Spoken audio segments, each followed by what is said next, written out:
everybody. Welcome to a very, very special edition of Truth with Consequences. Guys, listen, you know, I come on here every day. I've been coming on here forever, and I make it clear to you guys, I am an entertainer. I embellish things. I am over the top about things. I am passionate about things. I get very colorful about things. I am a New York Italian, for crying out loud. But I got to tell you guys something, man. You know, I have interviewed, hundreds and hundreds and hundreds of people in my life. And, bro, a lot of them were characters. You know, you guys know me with the wrestling business, but, bro, I've interviewed celebrities outside of the business, just hundreds and hundreds of people. And guys, you know, I use the term mark a lot. I have no problem admitting when I'm a mark for somebody. I come out here and say it. I have no problem saying it. Guys, I got to tell you something. When I was I remember it vividly. I was a 7-year-old kid. I was at the bowling alley with my sister in Center East, Long Island, bro. And this talk started generating, bro. You know, bro, I'm probably, 7, 8-year-old kid at this point. This talk started generating about these clues in these Beatle records that Paul McCartney had died in a car crash. Now, bro, you got to understand, as a 7, 8-year-old kid, it was scary as hell to me. It was haunting to me. I'm just a little kid. So, bro, me and my sister, we had all the Beatle records, bro. The Beatles were still together at that time. Of course, I went back. I listened to all the songs. Strawberry Fields. I'm examining these album covers for hours and hours and hours. Bro, there was a whole magazine that came out that was dedicated to the McCartney hoax. I bought the magazine. I read it page for page. Bro, there was a special. I even believe it was on WOR in New York, hosted by lawyer F. Lee Bailey. And as a lawyer, F. Lee Bailey, bro, picked all these things apart. And, bro, I got to tell you, my reaction was, it scared the hell out of me. Like, holy shit, Paul McCartney died. And, there's a fake Paul walking around. Bro, this is 1967, 1968. Bro, this story has never died. Bro, hoaxes, conspiracies come and go. Yeah, bro, Elvis is alive and he's working on a pig farm in Idaho. Bro, listen, conspiracies come and go. This story has been around for over 50 years. So the fact of the matter is, bro, there is no way on this planet that something could be around for 50 years, bro, and have no legs. So you've got to understand that. Andy Kaufman, bro. Okay, yeah, Andy Kaufman is alive. He faked his own death. Has that developed into anything? No. The story with Paul continues and goes on and on and on a daily basis. And, bro, I stumbled across this podcast, man. And you guys know I have put this over 1 million times. The podcast is called Sage of Quay. And there is a gentleman that hosts this podcast by the name of Mike Williams. And Mike more or less has, I don't want to say dedicated his life, because Sage of Quay is a great podcast about a lot of conspiracies. But this is the one conspiracy that Mike has really zeroed in on, and the research he does is incredible. And every time I watch one of his shows, it's something new.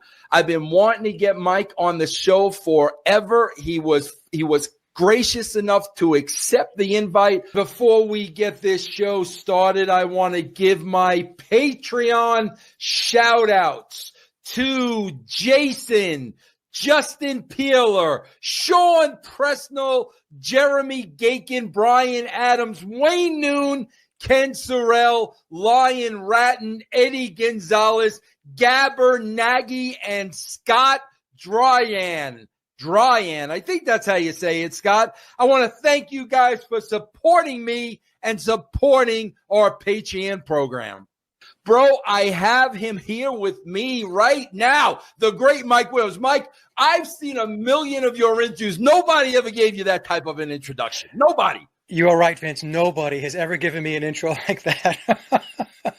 Mike, I'm a huge mark of yours. I'm a huge fan of yours. And that was the first thing I wanted to ask you, Mike. Mike, I currently believe there's a big conspiracy going on in the wrestling business. And, bro, as soon as I put that out there, Mike, you got to – I use bro a lot. Mike, I can't help it. It's a habit. It's okay. But, Mike, when I started putting this out there, I started getting inundated with hate mail. Then, Mike, I see you, and you are such a gentleman. But I hear what you're saying, and you've mentioned, you may walk away from this, in a couple of months or so, and you say over and over, listen, I'm not trying to convince anybody.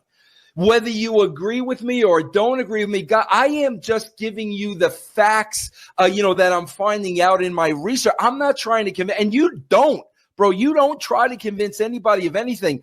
But Mike, do you get a lot of that negative mail? And for a guy like you that seems like such a nice guy, I hope that's not part of the reason that you may step away from this in a couple of months. No, I'm not stepping away because of that, Vince. I'm from New York as well, Long Island as well. So I've got thick skin. And so, no, that's not the reason. The reason was because I've been at it heads down for 3 years. And so I started to see where I was repeating to some degree. And I thought to myself, well, I don't want to be doing this just for the sake of doing it. So when very important or significant revelations come forth, then I'll jump back into the game, research it, and I'll present it. So that was really the track I was on. And that's the track I'm still on. So what happened recently, and I guess we'll talk about it later, we don't have to talk about it right now, was the whole thing with 5 toes versus 6 toes. Paul McCartney, right? It's crazy. It's crazy stuff. And we'll get to that, folks. And you'll see how crazy it is, but it is an eye-opener. But yes, I ran into the same thing that you ran into with wrestling. Whenever you lean up against and you push up against people's idols, people that they worship, a world that makes their clock tick, and then you tell them that, it's not how it appears, that there's an illusion, there's a deception, there's a conspiracy. A lot of people go off the deep end. So there's a lot of, I get a lot of trolling. I've been able to filter those people out. It takes time to, push them out of the equation. There's a lot of hatred. I have on occasion been threatened with physical harm for continuing to talk about this. And then you have the hardcore deniers. These are not people that are mean in any way or hostile in any way. They're just so entrenched in wanting to believe in the Beatles and Paul McCartney that they will find any excuse to continue to ride the train, which I'm clearly showing, and you were showing in the wrestling world, that has holes in it. Yeah. But they don't want to look at those holes. They don't want to look at that. They want it to be as they remember it. And, it's as simple as that. So you have a lot of those folks, the hardcore deniers, but they're not hostile, like I said, in any way. They just do not want to use their mind and their logic and reasoning. Yeah.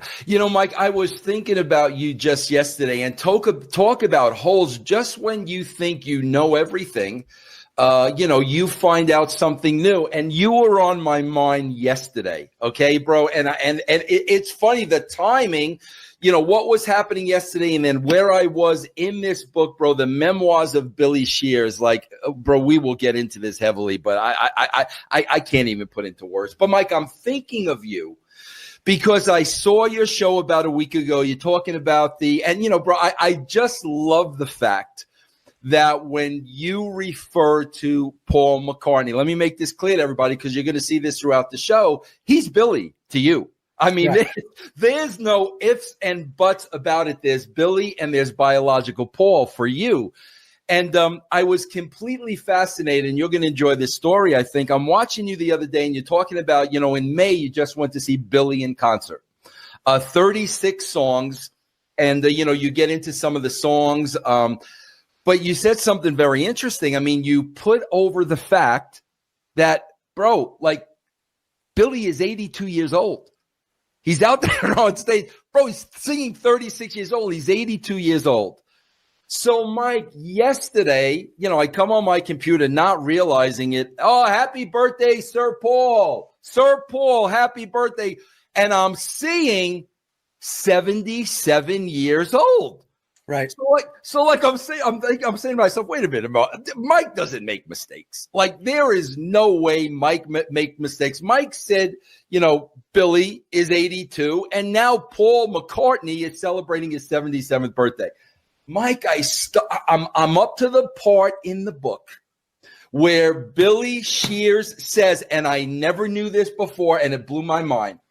I guess when they were filming Magical Mystery Tour, they asked him, and it's in the film, how old he was. Right. And he said he was 30 years old. This is 1967. Right. At the time, in 1967, biological Paul would have been 25. That's right. There's a 5-year age difference. Yeah, so Billy Shears, they asked him how old he was. He says, I'm 30 years old. But if they would have done the math, biological Paul would have been 25. But man, Mike, 2 questions. Number one, I can't believe that was swept under the rug for this long. Like, I didn't even know about that one. And I got to ask you, Mike, how do you feel when you wake up and everybody is wishing Paul McCartney a happy 77th birthday? How does that make you feel? Well, it makes me realize that, Vince, that you and I are in a very small minority. And, most people, like I said before, they're going to believe what they want to believe. They are in the matrix, and they've got their routine, and they've got their lives, their virtual reality that they live in. And they're going to go along for the ride. And so I just accept it, Vince. I accept the fact that there's going to be a very small percentage of people that are really going to grab onto the truth. The Freemasons have a saying, there are those, or a class of people, that possess the key for knowledge, and there are those that do not. And I've said this on a couple of shows, and a lot of people get very upset with that because it's very binary. The switch is on or the switch is off. See, people like gray area, right? They like to call it their truth. But there's no such thing as your truth. The truth is either on or off. It's binary. Otherwise, it's a perspective. So I approach it from that perspective that, not a lot of people, in fact, most people are not going to grab onto the truth. They'll never stumble onto it. Even if you explain it to them in black and white and you show them illustrations and examples of how something is not the way they think it is, they will reject it. So you just have to come to grips with the fact that that's how the world works and that's how people operate. And so this is not for everybody. There is a small percentage of people that are, they possess those keys for knowledge, and that's who I'm speaking to. I'm not speaking to anybody outside of that because it becomes a waste of time. Yeah, I get that completely. Now, Mike, I want to ask you this, and Mike, I got so many questions here. It's ridiculous, but I got to ask you this. You said something a couple of minutes ago, Sage of Quay is a conspiracy show. Yeah. But you kind of said, bro, it's been 3 years now that the Paul Fall conspiracy has been in the driver's seat. Did something happen? What made this become your story? What made this become your trademark? What was it just gathering all this evidence for so long, or was there an instinct where it was like, wait a minute, I really need an instant where I need to put the focus on this? Yeah, well, let me just say, first of all, Vince, I was always a Beatle freak growing up. So I'm a musician. I write songs, record songs. And so the Beatles were my primary inspiration, along with other bands like Zeppelin and Jimi Hendrix and so on. And back in 1968, when Yellow Submarine came out, I remember bugging my father to take me to the movie theater to go see it. So he took my brother and I to go see Yellow Submarine. And then, in 1976, my high school on Long Island was very progressive, and they allowed this. What are we talking about? I just want to see what high school we talked about. Ward Melville High School. Oh my God! Of course, I went to Sachem. You went to Sachem? Yeah, okay. So we were rivals. I know Ward Melville. Yeah. As a matter of fact, the wrestler Mick Foley went to Ward Melville. Whatchamacallit, King of Queens went to Ward Melville. No, we were, bro. I had many a soccer game against Ward Melville. So go ahead, Mike. Okay. So they allowed us, the students, to be able to put together presentations, lectures, seminars, whatever you want to call them. And so I had a friend of mine, Adam. Adam had an older brother, Doug, and Doug was probably about 4 or 5 years older than us. And he knew all about the Beatle clues on the albums and the backmasking and all that stuff. And so, I mean, I knew about the conspiracy, about the rumor of Paul's death. And before Doug showed up, myself, I was going through all the clues on Sgt. Pepper and Magical Mystery Tour and all the other albums, Abbey Road. And so when Doug came in, he took everybody through it. I didn't expect to have a lot of people show up, but I had put all these kind of posters around the high school hallways. And lo and behold, when we had the lecture, it was standing room only. But I thought at the time that it was just a great marketing ploy to sell more records, because when that happened, when the rumor came out in 1969, it really came out in 69. It was floating around back in 1966, 67, 68. But in 69, it really came to light. So I thought it was a way to sell records. And in fact, their record sales did bump up when the rumor came out.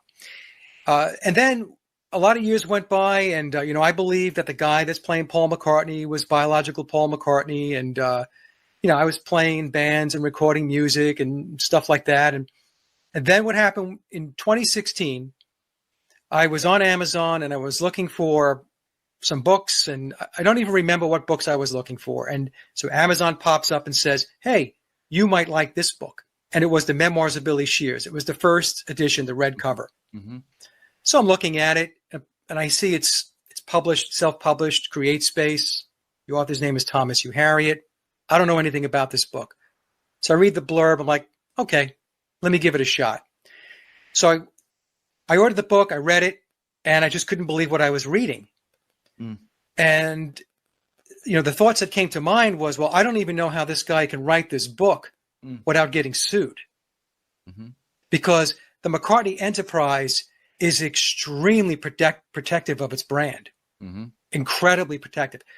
Anybody out there want to test it? Try uploading a Beatles song to YouTube. It will be copyrighted. The infringement notice will be like that. You won't even complete the upload. And if you do, it'll be down within 5 seconds. So I read this book, and I was like, wow. And then a good friend of mine who's done a lot of podcasts with me, Sophia Smallstorm, I was telling Sophia about the book, and she says, well, you should come on my show and you should talk about it, present it. And I thought, well, I don't know. I don't know if I want to do that. I really don't know if I want to become a Paul is dead guy. I thought I would read the book. That would be that. I would go on with my life. And so to make a long story short, I kept procrastinating and she kept reminding me. So finally I did the show in September of 2016, on September 12th. It was the day after biological Paul McCartney's death, September 11th.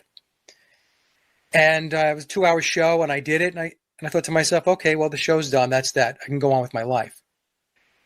And then it was just an avalanche of people contacting me, other podcast hosts reaching out to me. The first was who's become a very good friend of mine now, Mark Devlin, who's done some brilliant work in the whole area of the music and entertainment industry and how it's controlled. And so it continued from there. And so what happened was I used Memoirs as a foundation, a starting point to either validate or disprove what was being said in the book. Initially, I thought to myself, as an example, maybe we'll get into this, the Vivian Stanshall piece of it, where Billy says he played the character Vivian Stanshall, right? Yeah. When I first read that, first of all, I wasn't even really sure who Vivian Stanshall was, because he was more of a character out in the UK, right? Right. But once I got myself familiar with who he was, I had a hard time believing that Billy played this guy. And so to make a long story short, again, I continued to do the research, and the more I researched Vince, the more I could not debunk the book. I was finding that the book was true. And also the book is encoded. So it's encoded in 3 layers. It's got the first layer, which is you read the book the way you would read any book. Then you have a second layer where Tom has bolded out words on each page of the 666 pages. The book is occulted. It's a Masonic book, folks. Right? Tom is a Freemason. He's the author, or what they refer to as the encoder. Mm-hmm. And then there's the third layer, which is the acrostical coding, which reads up and down. Right. Right.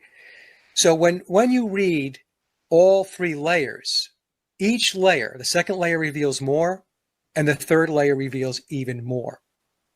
So by the time you get done with the third layer of the book, you've got the truth.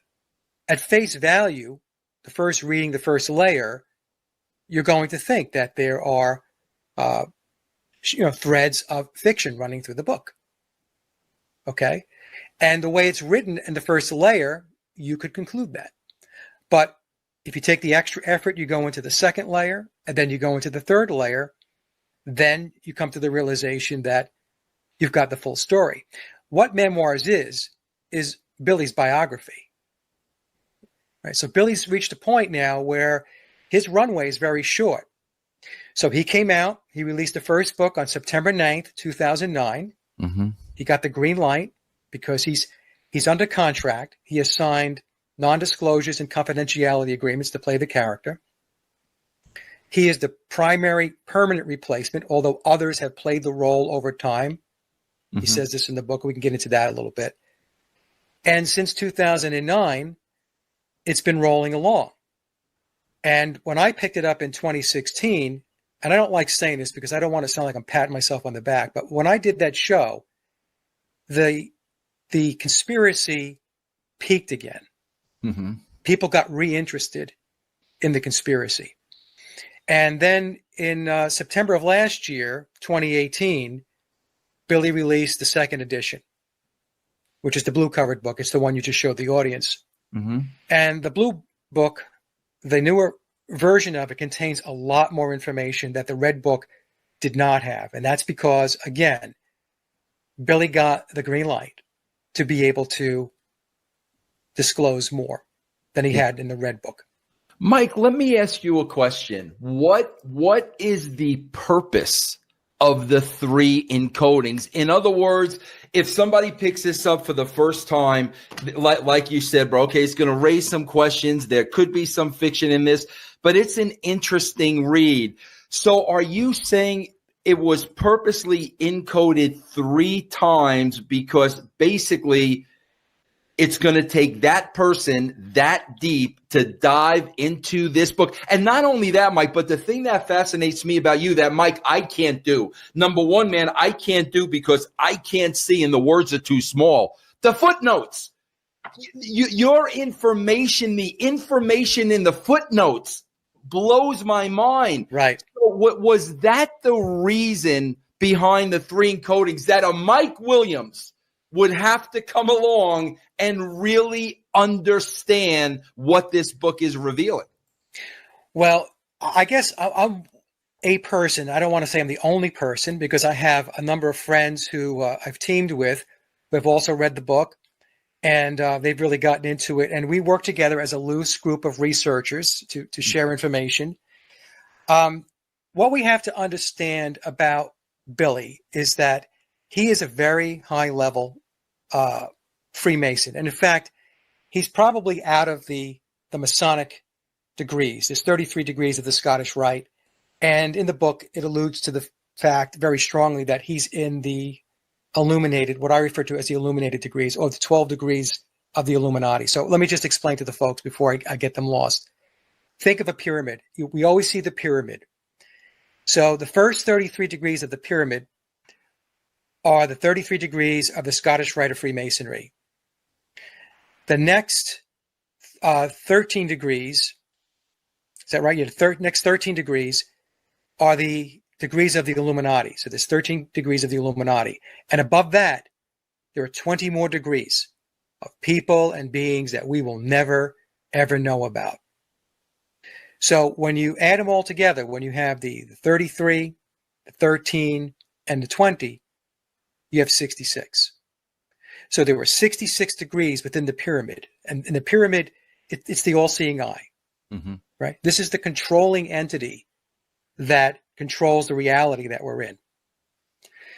So Billy, being who he is. Now, Billy, he is an acolyte of Aleister Crowley.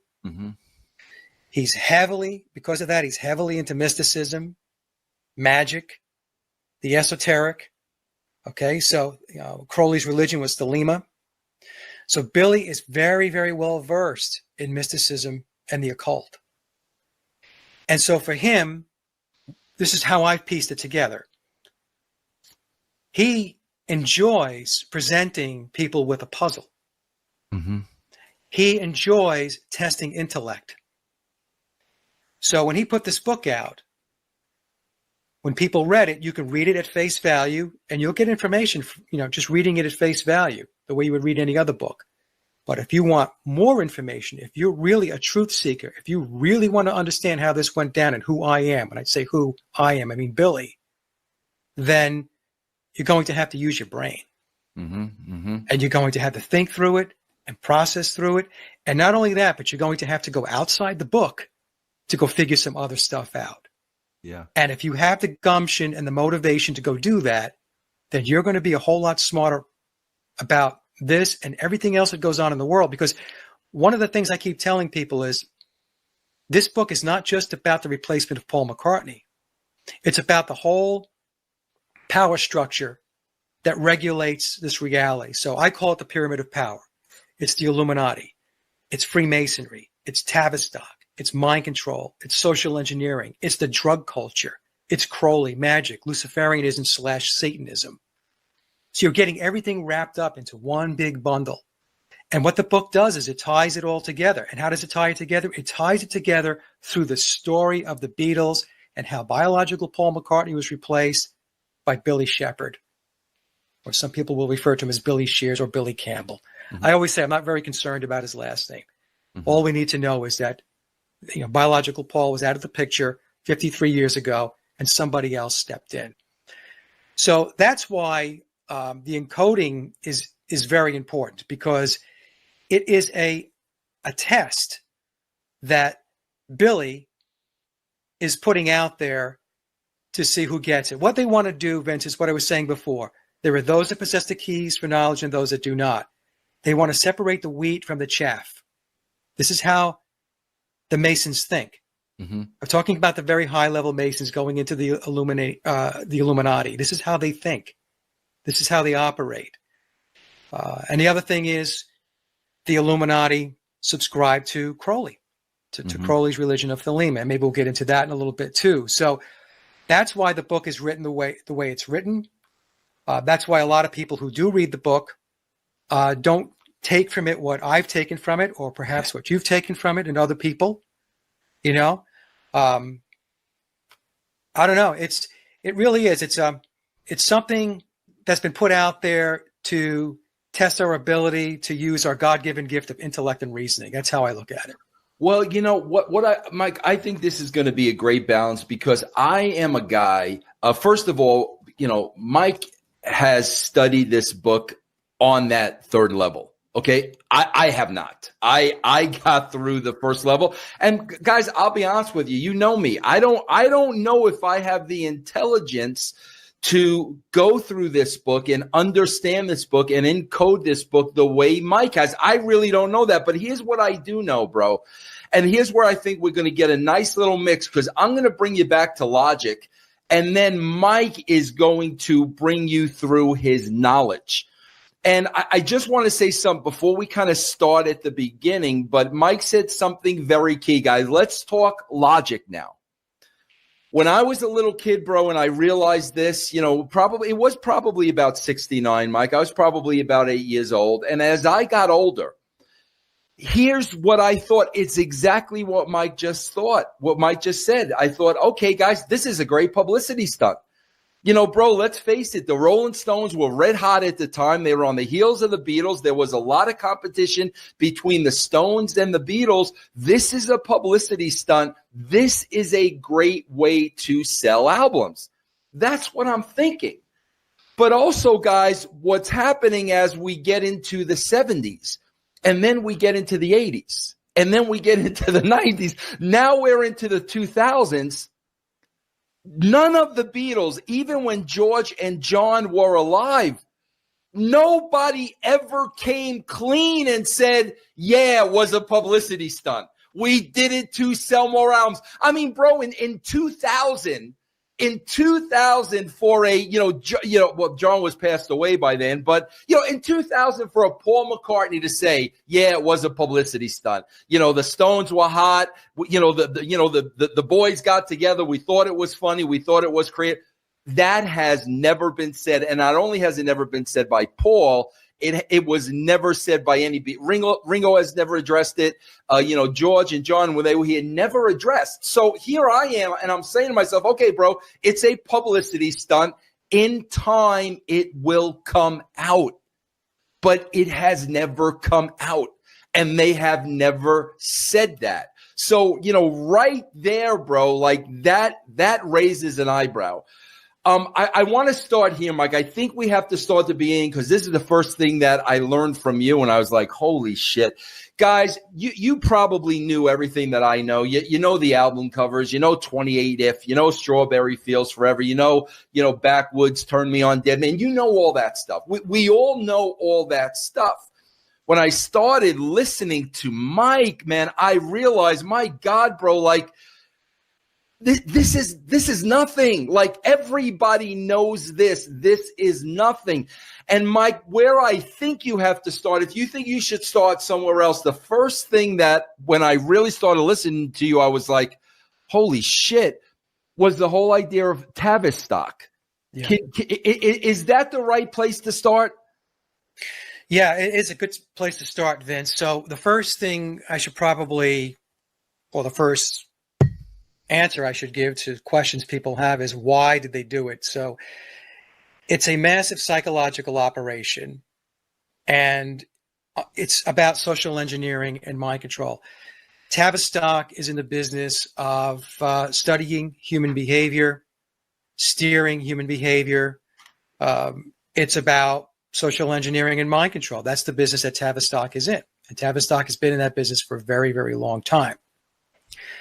And with the Beatles, what they were looking to do, and they did very successfully, was to change a very traditional culture going back into the 1950s. It was very Christian-based and so on, to a culture of free love, create the drug culture, create a culture and a society where the traditional norms are broken down, and basically, a mindset that says that if it feels good, do it.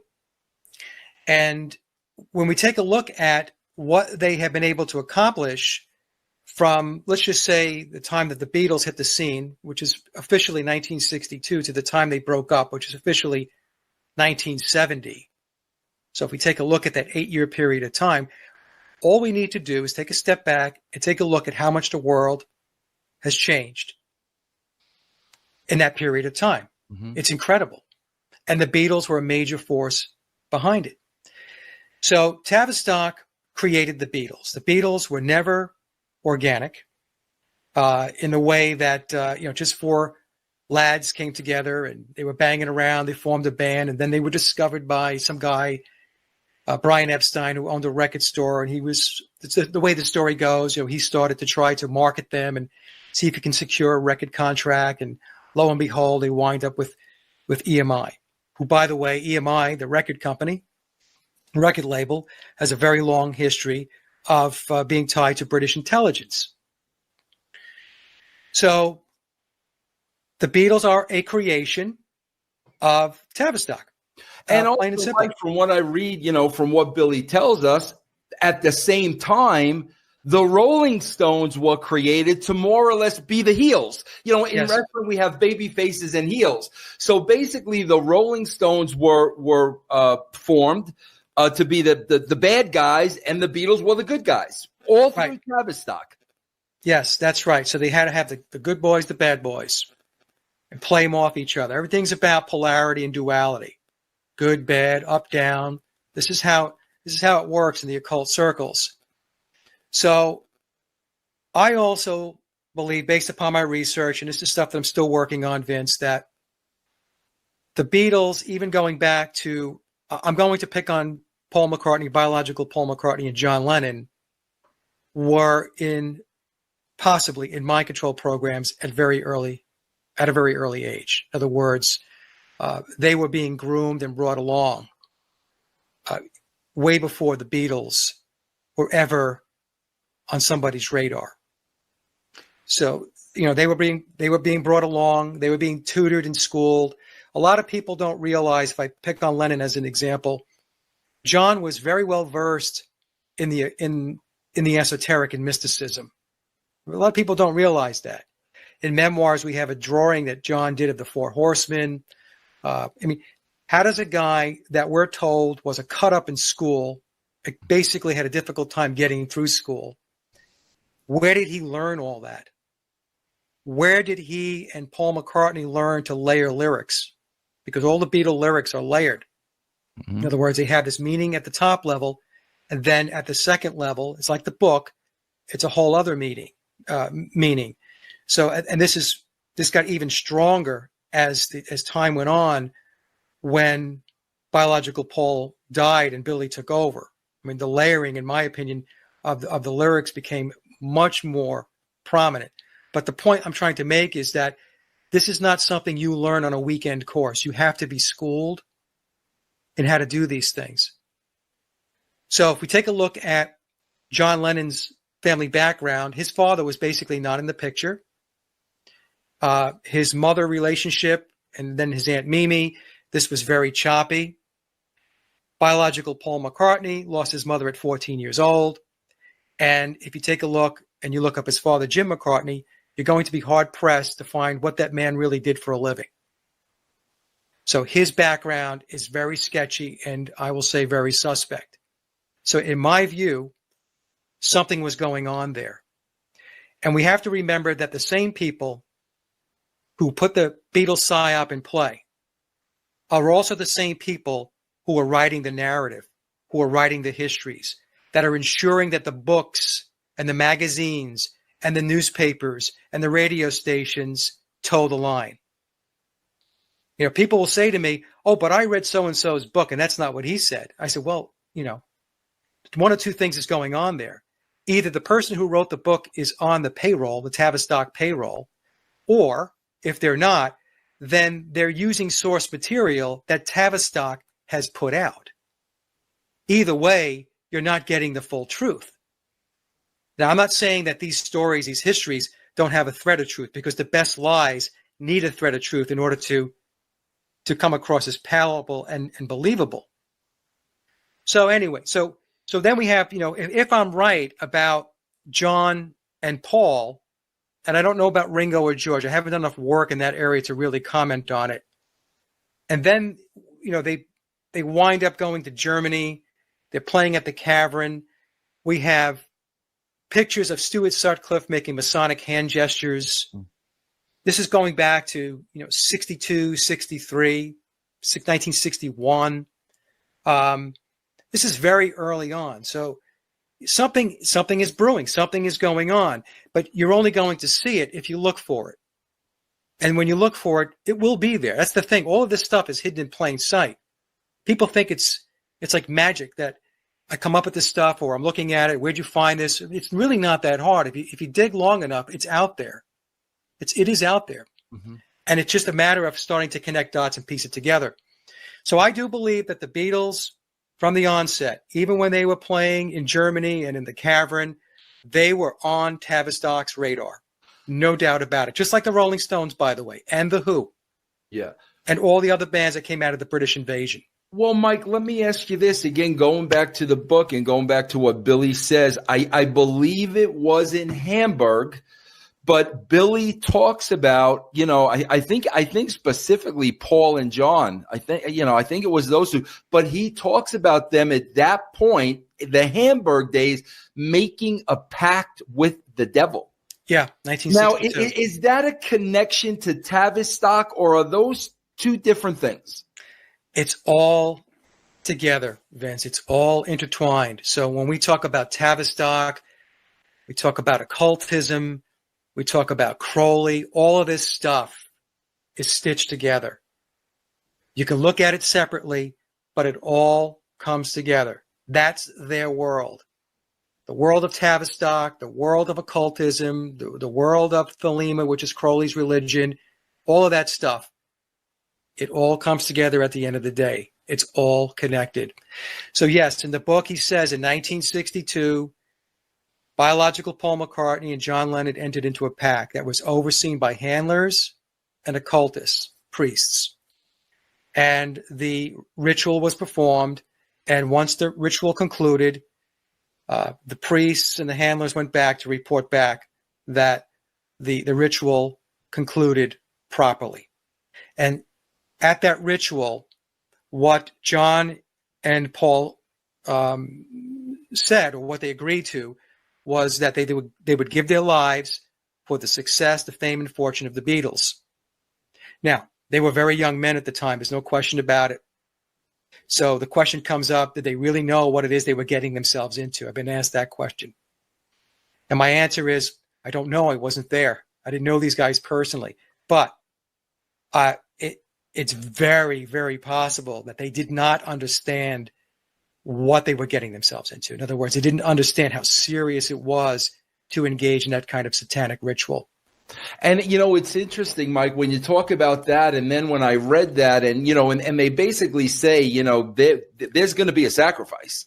Yeah. And then, it's funny, bro, because then when you look at these other bands, when you look at, The Who, and you look at, like AC/DC with Bon Scott, and you start looking at these bands and a band member dying of each, and that even led me to, the Janis Joplins, the Jim Morrisons, the Jimi Hendrix dying at 27.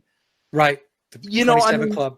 Yeah, exactly. Is that the deal with the devil? And is that the sacrifice you make for the stardom and, the money and the glory and the fame? You in turn are giving your life because, man, when you look at that stuff, it is very, very coincidental.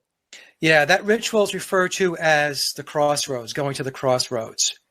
And it was Dylan that had an interview with, I think, 60 Minutes with Ed Bradley, going back, I believe it was the early 2000s, where Bob really spilled the beans because Ed Bradley was asking him, how is it that he's able to continue to go on and doing this as long as he has been doing it? And I'm going to paraphrase here, but Dylan had said, look, I have an agreement with the chief commander.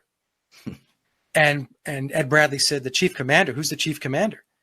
And Dylan responds, well, he's the main man in this world, next world, in the unseen world, I think is what Bob said. So, the first noteworthy story of somebody going to the crossroads was Robert Johnson, who was a blues guitar player, right? But he really wasn't well known. There's also a theory or a notion that Bob Dylan did the same thing, that Dylan went to the crossroads. So, we have those situations, these young deaths, right? We have, like you said, the 27 Club, Kurt Cobain, Jimi Hendrix, Janis Joplin.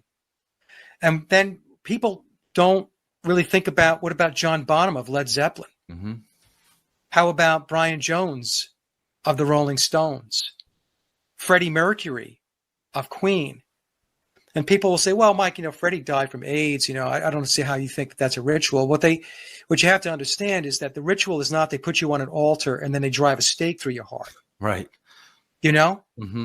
It comes across it like an accident, but it's an accident that comes before your time is supposed to be up. Because when you go to the crossroads, what you're really asking for is you're really asking Lucifer/Satan to rewrite your life script. That's what you're asking for. Mm-hmm. Mm-hmm.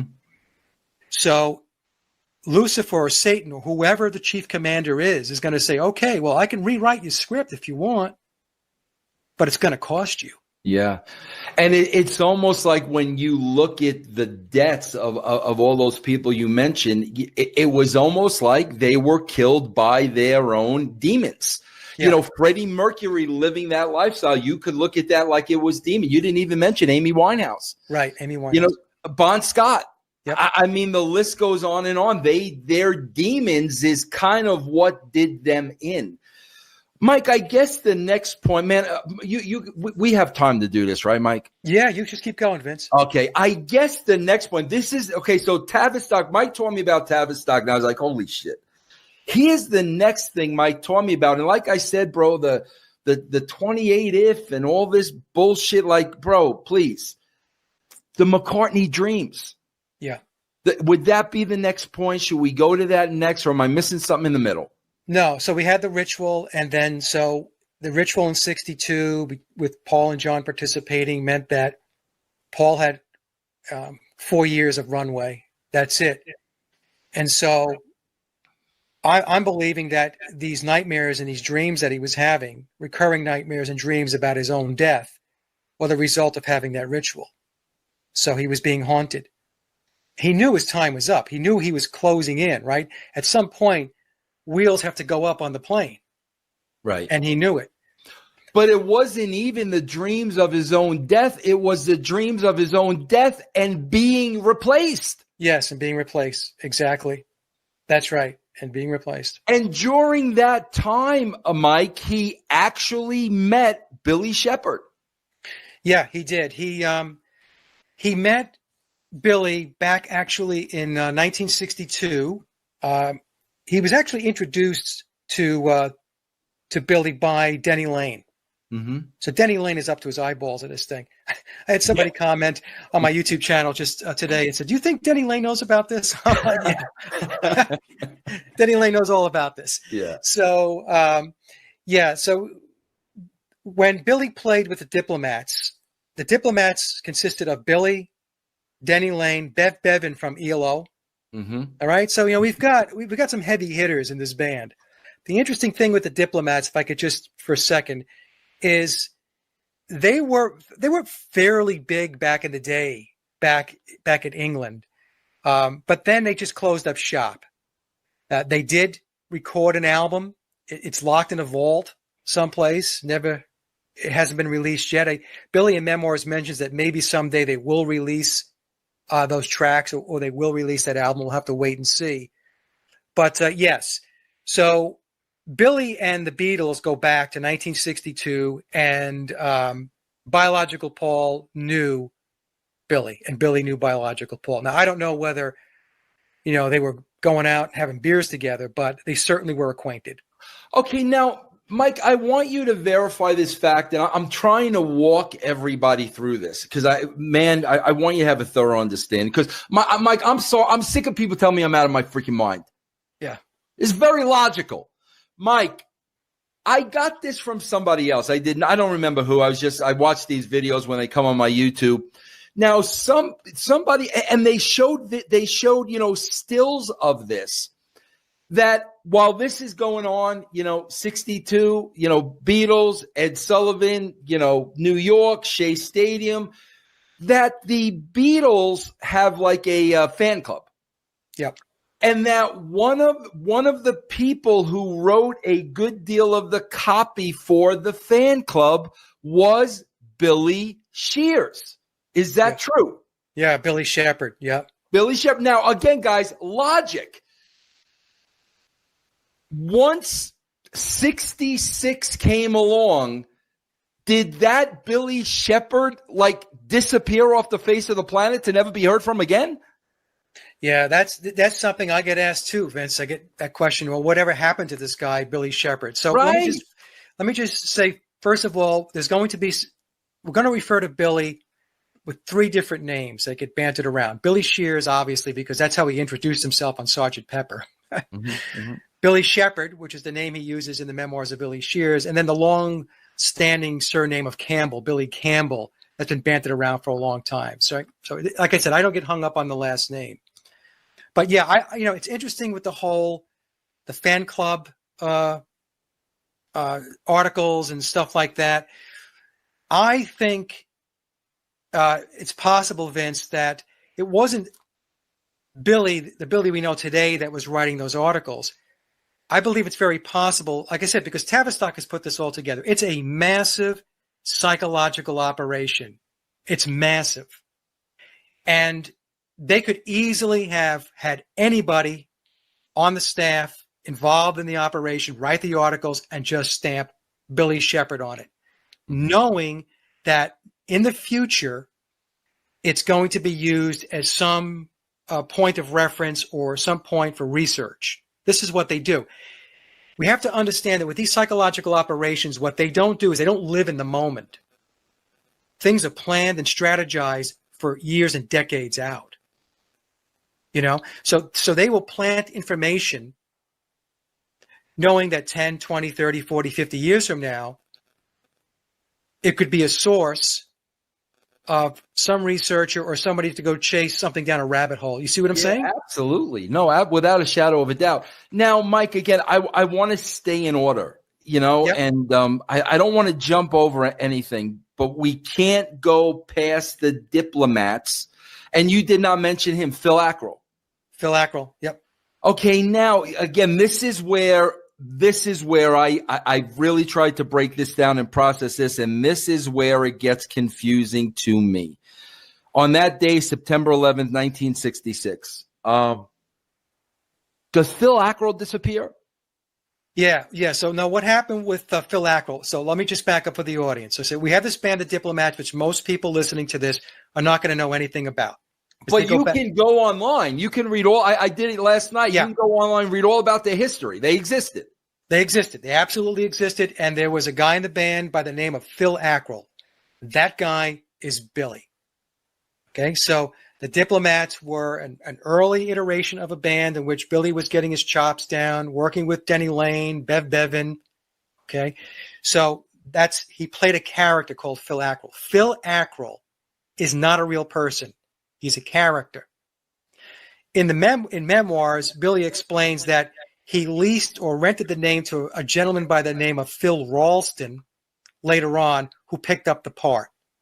So I get sent videos from a Phil Ackrell playing at these small venues in the 1980s and the 1990s, and people wanting to argue with me saying, see, there he is, because there's a caption under the guy's name, Phil Ackrell. No, that's somebody playing the character of Phil Ackrell. Ackrell, like Stanshall, we'll get to Vivian Stanshall, is a character. It's like Tom Cruise plays a character on TV or in the movies. It doesn't mean that character on the TV or the movies is real. Tom Cruise is depicting that person, playing that character. So that's what Billy was doing. Billy, he has a lot of different names he uses. He likes aliases. Apollo C. Vermouth, Percy Thrillington, Billy Martin. He used the name Billy Martin in order to record his first solo album to kind of keep it under the radar. So he's very much into this, into playing different personalities, different characters, using aliases, and Phil Ackrell was one of those characters and aliases. When you look at, come on, we're going to get into this a little later because I want to stay in order. But, Mike, one thing you did turn me on to big time, I knew nothing about Vivian Stanshall and Bonzo Doodah Dog Band. I knew nothing about, so I started watching video. Bro, there is no doubt about it. Vivian Stanshall was a entertainer and loved to be a character and do crazy things. So if you watch Vivian Stanshall and see who this man was, I bought a ton of the albums. Listen to the records. This guy was an entertainer. So for him to play various roles is very, very feasible. And also, Mike, when we look at Phil Ackrell, now we get the Denny Lane connection, and we can fast forward to Wings when the Beatles departed. Absolutely. When he formed Wings, when the Beatles broke up, he just called back his old buddy.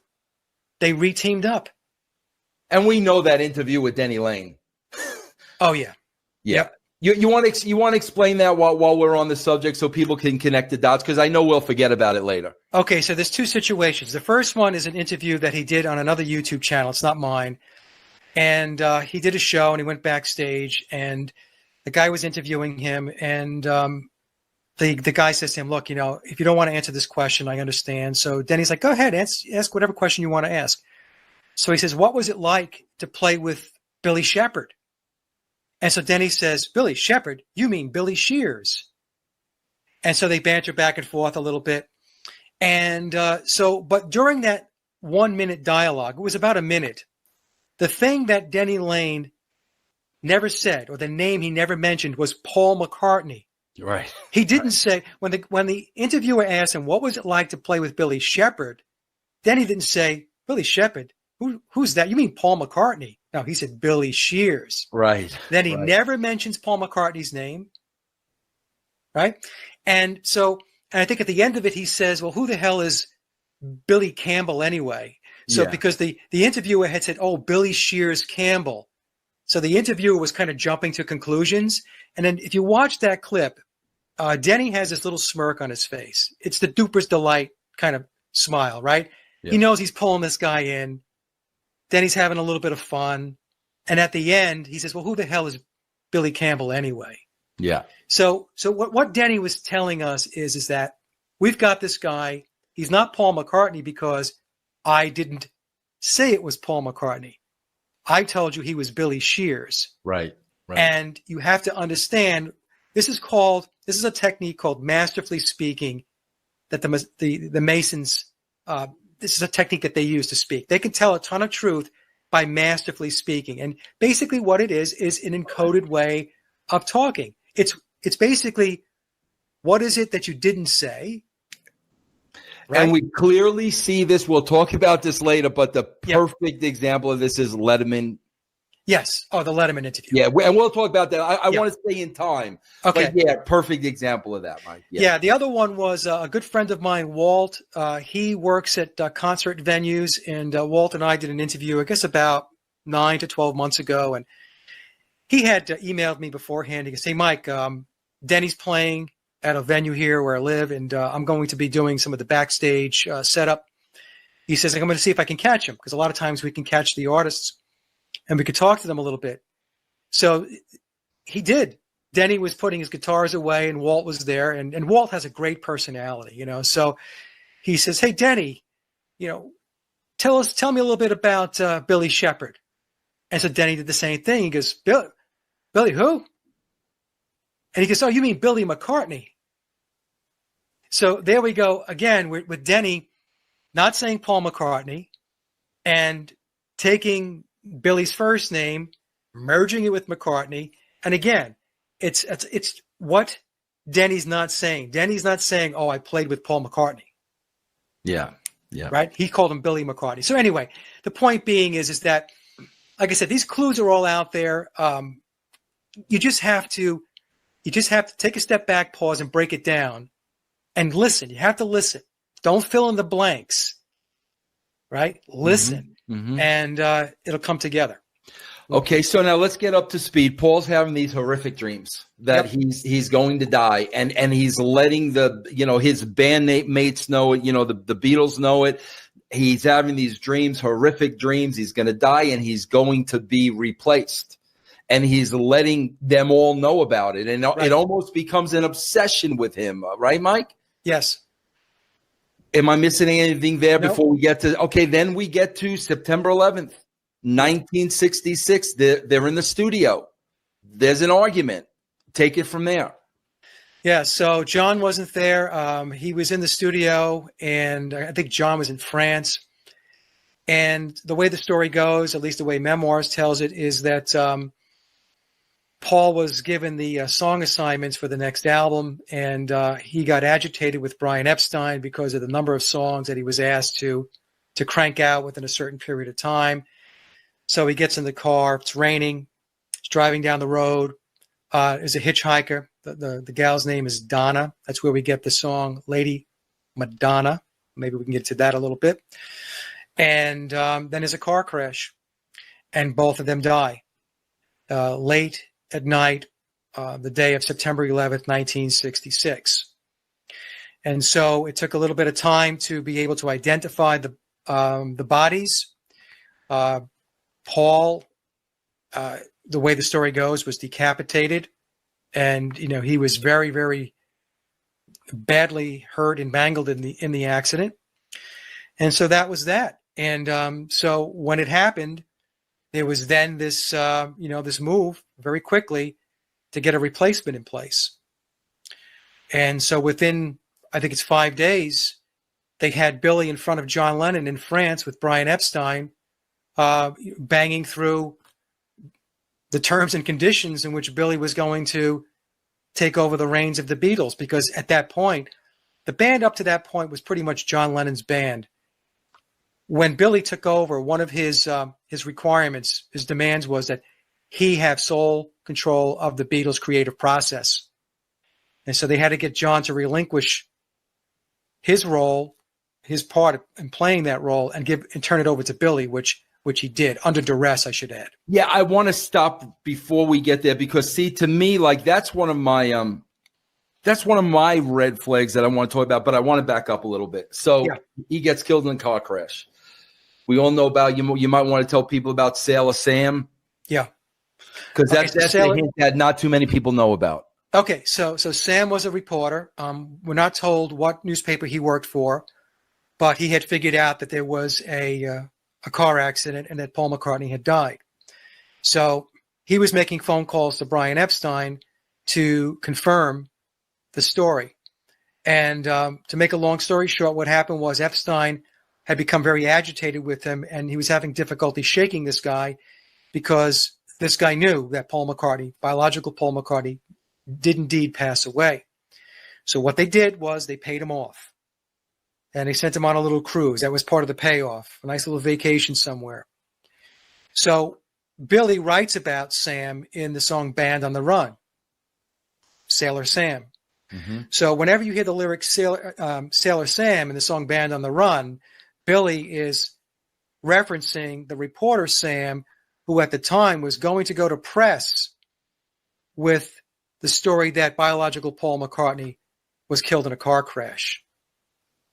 That's how that's the story. And so Sailor Sam and Band on the Run is that reporter. Yeah. Now, Mike, I want to break down because you said within 5 days, Billy's in front of, John with Brian, but I want to break down why the replacement, because there are a lot of things to look at. And one of the things, let me just go through the list of what I, got out of the book. Number one, the promise was made to Paul. Paul was convinced, I am going to die, and the promise was made that your legacy is going to continue. That's number one. Number two, this is what you hear all the time about the mass suicide. Oh my God, there was afraid the teenage girls, there was going to be a mass suicide. Number three, was this Tavistock's plan to continue all along? These guys are getting hot, bro. We've got to get this thing going. Or because maybe this is where Paul's dad was involved, because Paul's dad kind of had to give it the blessing.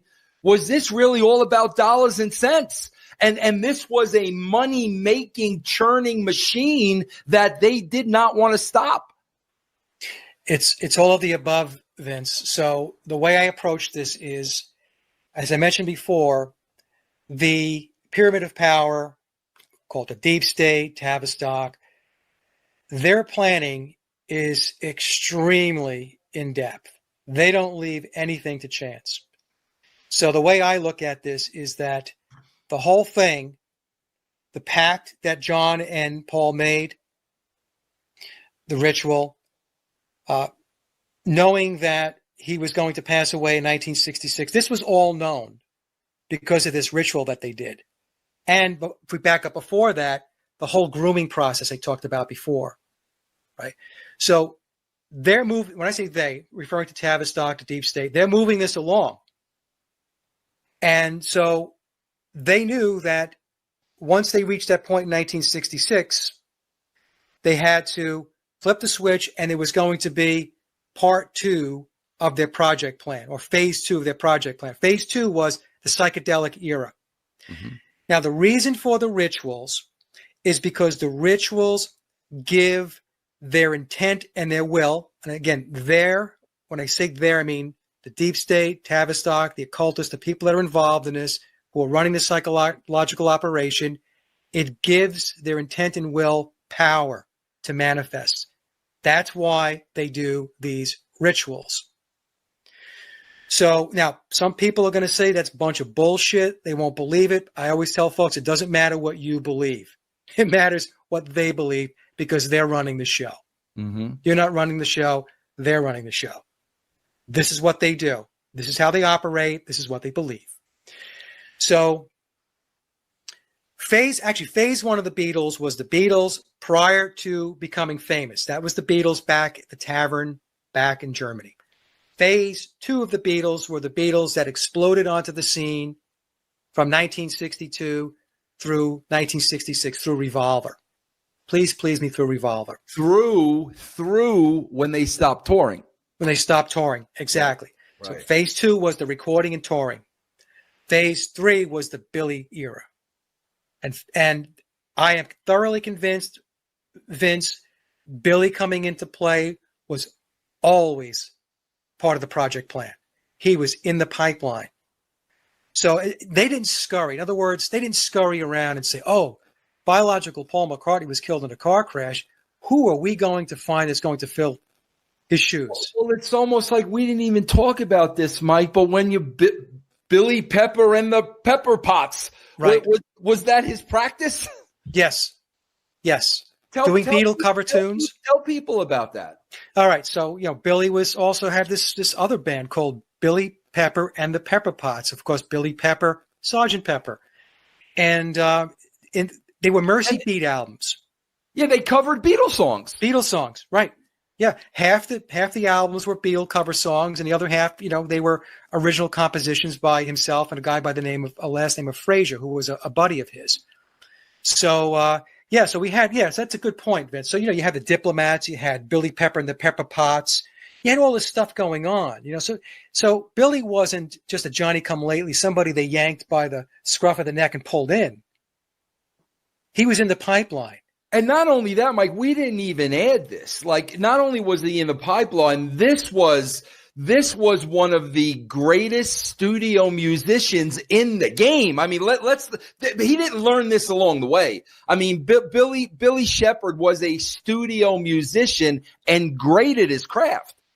That's right. So Billy was formally trained in music, and we'll get into that too, because we could talk about the mind control program he was in as a kid and his tutoring by Aleister Crowley. We'll get into that. But Billy is very, very well versed in music.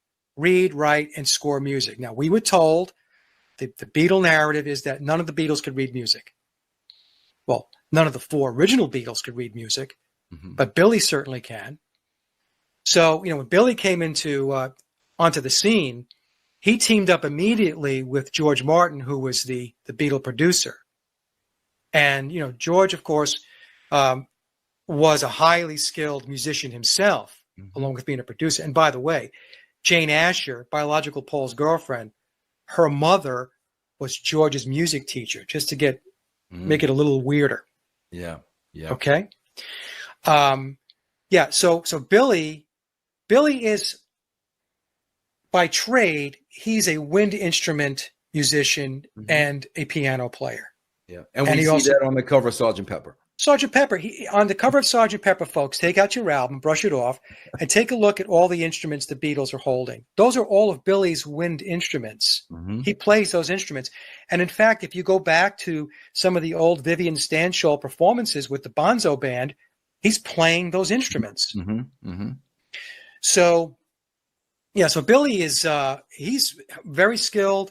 Like I said, Tavistock, they're not leaving anything to chance. They're not just going to plop somebody in there and hope for the best. They put a ringer in there. Yeah. They made sure it was going to be a successful transition. And let's look at logic again, guys. Let's look at logic again. If what everything Mike is saying is true, and Tavistock, created, the Beatles, wanting to mind control the young youth of America, bro, the last thing you're going to do is that band's going to stop touring. That's the last thing you're going to do, bro. You want that band on the road in every city, having an influence on the youth of America. All of a sudden, 1966, we stopped touring. And what does Billy Shears say about that? Mike, what is he, about 5 inches taller than Paul McCartney? That you can clearly see in pictures, unless he's wearing high heels in every picture. The before and the after, he is clearly taller than his bandmates. And Billy says that's the reason why we stopped touring. If you remember the early Beatles, bro, it used to be John with a mic and George and Paul used to share a mic. Bro, they would not be able to do that any longer because there was actually a height difference. Now, he could get cosmetic surgery, but, bro, you're not going to cut, you're not going to cut 4 inches off the guy, Mike, right? So now, in their prime and wanting to get this message out, you stop touring? Right. That's right. So Billy is at least 4 inches taller than biological Paul. Billy's 6'2", or at least in his prime, he was 6'2". He's going to be 82 years old this September. So when you get older, you lose a couple of inches. So we'll just say that he's around 6 foot. His current wife, Nancy Shevell, is 5 feet 10 inches. So when you see him walking with Nancy, he's taller than Nancy. So we know he's at least 6 feet tall. Mm-hmm. And with biological Paul, the numbers really, Vince, they shift around. Sometimes you'll see 5'9", 5'10", right. 5'11". They just keep moving around. But I think in Memoirs, he says that he was about 4 inches taller than biological Paul. And you're correct. If he went on stage and he's standing next to George, people would look and say, well, he's a lot taller than George. I don't remember that. Yeah. What do you have, a growth spurt? Yeah, and not only that, Mike, during the time, and I know you're going to know what I'm talking about. And guys, I have shown this on YouTube before. I'm going to get the link and put it up again. Bro, there's that black and white interview right after with Billy. It's in black and white. He's talking gibberish. He's constantly doing this, constantly trying to hide something. I don't know what that is on his head. He's got a wig. Can you tell people a little bit about, because bro, I got to tell you, Mike, when you go to Mike's website, Sage of Quay, guys, I'm telling you, when Mike puts the pictures side by side, it's ridiculous. Like, it's ridiculous. Like, this is not, he's got a long face, he's got a round face, he's got this. It's ridiculous. But that one interview, Mike, when I saw that interview, that was my, are you effing me moment.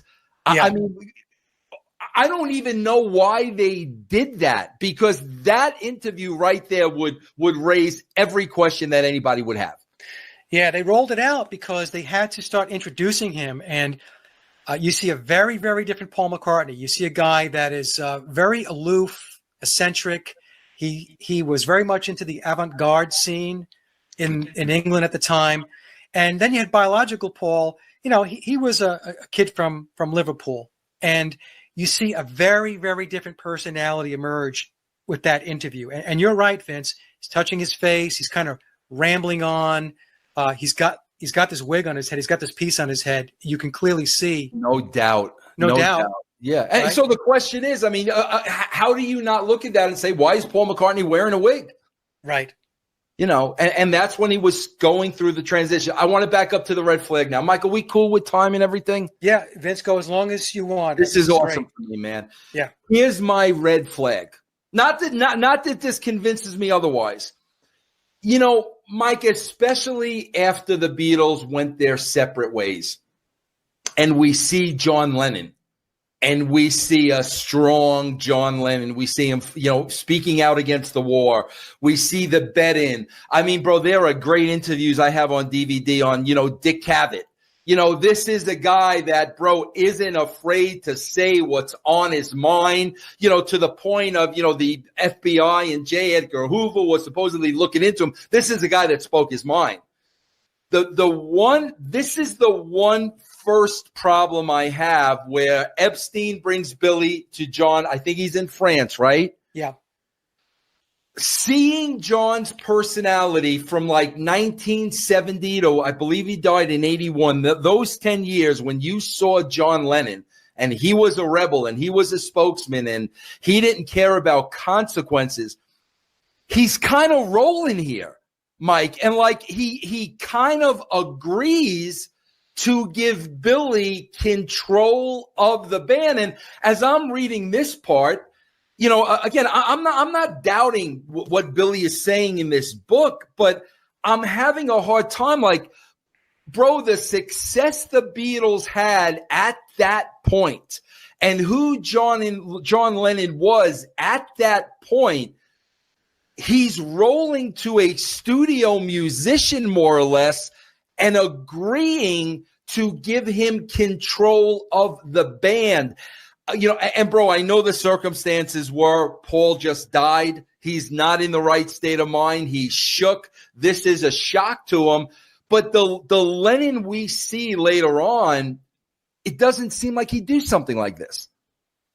Yeah, I think at the time, Vince, I'm just hypothesizing here, it's possible that when John found out that biological Paul passed away, that maybe the reality of the ritual, the pact, and all that stuff hit him like a ton of bricks. Ah, that's a good point, Mike. Okay? So Yes. maybe the realization of what in God's name did we do? And I better go along with this. And I better go along with this. And, I'm not really going to have much of a say in this anyway, because he's got to be thinking to himself, this is probably all semantics at this point, because this guy is going to be the guy. So that's just a guess on my part. And you know what, Mike? He could have been told just like that. Yeah. For all we know, Lennon could have been told just like that. John, this guy's going to be the guy, period, end of story. Right. Yeah. Yep. I think that's in Memoirs, if I recall. I don't know if it's in the blue book, maybe it was in the red book, but Billy tells us that John started to become paranoid at certain points because he started to wonder, well, gee, they replaced biological Paul McCartney. What's to say they couldn't replace me? Right. So they start to screw with their heads, Vince. Right. You start to think to yourself, okay, so you know what? I got to play ball here, because in all likelihood, if I don't, it's not going to turn out very well. Yeah. Yeah. That had to be what was running through his mind. I mean, even George Harrison in his home. The assassination attack. Yeah, the guy broke in and he had the whole all of his property was on lockdown with surveillance and everything else. This is how paranoid I think they had become after a certain point. Especially and after that gets back, Mike, and I just learned about this too, man. Like, guys, I'm just telling you, again, you can write every single one of these off to coincidence if you wanted. This blew my mind. I just picked it up the other day. John Lennon was killed by, was it David Wayne Chapman? What's his middle name? David Chapman. Yeah. But his middle name, I forget I think it's Wayne. Yeah. Nonetheless, we go back to Magical Mystery Tour. There is a plaque on the desk with David Chapman's initials. Yeah. The exact initials of what his name is. Again, coincidental, or this is the guy that wound up killing John Lennon. Yeah. Billy says, and I've heard this all the time, Mike, about the Illuminati. Bro, they put the message right in your face. It's like, guys, here it is. We're telling you. Yeah. We're telling you, but you don't want to believe this, but we're telling you as clear as day. Guys, I was a Beatle fan at the time. Mike was a Beatle fan at the time. I believe the last album was Revolver, where you saw a little bit of a change. But now, bro, we are introduced to Sgt. Pepper. This is a new band. This is a new sound. This is a new look.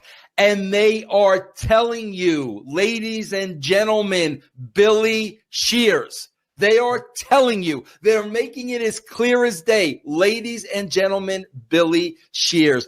But I got to tell you, Mike, you're into music. I'm into music. You're a musician, so you know a lot more about it than I do. Man, I don't know if there was any band in the history of music that within one album went through such a critical and crucial change in music. Bro, we're talking a couple of years ago, literally a couple of years ago, I Want to Hold Your Hand, and then we're doing A Day in a Life. Right. This came from somewhere. Right. That's right. So, and by the way, it was Mark David Chapman, right? Mark David, and that's the initials on the plaque on Magical Mystery Tour. Yeah. Mark David Chapman, yeah. So, so the evolution of the Beatles is something that I have called out to try to put some context around how they developed. And so we have this band going back to 1962 doing songs like Love Me Do and Please Please Me and I Want to Hold Your Hand. And if we take a look at what Tavistock did, Vince, they very methodically and incrementally took the Beatles from this very, very boy band, rock and roll band. A lot of their stuff on the albums like Please Please Me, With the Beatles or Meet the Beatles there were a lot of cover tunes that they did, right? Yep. And then all of a sudden we see this, they're moving along and the music is getting more and more evolved and more complex. And it really hits a pinnacle where the change is very obvious with Rubber Soul. Mm-hmm. We have this very Dylan-esque styled album, right? Mm-hmm.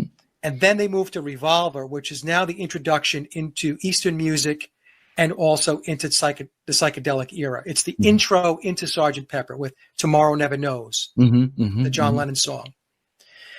And then, boom, they come at Sgt. Pepper, and then it's like nothing we've ever seen before.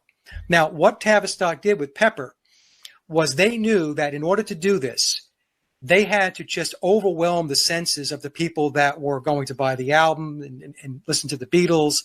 So they just put this brand new band up there. They didn't just try to dress up the guy playing Paul McCartney, Billy. They dressed everybody up in the band outfits. Right? The whole cover of Sgt. Pepper is a funeral scene. And we have this completely different sound now. The psychedelic era has been kicked off June 1st, 1967, when the Beatles released Sgt. Pepper. And by the way, that album is Billy's baby. That's Billy's concept. And the other Beatles, even if you listen to interviews, especially with John, he will say that, well, it was Paul's idea, it was Paul's concept, and we were basically brought in to kind of play along. Right. I'm paraphrasing here. But yeah, the Beatles became the studio musicians. Exactly. Right. We were there to support Paul or Billy to make his concept come to life. I also should mention, too, that this is related to Sgt. Pepper. Billy was behind, he was one of the main creators of bringing the Monterey Pop Festival together.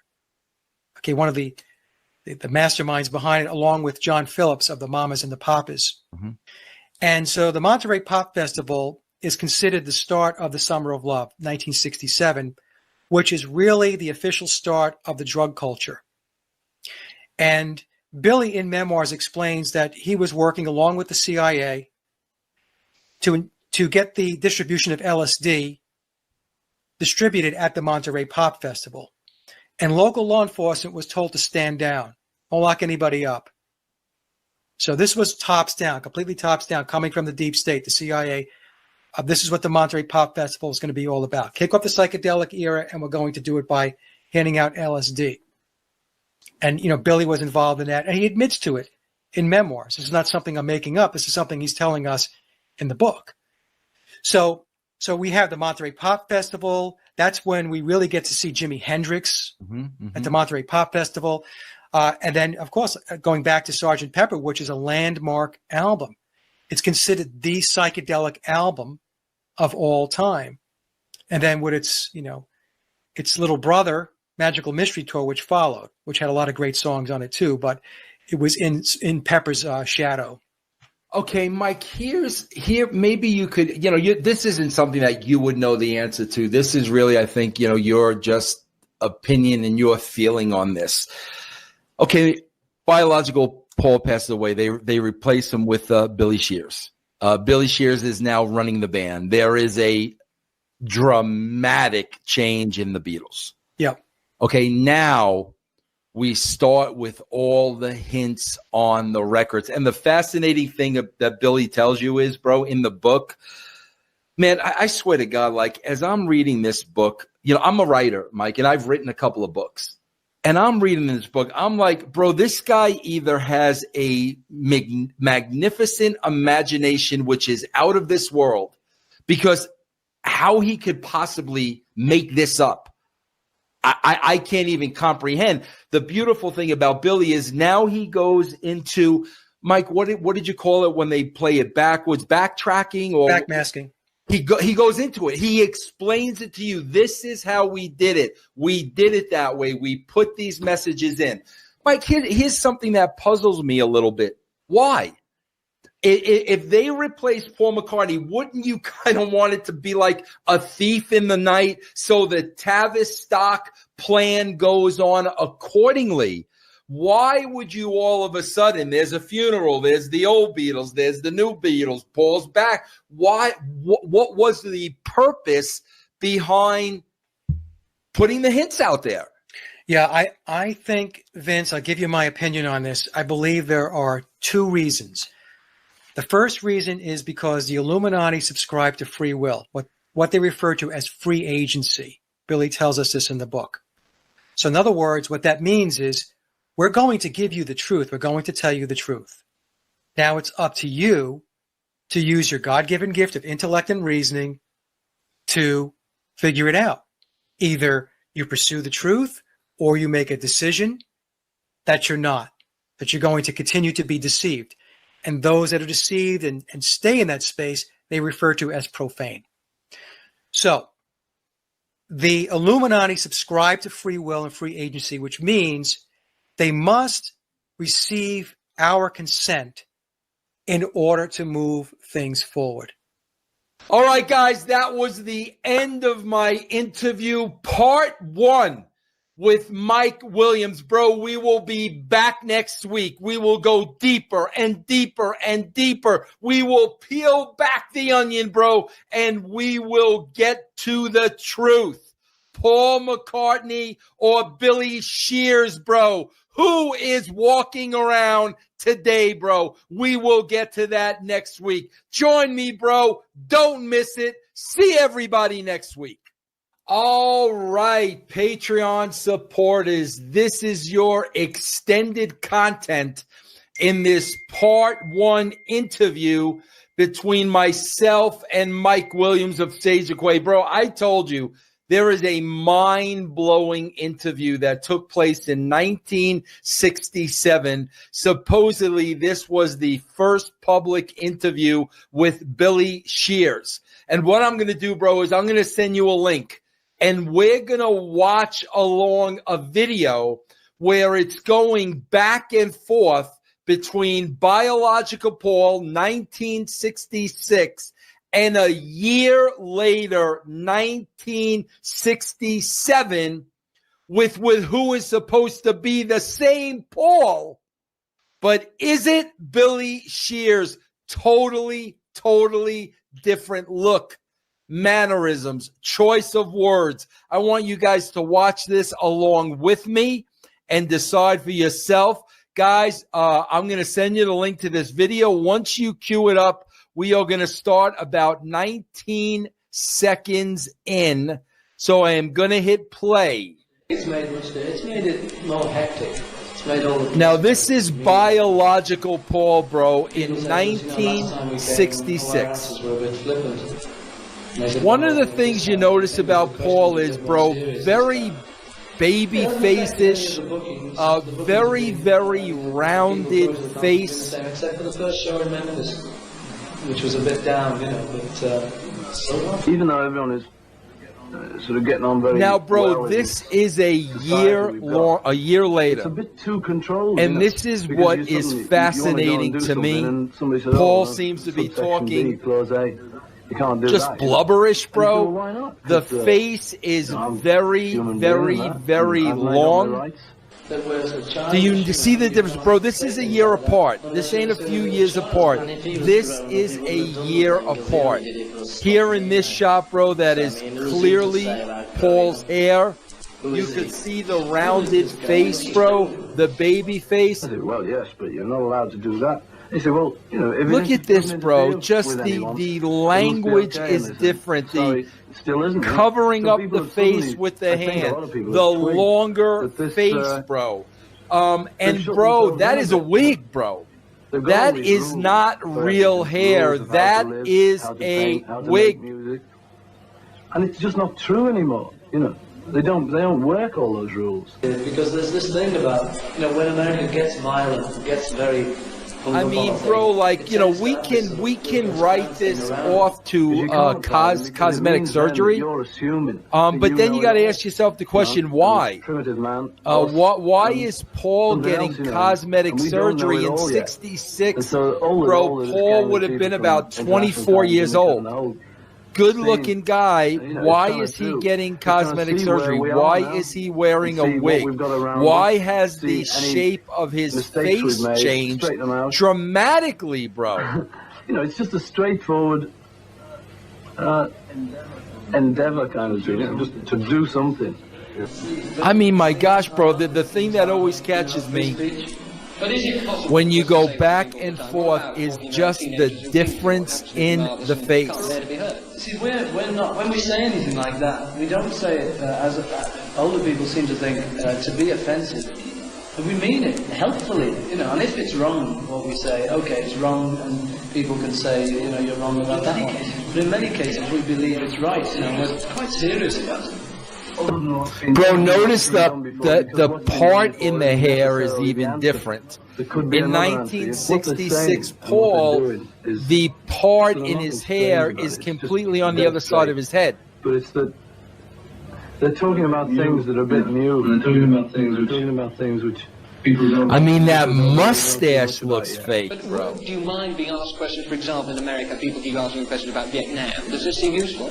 Well, I don't know. If you can say that war's no good and a few people believe you, then it may be good. I don't know. You can't say too much, though. That's the trouble.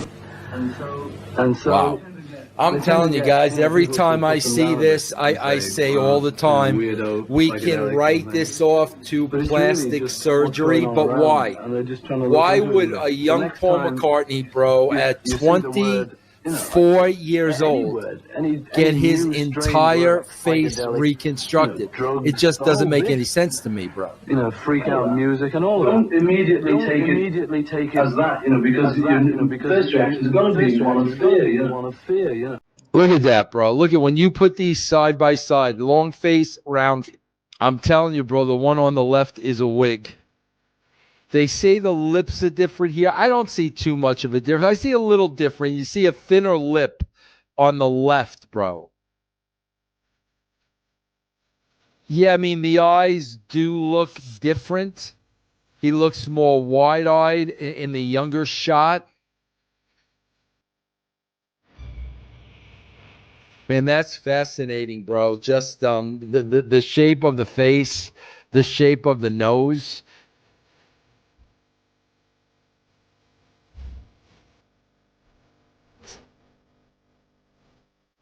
Yeah, so these are the things, bro, that you have to look at. And you have to have an open mind to stuff like this, bro. Difference in the way they sit. I don't buy that, bro. I mean, there are a lot of times where I really sit differently. So I don't know how much I really, really buy into that. It's really just the structure of the face that is just unbelievable to me. Yeah, 1 year apart, bro.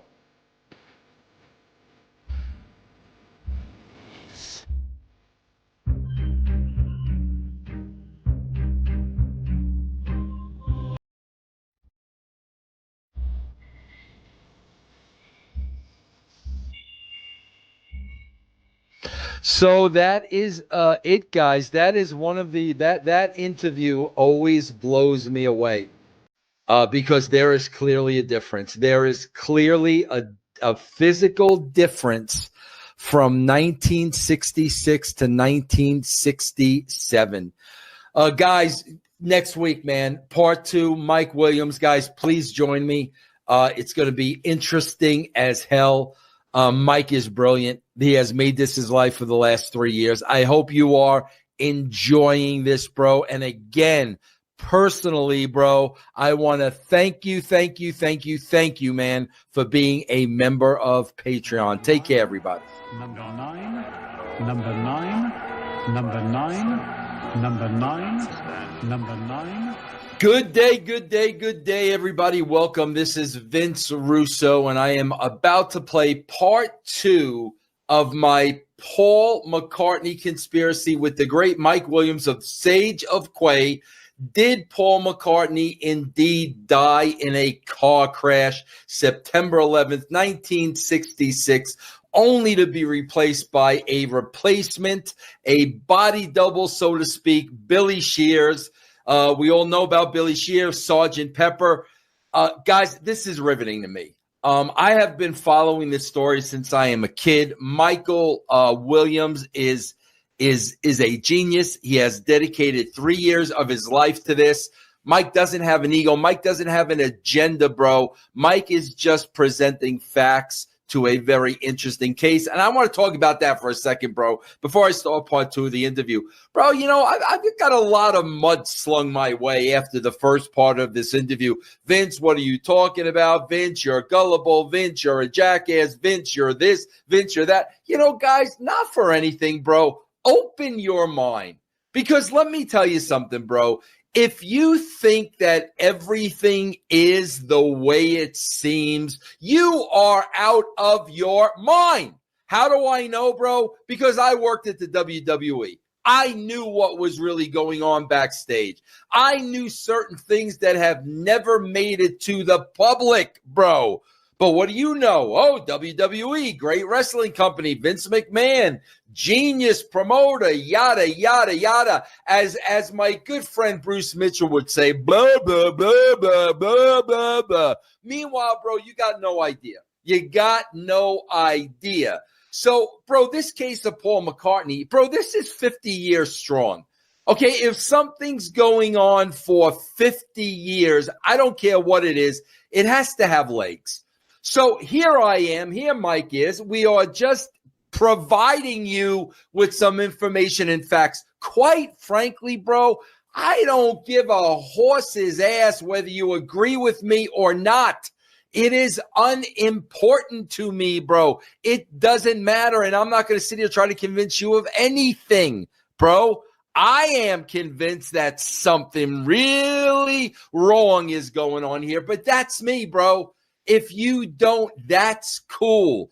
But like I said, people, don't be freaking gullible. There are a lot going on in this world, bro, that we have no clue about. We are not privy to. We all live in our little safe bubble, and we want it to remain safe. We want Paul McCartney to remain, one of the 4 Beatles, to, the icon, the legend. We don't want anything to change that, bro. But there's always the what if.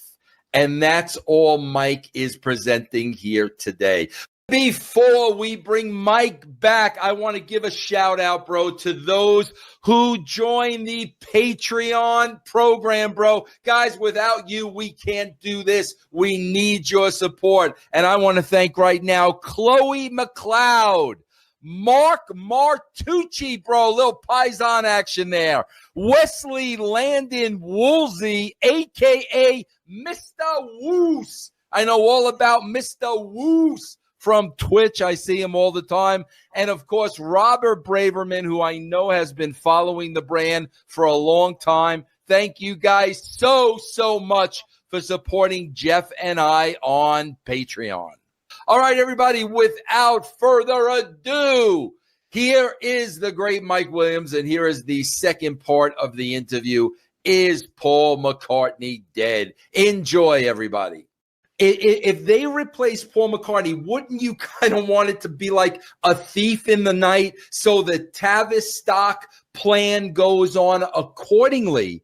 Why would you all of a sudden, there's a funeral, there's the old Beatles, there's the new Beatles, Paul's back. Why?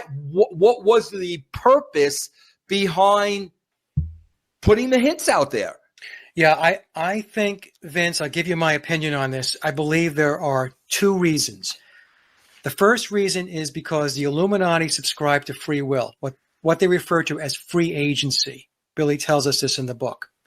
So in other words, what that means is we're going to give you the truth. We're going to tell you the truth. Now it's up to you to use your God-given gift of intellect and reasoning to figure it out. Either you pursue the truth or you make a decision that you're not, that you're going to continue to be deceived. And those that are deceived and stay in that space, they refer to as profane.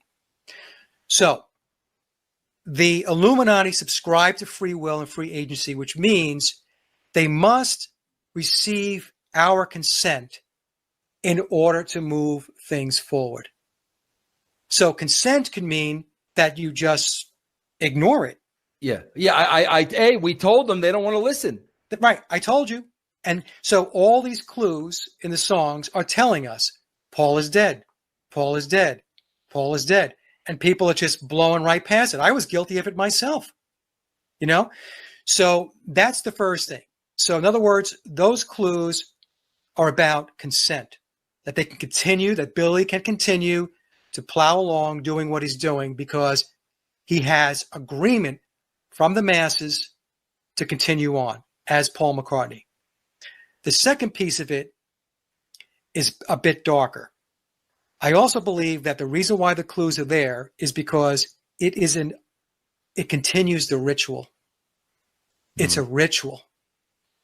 So every time you listen to a Beatles song and you have backmasking and you have clues and you're singing along and you're focused on that song, you are focusing your consciousness and your attention on the ritual.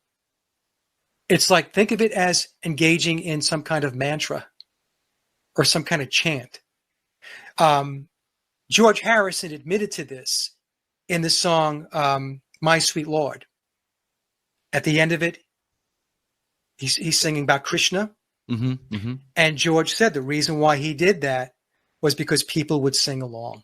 And that singing along creates the magic. The magic we're talking about is Crowley called it magic with a K. That magic is not somebody pulling a rabbit out of a hat or, showing you a card trick. This magic is about manipulating reality. It's about manipulating consciousness and steering the mass consciousness in a certain direction in order to achieve goals and objectives. It's called their will. This is why Crowley called it do as thou wilt. And this is the basis of Thelema. And this comes from Crowley's book, The Book of the Law. And this is what the Illuminati subscribe to. And so the entire world is locked up in this, and they don't even know it. So when you go to a show or you're buying records and you're worshiping rock stars and entertainers and celebrities, what you're really doing is you're worshiping your gods. They are consider them the demigods, and you're worshiping them.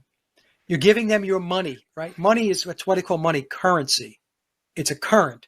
It's like electricity. It goes from you to them. In order for you to make that money, you have to exert energy to go to work and make that money. And then what do? You then take your hard-earned money and you give it to them. Yeah. Man, you know what's fascinating about that, Mike? When you lay it out that way, and again, listen, Mike. It's the same thing with wrestling, Vince. It's the same thing. Yeah, people are going to watch this show and say we're both nuts. I'm going to get back to logic again.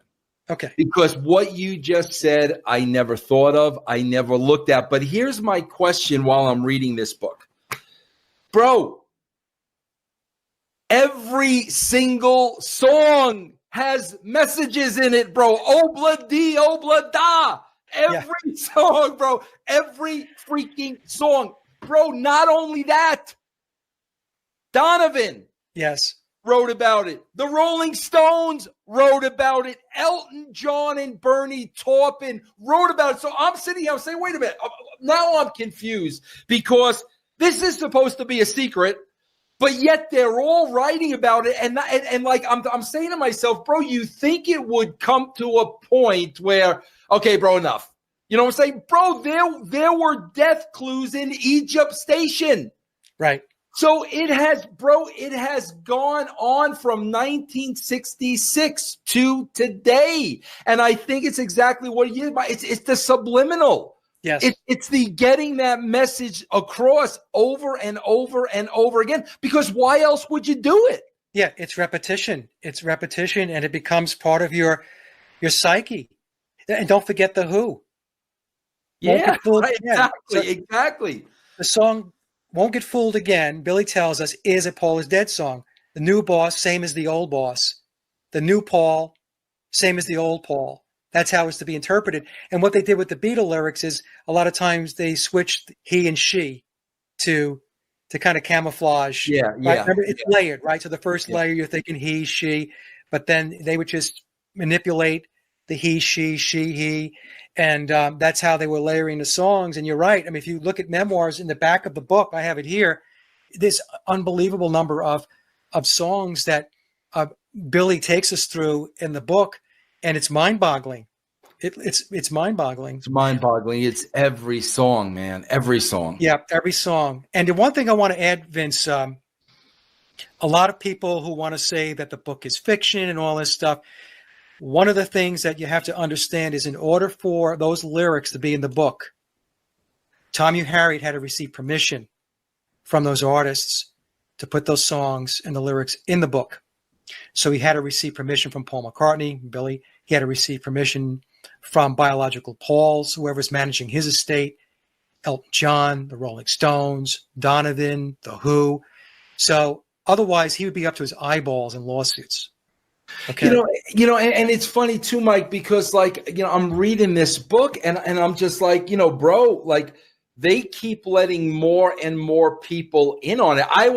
Bro, I knew about the Stones and the Who and Donovan and all that shit. I did not know about Elton John and Bernie Taupin. So like, as I'm reading this book, I'm like, why in God's name would you keep letting people in on this? Because somebody's going to spill the beans. But the fact of the matter is, bro, they're all at that level. Yes. So like, bro, if you spill the beans, there's going to be consequences. Yes, that's right, Vince. So it's a big club, as George Carlin said, and we ain't in it. And so all of these guys are in the club, which means they all operate within that pyramid of power I spoke about. That's the thing. It's almost sad in a way, right? You have a lot of musicians and entertainers and people who want to be actors and actresses, and what they don't understand is it's a club. So all this stuff where they tell you, oh, you can make it big, you could be great, you could be this, you could be that. Well, you can, but you're going to have to sell a piece of your soul each step of the way. And the higher you want to climb up that ladder, the more of your soul is going to have to be sold.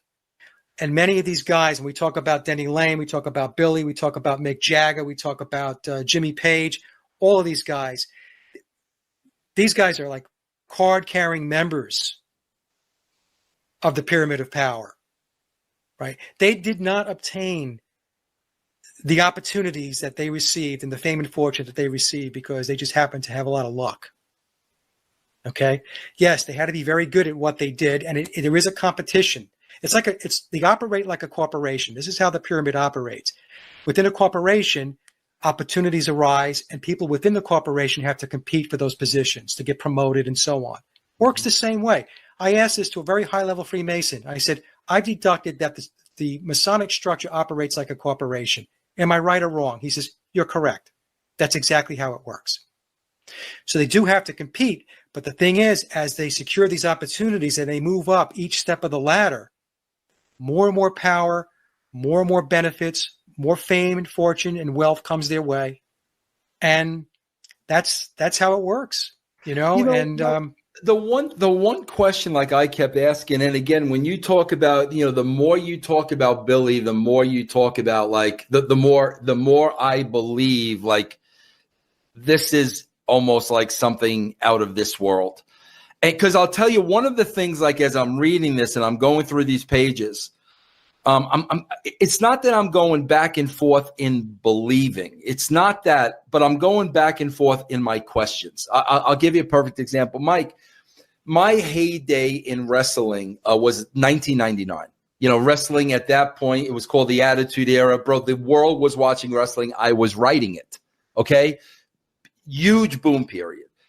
To this day, Mike, I'm 58. People will ask me questions from 20 years ago. Vince, why did you book this match? Why did you do this? And I'm like, bro, I can't remember. Like, honestly, I can't remember. So when I know I'm constantly being asked things from 20 years ago and I'm only 58 and, bro, I can't remember. And then 2009. Okay, bro, so do the math. This original book was written when he was 72 years old. So that's what's blowing me away, because I'm saying, okay, bro, a 72-year-old man wrote this. How did he remember all that shit? Like, bro, every detail of every song and every line. And B, if he's making it up, this 72-year-old man has an extraordinary mind. Like what is it, bro? I can't imagine I'm 58, bro. I can't imagine 70. You know who Vince McMahon is, right? Yes. Mike, Vince McMahon just turned 72. He's lost his marbles. Like, you look at the things he does now. He used to be a genius. I'll be honest with you, bro. At 72, he's an idiot savant. I mean, seriously, the guy's an idiot. So I'm saying to myself, okay, bro, either a 72-year-old is making this brilliant shit up, or he's got a memory that's photographic, or I don't know, did he keep a log? What's your opinion of that? Okay, so I can answer this question, believe it or not. First of all, Billy is still fully functioning. You know, when I went to go see him in concert, his voice is shot, yes, but physically, his mobility on stage for a man that's going to be 82 in September was unbelievable. I have parents who are a year or two older than him, and I'm going to tell you right now, Vince, there is absolutely no way they would last 4 minutes on that stage. Right, okay? right. And he's doing 2.5-hour shows. The concert tour, I think, is 39 dates within a year, and he's going to be 82 years old. So, so something's going on there. But I'm going to take you through something I stumbled on that I figured out based upon a correspondence that I had with the author Thomas Hugh Harriott. So I had a question for Tom, and occasionally I'll email him, and Tom and I have a good relationship these days. It's a professional relationship. He enjoys what I put out. I enjoy the books, and so do you really know anything about him beyond the surface, or do you kind of keep it on the surface? Do you know about him? I don't know anything about Tom in depth. I can tell you that he was a Mormon. He left the Mormon Church back in 2009. Of course, Mormonism was created by Freemasonry. He is a Freemason, and if I had to guess, he is either a 32nd or 33rd degree Mason. Tom did tell me that his ability to encode was a skill that was taught to him years ago. And at the time when he was taught it, he had no idea why. He just was taught how to do encoding. So remember, before I was telling you that when I say they, the deep state, Tavistock, the Masons, they strategize, years and decades ahead, right? I mean, they're always planning ahead. So Tom was trained in this ability to be able to encode.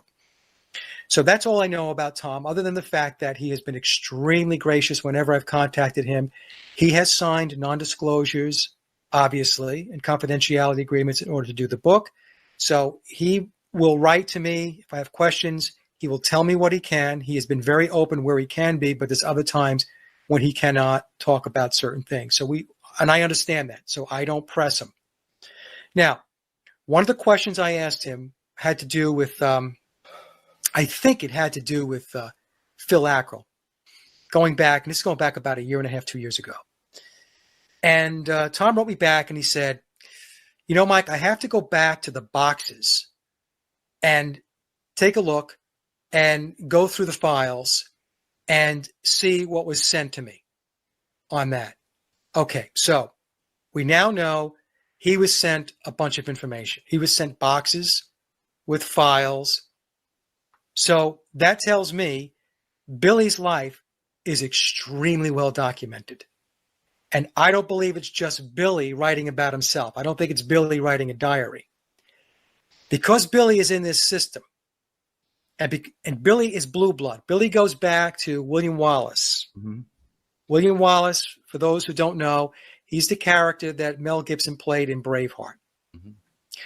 So he is of Scottish descent. He goes back to William Wallace. The 28 if on the Volkswagen had nothing to do with Paul McCartney's age would have been. It has to do with the generations separating Billy from William Wallace.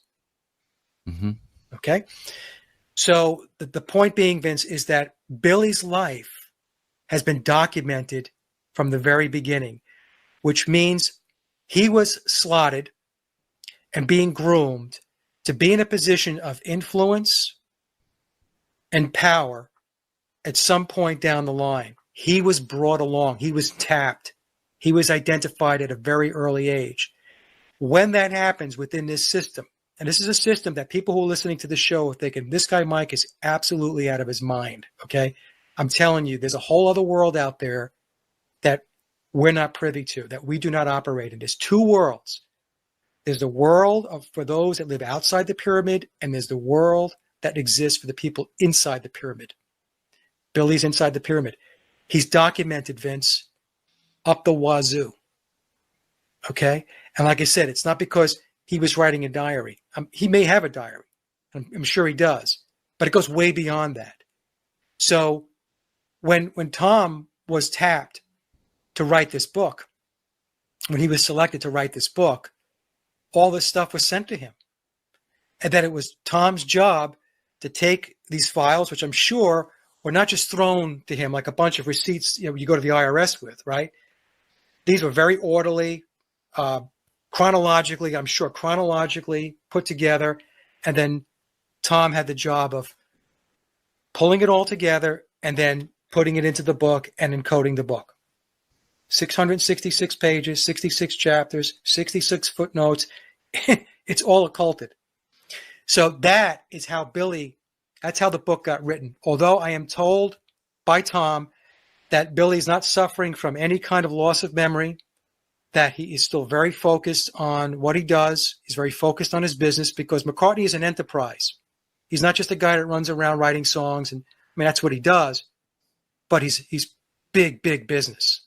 He's an enterprise, and he's still sharp as a tack. That's what I'm told by Tom. Okay. Let's follow up a little bit, because I want you to get into this a little bit, Mike, because this is where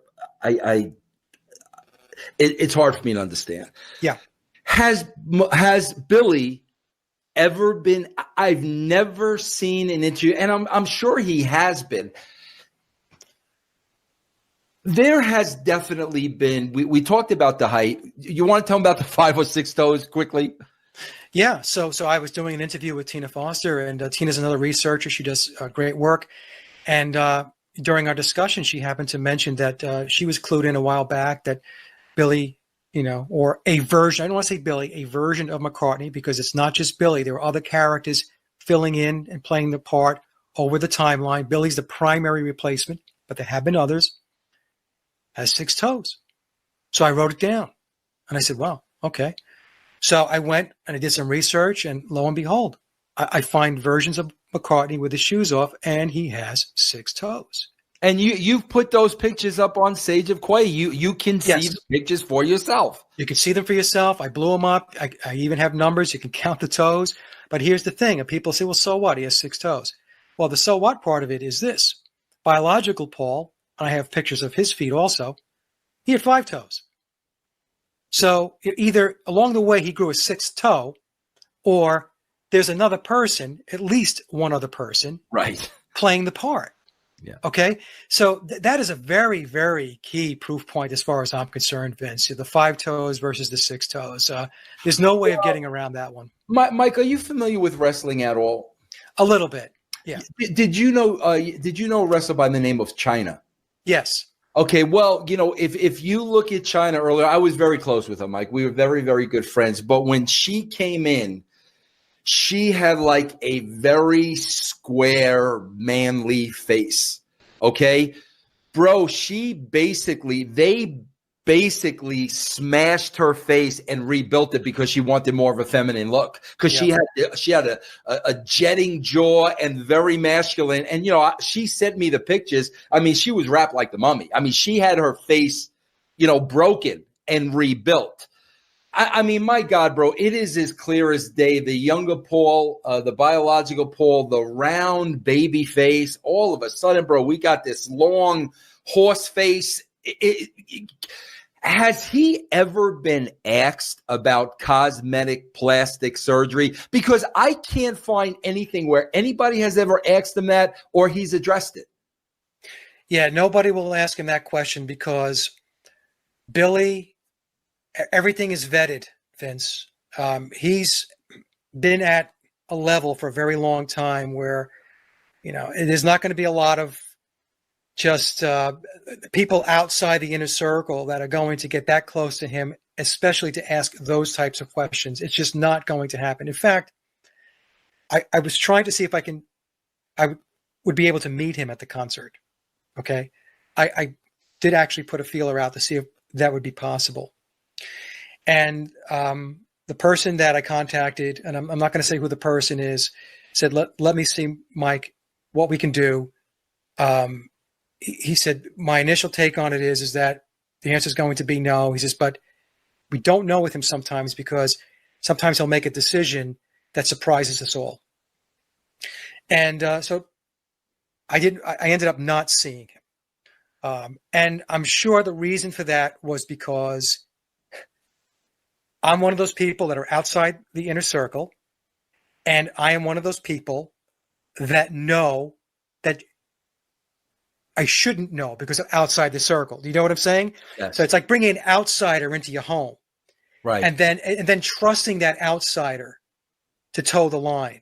So what they're not going to do is they're not going to have a situation where something could jeopardize the deception. So that's why I'm convinced that's why I was told, no, you're not going to be able to go see him. You know what I was, what I saw that was interesting to me, Mike, and I find this hard to believe he's slipping up. Because I mean, from everything you've said in the boxes of, documentation that you, Harriet, received, there were two contradictions on a recent Stern interview from the book. I'll tell you what those two contradictions were, because I just read the parts in the book today. Number one, obla di obla da. Stern said to him, man, I heard Lennon hated that song. And he said on the show, oh no, he liked it. And then he went on to tell the story that he's got in the book where he says, Lennon came in, sat at the piano, banged away that opening part. That was consistent. But in the book, he says Lennon hated the song. Yeah. And the second inconsistency, and this was a big one, man, the clips on YouTube where Stern asked him who broke up the Beatles. And he says John Lennon broke up the Beatles. I mean, it was John. In the book, he clearly states, I broke up the Beatles. Yes. And I found that interesting because, reading these details of every song in the documentation, it just seems like he would know these answers by heart. What do you, could that be the age factor? I'm going to say, Vince, that Billy does. I see Billy do this a lot. So what he does is he has two narratives. We have the one narrative that's in the Memoirs of Billy Shears, and that's the narrative where he's telling you the truth. In fact, in the book, he even tells you that the version of the Beatles and Paul McCartney for public consumption is the fiction. And what I'm telling you here is the nonfiction. He even says that in the book, right? There's a sentence or two that explains that. So what he does is when he goes outside of the book, he continues to play the part of Paul McCartney, and he has different versions of these stories. There are times when he will overlap with something he said in the book, and then he just veers off, and it's different, like you just explained, right? You just illustrated. I believe that's intentional. I believe it's because Billy's take on this, it goes this way. Again, my opinion. You want to know about me? You want to know the truth? Read the book. If you're not going to read the book and you're going to continue to idolize a persona, a character, then I'm going to give you the fictional accounts of the character. And that's how I think, I believe he has two narratives and two threads that he rides. And yeah, Mike, that's the best way I can explain it. That would make perfect sense because I always go back to who's going to take off their shoes to walk across red hot pavement? Nobody. I mean, like that, bro. Seriously, before we talk about that interview, here's the thing this is really a hard pill to swallow. And I want to get into this a little bit because, bro, thanks to you, I've become a big fan of this character, Vivian Stanshall. What a freak. But he would have been a great wrestler. What a personality. What, like, unbelievable. I've been watching a lot of Bonzo documentaries and, them being on shows over there and stuff. What a oh my God, what a charismatic individual. Okay. Magical Mystery Tour. Bonzo's in the movie. Right. Magical Mystery Tour. Paul's in the movie. Now, I've heard you say this, Mike. This is where, like, you say there are other Vivian Stanshaw's. Yes. Correct. So that would have been a imposter Vivian Stanshaw for that movie. No. So let me explain. I'll give you my theory on this. So I was contacted about a year and a half ago, Vince, by somebody who was very credible. And they had explained to me, I'm going to give you a little backstory here, so I hope you have the time. Oh, absolutely. Please. Okay. This person explained to me that back in the 1990s, they were at a very high level party, soiree, whatever you want to call it. It consisted of people from the intelligence business, people from technology, the military industrial intelligence industries. And during that get together where they were having discussions, there was a couple of guys that were off to the side. This is how it was explained to me. And this person was there. This is a first person account. And they explained that when they made the swap, the Paul McCartney swap, when Paul died, they created two primary replacements. One being the performer, the musician. That's Billy. Right. There was another version that was not a musician, but an actor who was used for public consumption. So he would walk the streets. He might do interviews. He'd be photographed. Okay. The way I understand it and the way I put it together is, and I call that version Street Paul. That's the name that was given to me. Right. They said he was referred to as Street Paul. So Street Paul, he was way ahead as far as the reconstructive surgery and the transformation to look like Paul McCartney. Billy was still in process, but Tavistock and the team there didn't worry about it because they said, well, Billy's going to be recording songs, and everybody who's going to be in the recording studio, the engineers and the producers, know who he is. No big deal. They're in on a secret. So, but we have Street Paul, and he can run cover. So people are going to see this guy that looks very much like Street Paul. In fact, in Memoirs, they tell us at the Melody Maker Awards on September 13th, 1966, where Paul McCartney and Ringo Starr are up on stage and they're receiving an award, that's not biological Paul. That was Tavistock's best double. That's Street Paul. It's a mind blower because when I have the footage. When you watch it, it's just unbelievable what they did, how they were able to transform this guy to look exactly like biological Paul. So I believe what they did in Magical Mystery Tour was this. Scenes where we have close-ups and they're not performing, we are seeing Street Paul. Other scenes where there's a performance and the camera is further away, that's Billy in costume. The costume consisted of, they used a lot of latex, foam latex. Foam latex has been used extensively since The Wizard of Oz back in the 1930s. So by the time they got to 1966, it was 30 years of foam latex technology being used cosmetically for theater and movies and so on. A lot of people think like they invented latex last week. It's been in play for 90 years. Mm-hmm.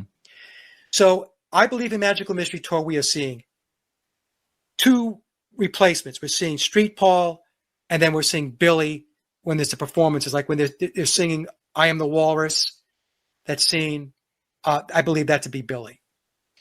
Who's Vivian Stanshall? Okay, so Stanshall is Billy. So when Stanshall comes out in Magical Mystery Tour, that's what he looks like without all of the latex and all the cosmetics. So he made a cameo as himself, and then the rest of the time in the film, he was made up to look like Paul McCartney. And I believe, again, what they did was they played off of Street Paul and Billy, Street Paul and Billy. Because even when you look at Magical Mystery Tour, if you look at stills from the movie, if you look closely, you will see that the Paul McCartney in Magical Mystery Tour in different stills doesn't look exactly the same. They don't look the same.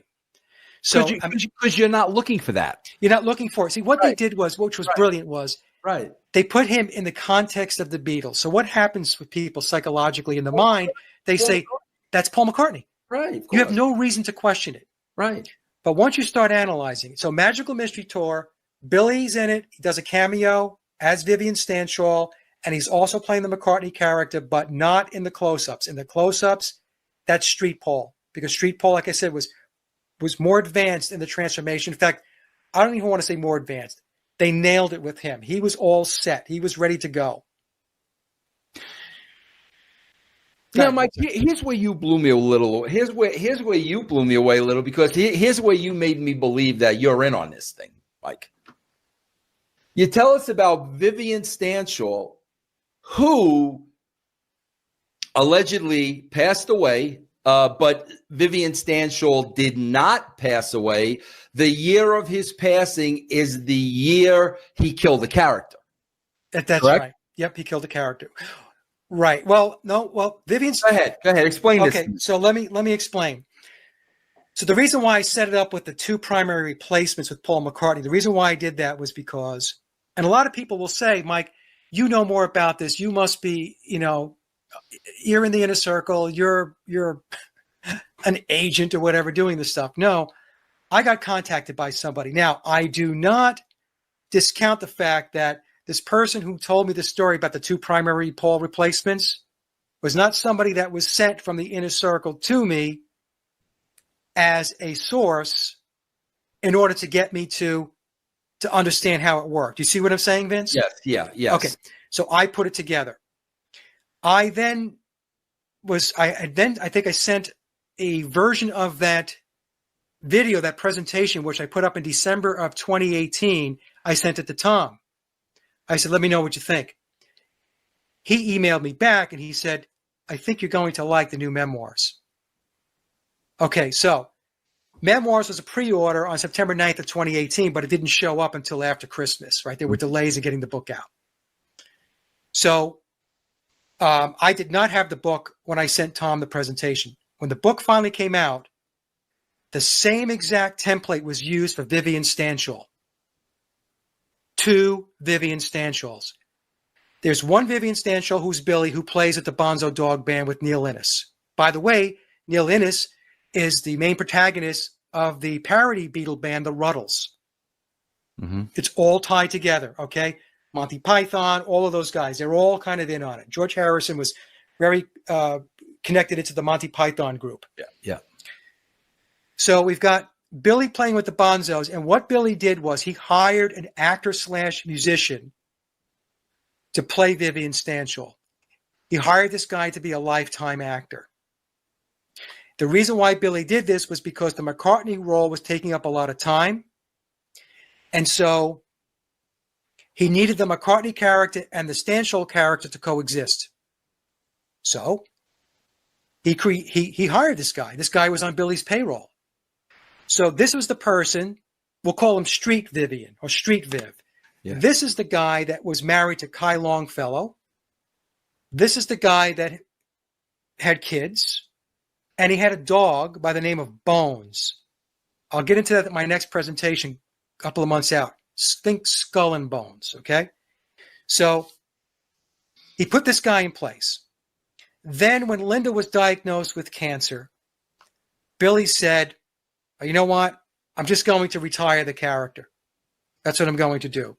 So he approached the guy that was on his payroll, the actor playing the part of Vivian Stanshall when Billy wasn't with the Bonzos. And by the way, if you take a close look, folks, at those 2 Stanshalls, I'm doing a collage right now, Vince, just like I did with McCartney. You're going to see there are different versions of Vivian Stanshall. They don't look alike. So there are different characters playing the role. So he went to Street Viv and said, look, I'm packing it up. Memoirs tells us on page 84 that the guy playing the character said, no, I'm not giving it up. this is my life. I've invested my life into being this character, Vivian Stanshall. I like doing it. I'm not giving it up. Just like Billy had invested his life into being Paul McCartney. Right. Kind of the same thing. So this guy said to Billy, no, I'm not doing that, which took Billy by surprise. And then, this is what happened. You guys, people listening, can read into this, make your own decisions. He dies in an electrical fire at the age of 51 in 1995. I don't know how many people, I don't know anybody who ever died in an electrical fire. I know people do, but it's very odd that Billy approaches this guy and says, look, I'm packing the character up. I'm not going to do it anymore. I'm going to retire the character. And this guy says, no, I'm not doing that. And then this guy disappears. Okay? Mm-hmm. I don't know. And people will say to me about this whole Stanshall piece in Memoirs being fiction. And I said, look, if it were a lie, if it were fiction, the Stanshall estate, he's got children, would sue Tom Harriet. Mm-hmm. They would sue him. Right? Yeah. As far as I know, there's no lawsuit. And the reason why is because, as Billy explains in the book, there were two of them. Billy and the actor he hired, the lifetime actor he hired that was on his payroll to play the part when Billy had to go run off and play McCartney. So you see the same template was used. Yeah. Performer, Billy McCartney, Street Paul.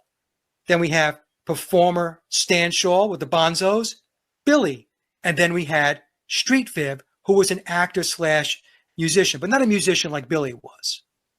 You see, so the same template rolled out. God, it blows your mind, Mike, because when you talk about how many instances is this being used in today that is right in front of our face? I'm a huge Rihanna mark. I mean, come on, man. Right. Like, I mean, how, you got to explain this to me, bro, because this freaked me out a little bit. The Vivian Stanshall messages on your recordings. Yeah. What do you, bro? Like that's what I thought. He's in on it, bro. Mike Williams is Vivian Stanshall. Bro, that literally freaked me out, bro. Like that literally freaked me out. What, please tell me how you did that. It's a computerized voice. Oh God, man. It was so freaking real. That gave me the heebie-jeebies, bro. It's a software that I have. And what you have to do, Vince, is you have to just word things. You have to put the words together just right so it doesn't sound computerized. Yeah. And I've had so many people write me and say, that can't be him. He died. Right. And I'm laughing and I'm thinking to myself, it's not Vivian Stanshall, but, it's good for fun. I do it for laughs and to get a chuckle out of it. But you freak me out. You didn't make me laugh. You freaked me out, Mike. Hey, Mike, let's turn this. This is where now, I told you a couple of the red flags, John just caving, but man, your explanation and your theory and your opinion of that, I buy it. Yeah. Vivian, Ackrell, I mean, bro, you have to have an open mind to believe all that. Bro, and again, I go back to the showman that Vivian Stanshall was. Yeah. This guy, guys, you got to see him. I mean, you know what's funny, Mike? I'm a huge Tiny Tim mark. Okay. Because Tiny Tim was so unique. That's why I like Vivian Stanshall. I mean, the same thing. But Mike, here's now where I start. Okay. I don't know if it's intentional or not. There are a couple of instances in this book. The more you get closer to the end, the more the real person, Billy Shears, starts to come out. And bro, I know, I started feeling emotional about it when, bro, and guys, let's look at this realistically. From the time Billy joined the band in 1966, bro, I don't think people realize the Beatles were done 3 years later.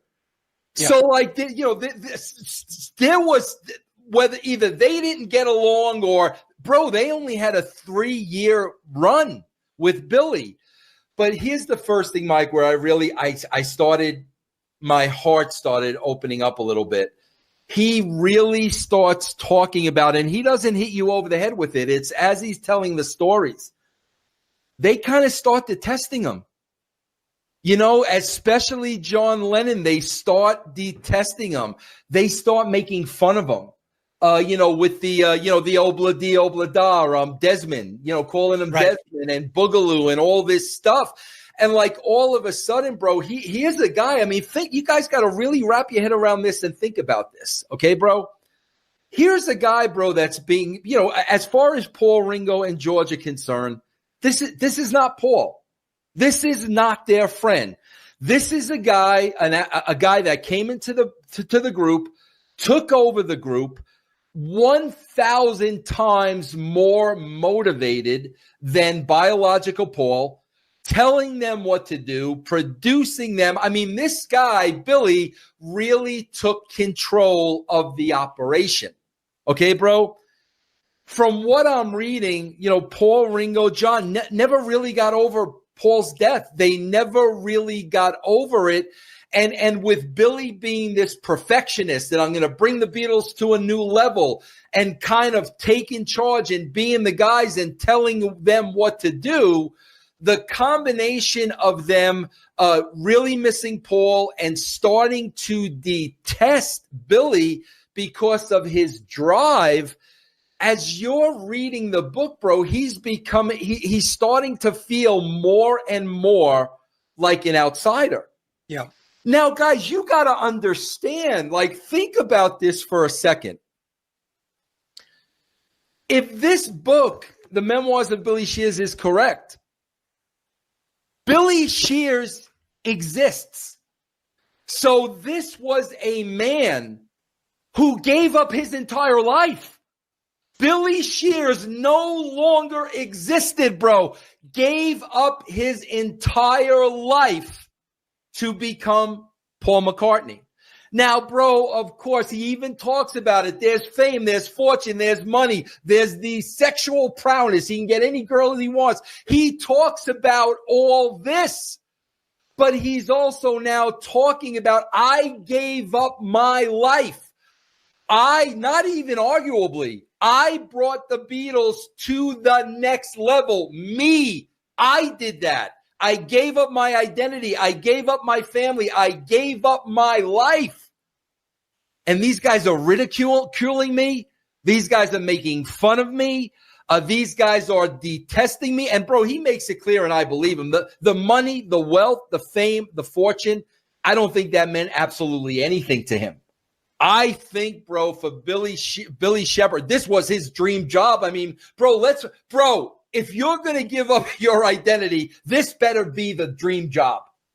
But, man, this was the first instance in the book, Mike, where I really started feeling for Billy Shears as a human being. I'm going to get to part 2 later, which was 10 times as worse. But this is where now you start, holy shit, this is a different guy. And this guy gave up an entire life, everything he had built before it, family, friends. And this is the treatment he's getting. And bro, of course, I'm brought to the scene in Let It Be. Yeah. Where Harrison, bro, I'll do whatever you want me to. When you're reading this and you're looking at that scene, it's like, bro, this ain't the guy they started with in 1962. No, that's a very telling scene in Let It Be. Yeah. So, Mike, did you just really? I felt Billy coming out more and more as the book went on. Yeah. So Billy, he makes no bones about it that he took the Beatles to a level that he believes, at least he believes, would never have achieved. They would never have achieved.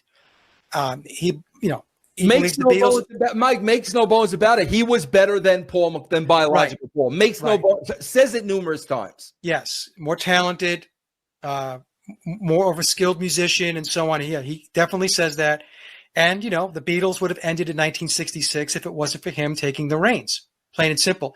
So what happened was, Vince, and you explained it great. I mean, the Beatles before he showed up, basically they were four friends. Now they had a boss. Mm-hmm, mm-hmm. And they had a guy that was a workaholic and a perfectionist. And in fact, in the book, he tells us that during the recording of Pepper, that he actually went back and redid tracks that the other Beatles had put down because he didn't like the way they played and he didn't like the way it sounded.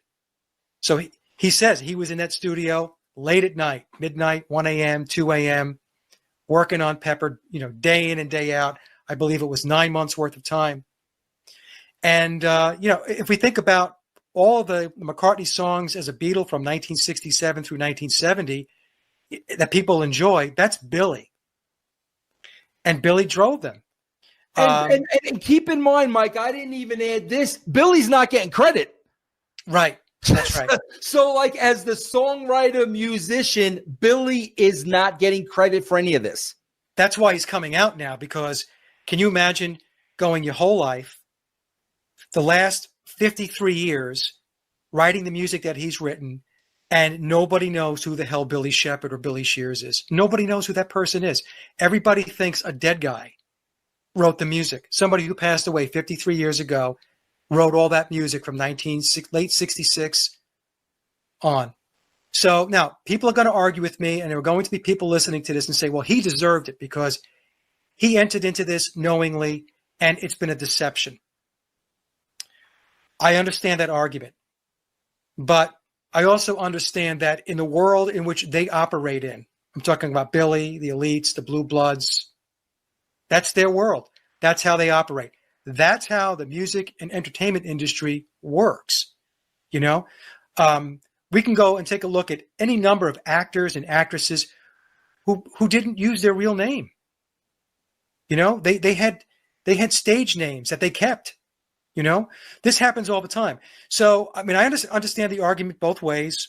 I can sympathize with Billy on one hand, Vince, me personally, based upon the things that you said. I can also understand the position which says, but you know what, Bill? You didn't have to do this. And a piece of it, you did do it, and I would say probably a big piece of it, is because you wanted the fame, the fortune, and the money.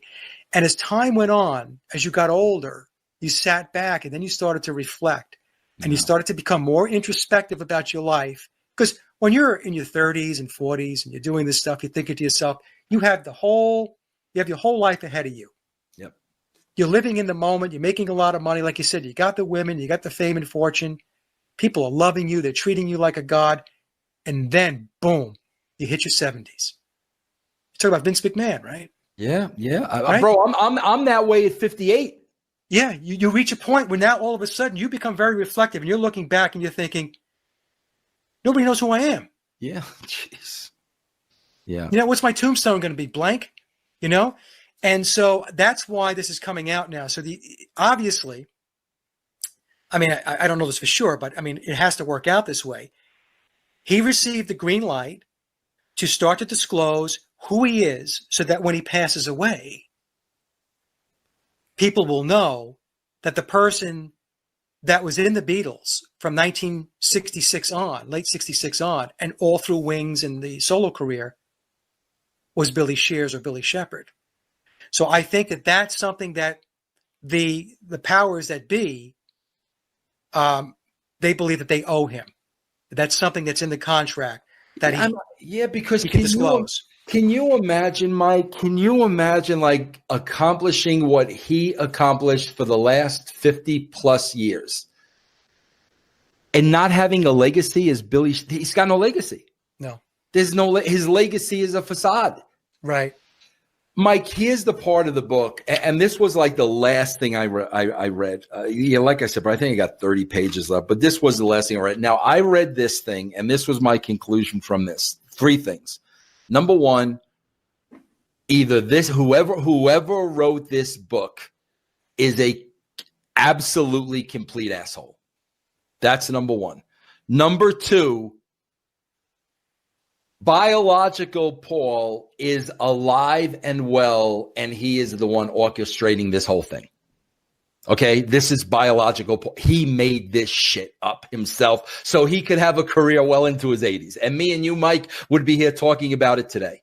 Okay, That's number 2. Or number 3, this book is 100% accurate because you would have had to be an asshole to talk about it this way. You would have to be the real Paul McCartney to talk about it this way, or you would have to be Billy Shears. And here's the chapter that touched me the most. The chapter on Linda. Yeah. Because, bro, if you're talking about your love of this woman, in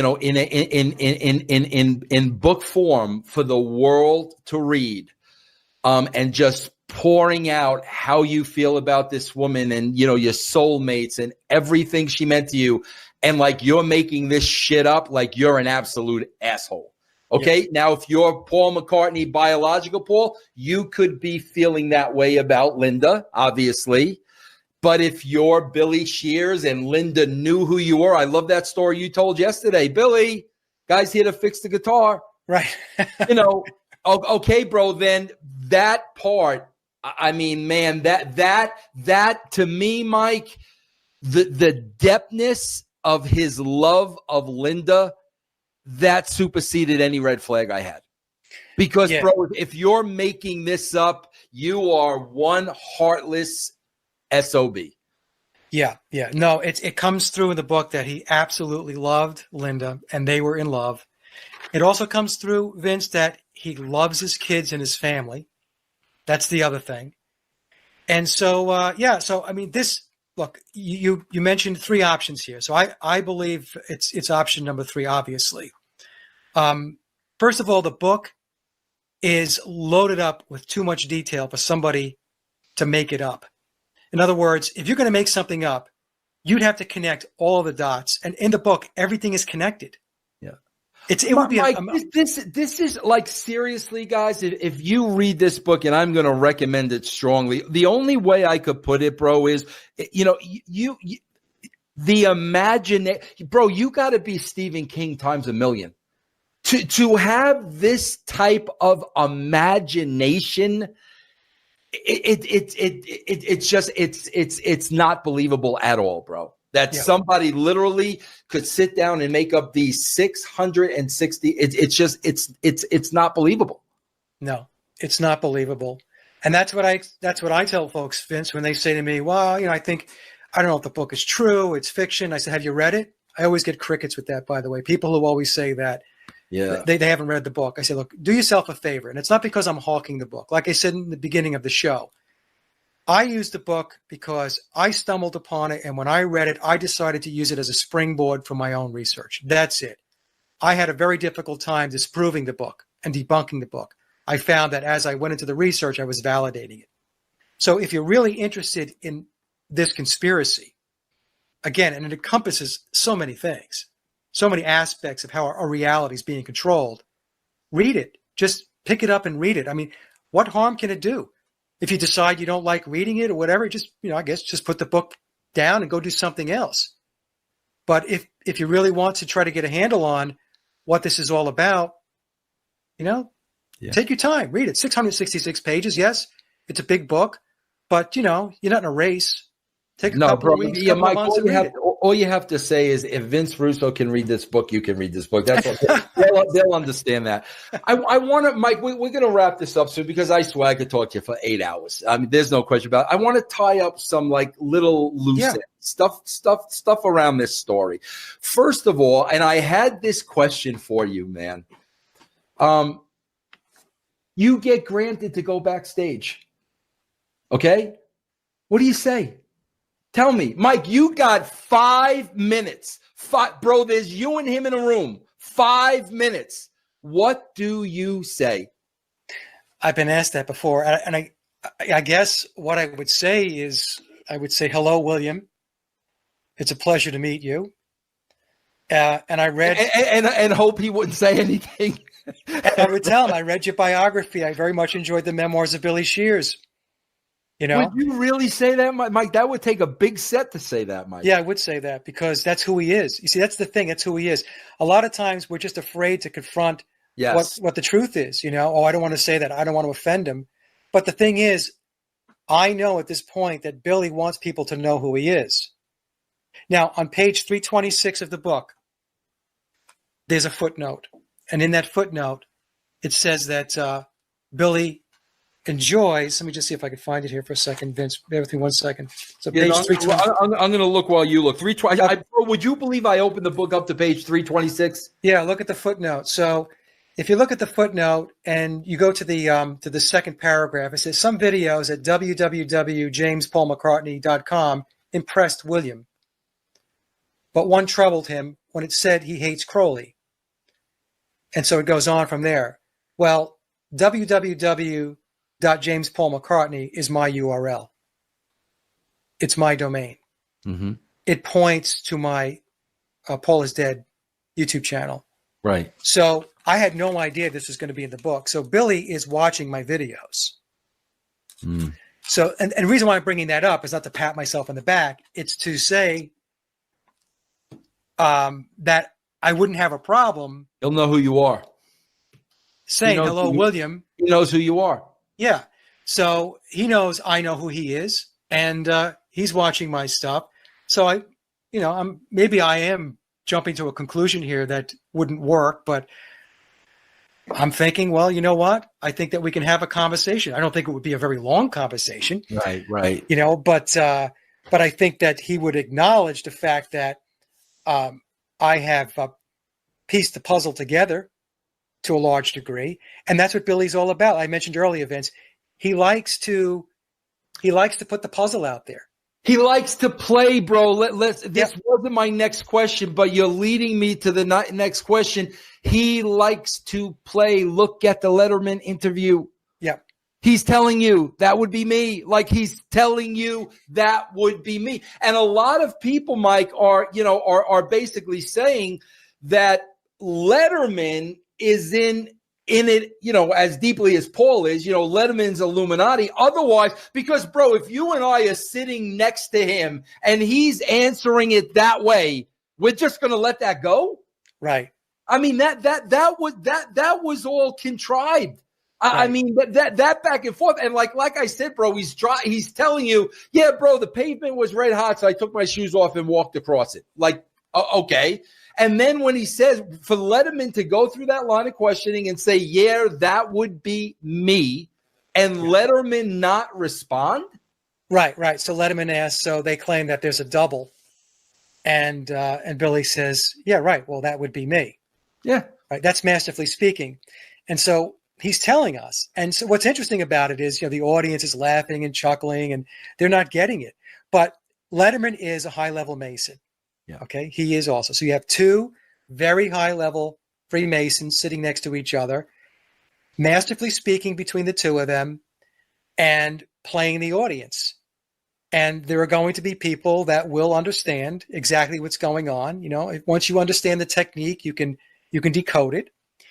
And, but the vast majority of the people out there, Vince, the 99.9% of the folks sitting in the audience, maybe 100%, did not get it. And like you said, when Billy says on the Abbey Road cover that he kicked his sandals off because it was so hot, what he was telling us is, does that make sense to you? Does it make sense that I would kick my sandals off and walk across the street on a hot pavement barefooted? Does that make sense to you? Because if it makes sense to you, you're not using your brain.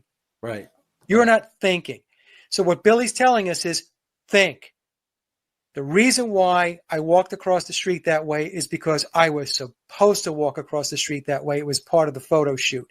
It was a clue. Yeah. You see, yeah. That's how it works. And it's amazing how people rationalize the irrational. Yeah. I see it all the time, Vince. Yeah. People argue with me and all they want to do is just rationalize things. They don't want to critically think. They just want to explain it away because they want to remain in their little corner, in their belief system. Safe. They want to be safe in their They want to be safe. They want to live in their little box with the bow slapped on top of it. And don't you dare tell them there's something outside the box. Do not do that. Yeah. Now, Mike, let's go real quick. I'm just going to tie up these loose ends, and then I'm going to hit you. At the end, I got one, real specific question I want to ask you. Heather Mills, Billy Bush. She knows, right? This is what she's telling us without her telling us. Yeah. Heather knows. Absolutely. In fact, I have a clip where Billy showed up for a premiere of the concert for George. Oh, yeah, his wife. George's wife. George's wife says, "Hello, Billy." And who's standing right next to Billy? Well, it's Heather Mills. She was pregnant, right? Yeah. And again, I got that email, you referred to it before, where the electrician went in to do some wiring in Billy's studio. And when the door, Linda called out, "Hey, Billy, the electrician's here to work in the studio." So within the inner circle, that's what they call him, Billy. And then you got the Dana Carvey, which, like, what the frig was that? Like, out of nowhere. Yes, that was a slip. I'm convinced that was a slip. I'm told that interview never went anywhere. That was an outtake, and that's what I was told. And obviously it was leaked out there, and Dana Carvey says he met Paul McCartney, and then during the conversation, he calls him Billy. Yeah. That's his name, And so if that's your name, that's what people are going to call you by. People call me Mike. They call you Vince, Yeah. It's just the way it works. Mike, I was really I knew about the Japan incident. Yeah. Okay, bro. Like, how did that get swept under? That's a big deal. Like, Mike, let me ask you this. If you had to hang your hat on one thing like that, bro, like, that's it. Bro, reading the Japan story, it's like, bro, like, fingerprints don't freaking match up. Like, right. I don't understand. Like, what else don't you understand? So, like, my question is, number one, like, what's that's it for you? And number two, how did this story not turn into a big deal? Because it got buried. One of the big things for me was the 6 toes versus the 5 toes. That's a recent revelation from my perspective. But the 9 days in Japan. So just to give a little background, Billy was doing a tour with Wings. They were going to Japan, and they had to jump through a lot of hoops to get to Japan because he had a prior drug bust. And the Japanese at the time were very, very strict about having anybody come into their country with a criminal record. So they worked it out. And what Billy did was, like, very foolish. He admits in the book it was very foolish. He stuffed his bag full of weed, suitcase. He gets into the airport in Japan. They find it, and Billy winds up in the clink. And the Japanese authorities come to him and say, "Who are you?" "I'm Paul McCartney." "No, you're not. We know you're not Paul McCartney because we have your fingerprints, buddy. We have fingerprints from Interpol going back to Germany because Biopol was arrested for some ridiculous incident back in Germany. But it was a minor infraction, but they took his fingerprints. 1962. So this is 30 years prior. Yeah. So they had biological Paul's fingerprints. And so when Billy got arrested, they took his fingerprints. Japanese are looking at it and say, this is not the same guy. So he's sitting in jail. And as he tells it in Memoirs, he's kind of sweating it out a little bit. And so the British government intelligence intervened. They got together with the Japanese government and said, yeah, you're going to have to help us out and let him go. And that's how Billy got out of jail in Japan. So what does that tell you? What does it tell you when, if you think of it from a very simple perspective, he's a singer, songwriter, musician. Why would British intelligence, why would the British government intervene to get him out of jail for bringing the dope that he brought into put in his suitcase? Why would they do anything about that? Well, it's because he's their puppy. He's their baby, Yeah. Right. And there's also been DNA testing along those lines too, right, Mike? Yeah. With Bettina Hubers, there was a paternity case that dragged out and dragged out and dragged out. They also did, in that case, a handwriting analysis that didn't match up. Yeah.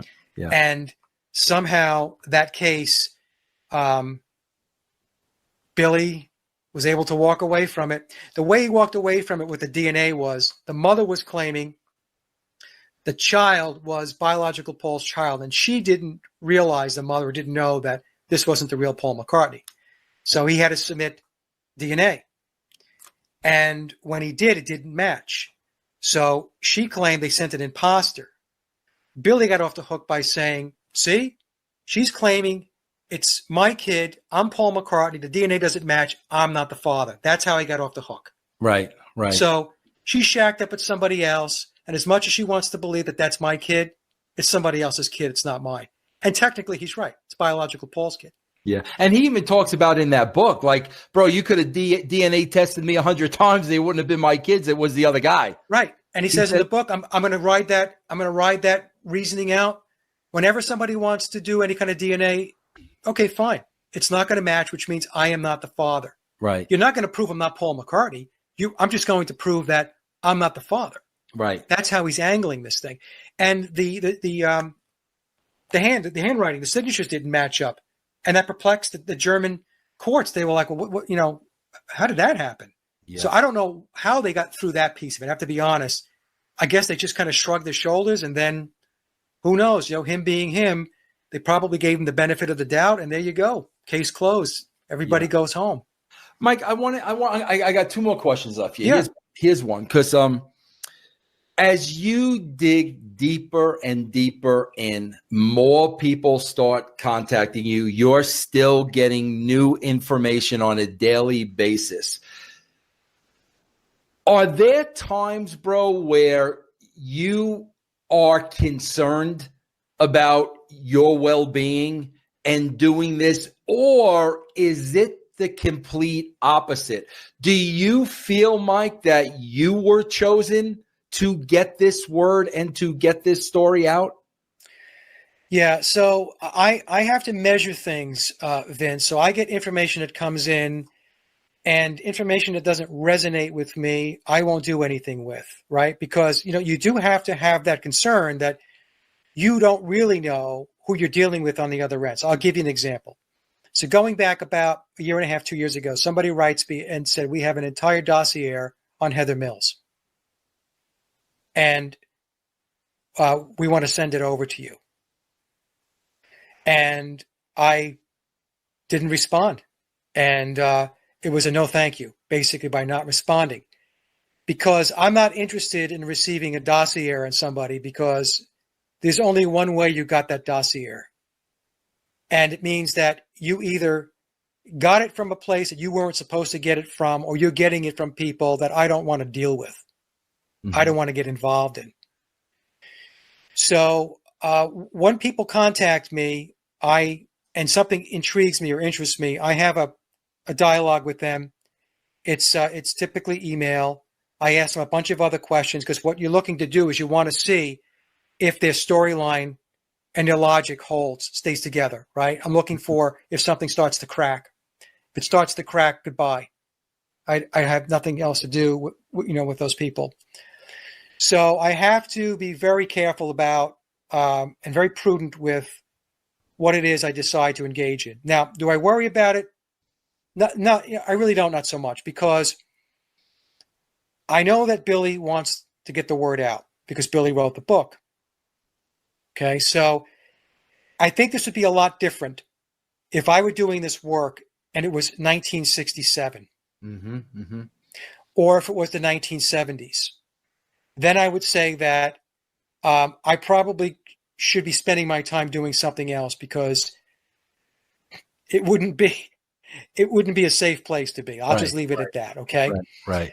But now, because of the disclosure, and I am thoroughly convinced he is disclosing that, it's okay. Now, I can tell you the way it does work is that the people that are watching the shows and information coming my way, they sit back. Initially, they sit back and they watch and they listen, and they want to see how credible you are. They want to understand your presentation style. First of all, they want to see if you're professional. They want to see if you're going to be objective, if you're going to use, you're going to be an intellectual about it from the standpoint of using reasoning and logicking through it. You're not going to be bombastic. You're not going to come across like some kind of nut job, some kind of wacko. So these people are sitting there and they're watching. And I know this because I've had some of them come forth and say, I've been listening to your shows, and so I've decided that I feel comfortable now. I've decided to send you some information. So they're measuring also. Like I'm measuring from my end. They're doing the same thing. And to be honest with you, that's why, people have reached out to me are very good sources. This is where I think I probably benefit more than other researchers. I'm not going to say all researchers, but there's a lot of people doing this work. And over the 3 years, I've had some people come forth that are very credible people. And I pledge to them that their identity will remain confidential. There is absolutely no way I'm going to give up anybody, because some of these people could wind up losing a job. I'll just put it that way. Or getting a lot less work. I'll just leave it at that. Mm-hmm. I mean, I'm not saying people are going to get killed. So I don't want anybody to misinterpret.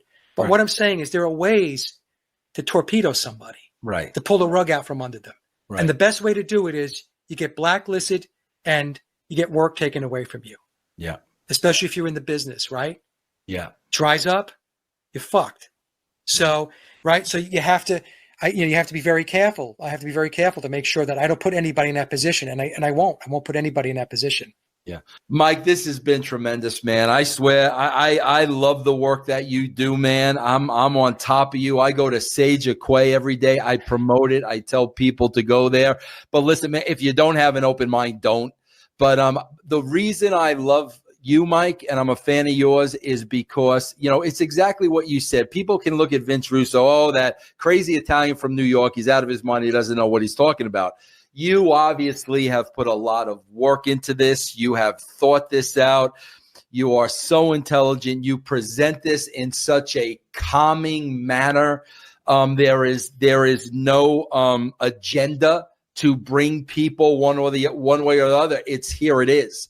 Yeah. And man, Mike, I just got to tell you, man, you've done such a great job with this. I am such a fan of yours. I really, really hope I was good enough, Mike, where we could do this again. Absolutely, Vince. Anytime. In fact, I was going to say you have an open invitation to come on my show. Maybe we could talk about your life in the wrestling world. And Mike, there are so many similarities. You talk about Illuminati. We have to talk about Vince McMahon. There are so many, Mike. There are so many comparisons. I think it would, because the wrestling business is a work. It's a work. It's all a work. It's all built on a facade. There are so many things that come into play. I think that's what piques my interest about this. But I'm sorry it took me long, because you wanted me to read the book first, and I knew I'm not going to serve you justice unless I read this. So that's why I took a little while to read it and digest it. But man, Mike, I can't thank you enough for coming on the show. Absolute pleasure, Vince. It's been one of the best interviews I've ever done. And like I said, come on my show and we'll talk about your side of the business, and we'll get people to awaken to the reality and how it really works. Yeah. All right, Mike, I'm going to wrap up. Just don't go anywhere, because I want to personally thank you. But guys, that is it, man. I am telling you, I've been telling you guys about Sage of Quay forever. Check it out. Mike, what's the other website? Because I want to give the exact name about Paul. What's the name? Because I follow that one too. What's the name? The best thing to do is to go to my hub website, sageofquay, QUAY.com. All of my links are there. It's a hub, so you can hit my Sage of Quay main channel, my Paul is Dead channel. I have a guitar channel where I do guitar repairs, believe it or not. You can hit all that stuff. You can hit my blog, Mixcloud, Spreaker. It's all there. Yeah. Well, there it is, guys. The great, great Mike Williams. Guys, open your minds, open your eyes, bro, because, you may miss what's not only right in front of you, but what can affect us all in the big picture. I will see you guys right here next week. Okay, Mike, last question. Yeah. Billy passes away. What happens? It's going to be a slow, methodical process of rolling out disclosure. So what I've been told is that there are other projects underway. Some of them are major projects like documentaries. So Memoirs, look at Tom Harriet as the project manager for the book part of the disclosure. And there are people who are working on other aspects, like I said, movies, disclosure, documentaries, and so on. And these will be rolled out. The one thing I can assure you is many people I know who do the research are hoping he gets arrested and all this stuff and he gets taken to court. I'm going to tell you right now, not going to happen. Never going to happen. Billy has been a good soldier, a stand-up guy for the pyramid of power. He has moved his way up into the ranks. He's into the illuminated degrees now, based upon how I've pieced this together. He's going out in style, Vince. He's getting a ticker tape parade. He's going to get accolades and a standing ovation. That's what's going to happen. And they're going to pave it. They're going to wrap this thing up so that people are going to have an appreciation for Billy Shears or Billy Shepherd. That's how this is how it's going to end. It's not going to. So we will know. We will know. The book says, Billy tells us, full disclosure will happen after he passes away. But between now and then, the disclosure process will continue with regard to more information coming out. There may be, I'm sure Tom may have another iteration of Memoirs that might come out, another, like maybe a third edition at some point. And we're getting the clues. Like, as an example, Billy has that video, Who Cares? It's the song from his Egypt Station album, right? Filled with Illuminati symbolism, just loaded up with it. It's oozing with Illuminati symbolism. And at the end of that video, there is a picture of a newspaper. And it says, never a big fan of, and then there's a piece of paper where he writes, don't forget your umbrella, and he puts P. Well, when you read it horizontally, it says, not a big fan of P, Paul. So he's telling us he's not a big fan of biological Paul. That's what he's telling us. It's those types of clues that Billy's going to continue to put out. Now, some people don't like that, right? How dare he say he doesn't like biological Paul? Okay, whatever. I'm not going to get into that. I'm just telling you, if he were biological Paul, he wouldn't be writing, I'm not a big fan of myself. Right. You know? Right. So that's the disclosure process. So we're going to see more and more stuff like that. And we're seeing, like, Egypt Station is all about the Egyptian mysteries. It's all about mysticism and the occult and the esoteric. That's what that's all about. All kinds of clues on that album cover, as an example, you know. So that's what they're going to do, Vince. And only those that are really paying attention are going to get it. I told Mark Devlin, I don't need somebody to stand at a microphone and tell me that that guy is not biological Paul. I already know. Mm-hmm. I'm past that. Yeah. You know? So I'm not looking for that, you know, personally. And even people. What personally though, Mike, what personally, one question would you want answered? All this 3 years of research, everything you've put into this, what's the one question that you would want answered? The one question I would want answered is, what's the end game? In other words, Billy and the Beatles, along with the other bands, have introduced a Luciferian theology, philosophy into the culture and the society. I mean, it really full blown, starting in the 1960s. I mentioned earlier, overturning traditional values, Christianity, all that stuff, right? It's Luciferian. It's also, you can look at it as the cult of Dionysus. Look up the cult of Dionysus. You can see everything that represents the cult of Dionysus is happening today, right? Revelry. It's all of the androgyny. All of that stuff is all in, you know, it's all wrapped around the cult of Dionysus. My question would be, how does this benefit humanity? You're doing all this. How does this benefit the world? I mean, I can understand it, but I can't actually piece it together. Like, where are you going with this? Yeah. What's the world going to look like 10, 20, 30, 40, 50 years from now?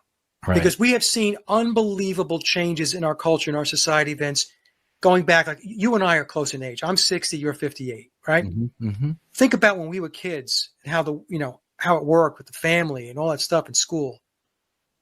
It's not the same. Mm-hmm. Anybody who wants to tell me it's the same, you've been asleep. Okay? All of this drastic change, where is it going? I that's the part I struggle with. And if I had a question to ask Billy, all this work that you did is in support of this Luciferian mindset, of this Luciferian philosophy. So what does the world look like, Billy? Yeah. But without a shadow of a doubt, you believe they know where it's going. Oh, yeah. Yeah. Oh, yeah. They know where it's going. I don't know how much, control we have over it. I tell people that, the reality is controlled to such a degree. Everything is manipulated. Everything is controlled, your movies, your media, your politics, your government, your military, your judicial system, your medicine, everything. They got their hands in everything. I mean, it's unbelievable. It's an octopus. It's full spectrum dominance. And so people live under the illusion that they're free because, after work, you can go get a couple of beers or you can go shopping down at Old Navy or Walmart, So that's the question I would have for them. What are we looking at here? What does this mean for everybody? Yeah. Because all I'm seeing is a bunch of dysfunction. That's what I'm seeing. Chaos and dysfunction. Yeah. And I'm seeing people live in fear.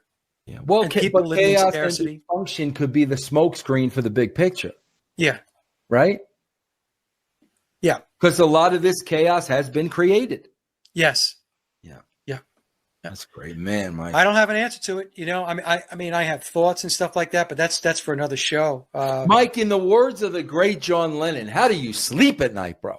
Yeah. Oh, by the way, folks, listen to that song and that John is telling us all about the Billy story. Yeah. In the song, How Do You Sleep? Yeah, and also think about, bro, your friends from childhood, the band breaks up, we're all now going to sling mud at Paul, through song. I mean, that's just not logical. Well, welcome everyone. We have a terrific show on tap with a guest that I am sure you will find very interesting.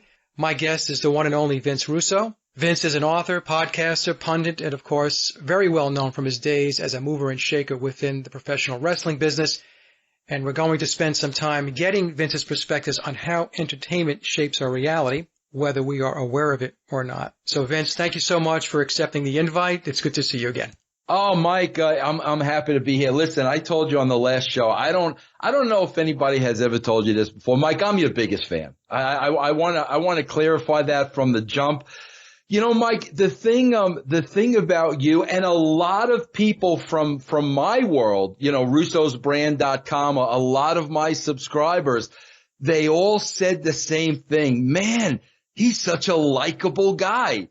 and I mean, that's what it is about you, Mike. I mean, you discuss something very, very, very controversial, but I love the way you come across, like, not trying to change anybody's mind. Not trying to convince anybody.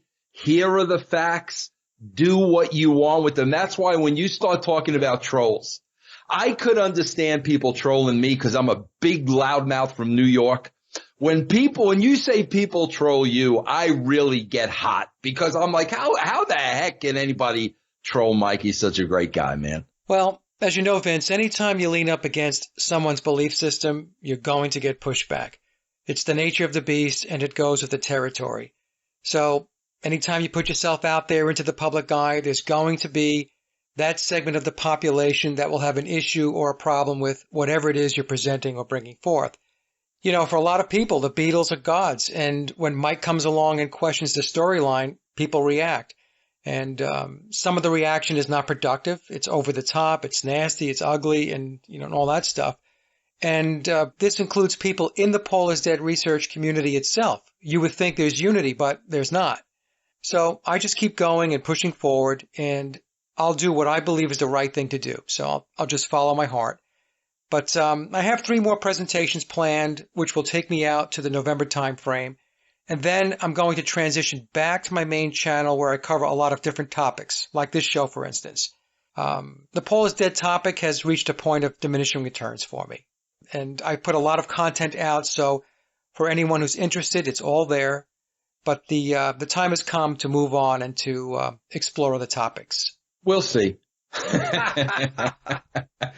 Well, let me ask you this, because you are a first-time guest on my show, and I always ask my first-time guests about their journey in life. So you're a guy from Long Island, like I'm a guy from Long Island. And I was saying before we started here, I went into your biography on Wikipedia, and I was taking a look, and I thought to myself, wow, what a colorful career you've had.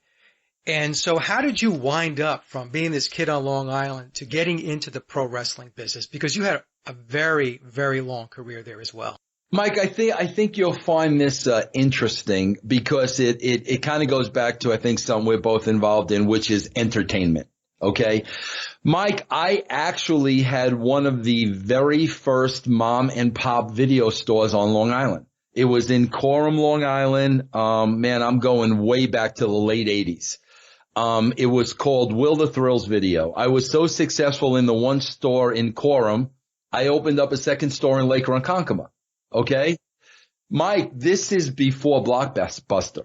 Blockbuster did not exist in New York. I was successful. I mean, we had a very successful video store. I loved it, bro, because I love entertainment. I love the movies. I would have been doing that forever. But what happened, Mike, is within a matter of time, a Blockbuster moved in across the street from one of the stores and down the road from the other. Okay. I was done, man. I could not compete with them on a financial level. You know, back then, you know, Mike, a mom and pop shop, if a hot title came out, you know, maybe you got 5 copies. Now all of a sudden Blockbuster's got 50. You know, and I found out quickly too, there was no such thing as customer loyalty. Like if somebody wanted to see Dirty Dancing and I didn't have it, they were going to Blockbuster. So the writing on the wall was on the wall. I knew I was done. I could not compete with them no matter how hard I tried. And, you know, growing up, man, I was a wrestling fan, but I was a wrestling fan like I was a fan of a lot of things. You know, like I was a Beatle fan and I was I was a baseball fan. I love the entertainment aspect of wrestling. The minute I saw it as a kid, I knew what it was. It was characters. It was storylines. It was, pomp and circumstance. It was larger than life. So when I had the video store, I ran a couple of big promotions with WWE wrestlers. And Mike, I mean, we drew thousands and thousands and thousands of people to those events. So we were so successful that somebody came into my store that had a wrestling radio show and they wanted me to sponsor the show. Well, what I did was I kind of wound up taking over the show and I kind of wound up parlaying that into a show called Vicious Vincent's World of Wrestling, where I played a character. Okay. Now this was on, I don't know if you know, but this was WGBB in Babylon. Okay. That's where the show was. But Mike, I had to pay for the airtime. So I had a business that was going out of business. Whatever money I was making, I was paying for. Bro, I was out of money. I was out of money. So what I did, bro, was I did something which I think was very clever. I wrote a letter to Linda McMahon because I knew, you know, Vince McMahon's wife worked at the WWE. Bro, everybody and their mother were writing letters to Vince McMahon. Now, if I want a job, no, I'm going to write to his wife. So sure enough, bro, I wrote a letter to Linda McMahon and I just told her my story. You know, listen, man, this is what I do. This is where I'm at. And basically I'm just looking for an opportunity. Well, luckily I had a degree in journalism, so I was a writer. So, a week later, Linda McMahon actually called me and she basically said, yeah, you know, our magazine is looking for some freelance writers. That's what I started doing. My video stores went out of business. You're going to get a kick out of this because everything is so Long Islandish. Okay. Bro, here I had a college degree. I had a young son. My video stores went out of business. Mike, I started working at PC Richards and Son. I remember PC Richards. Yep. Yeah. If you're on Long Island, you know PC Richards, but Part-time, I was a freelance writer for the WWE magazine. I was getting like $150 a story. Then what happened was, the editor was let go. I interviewed for the job. I got the job as the editor, and I got my foot in the door at the WWE.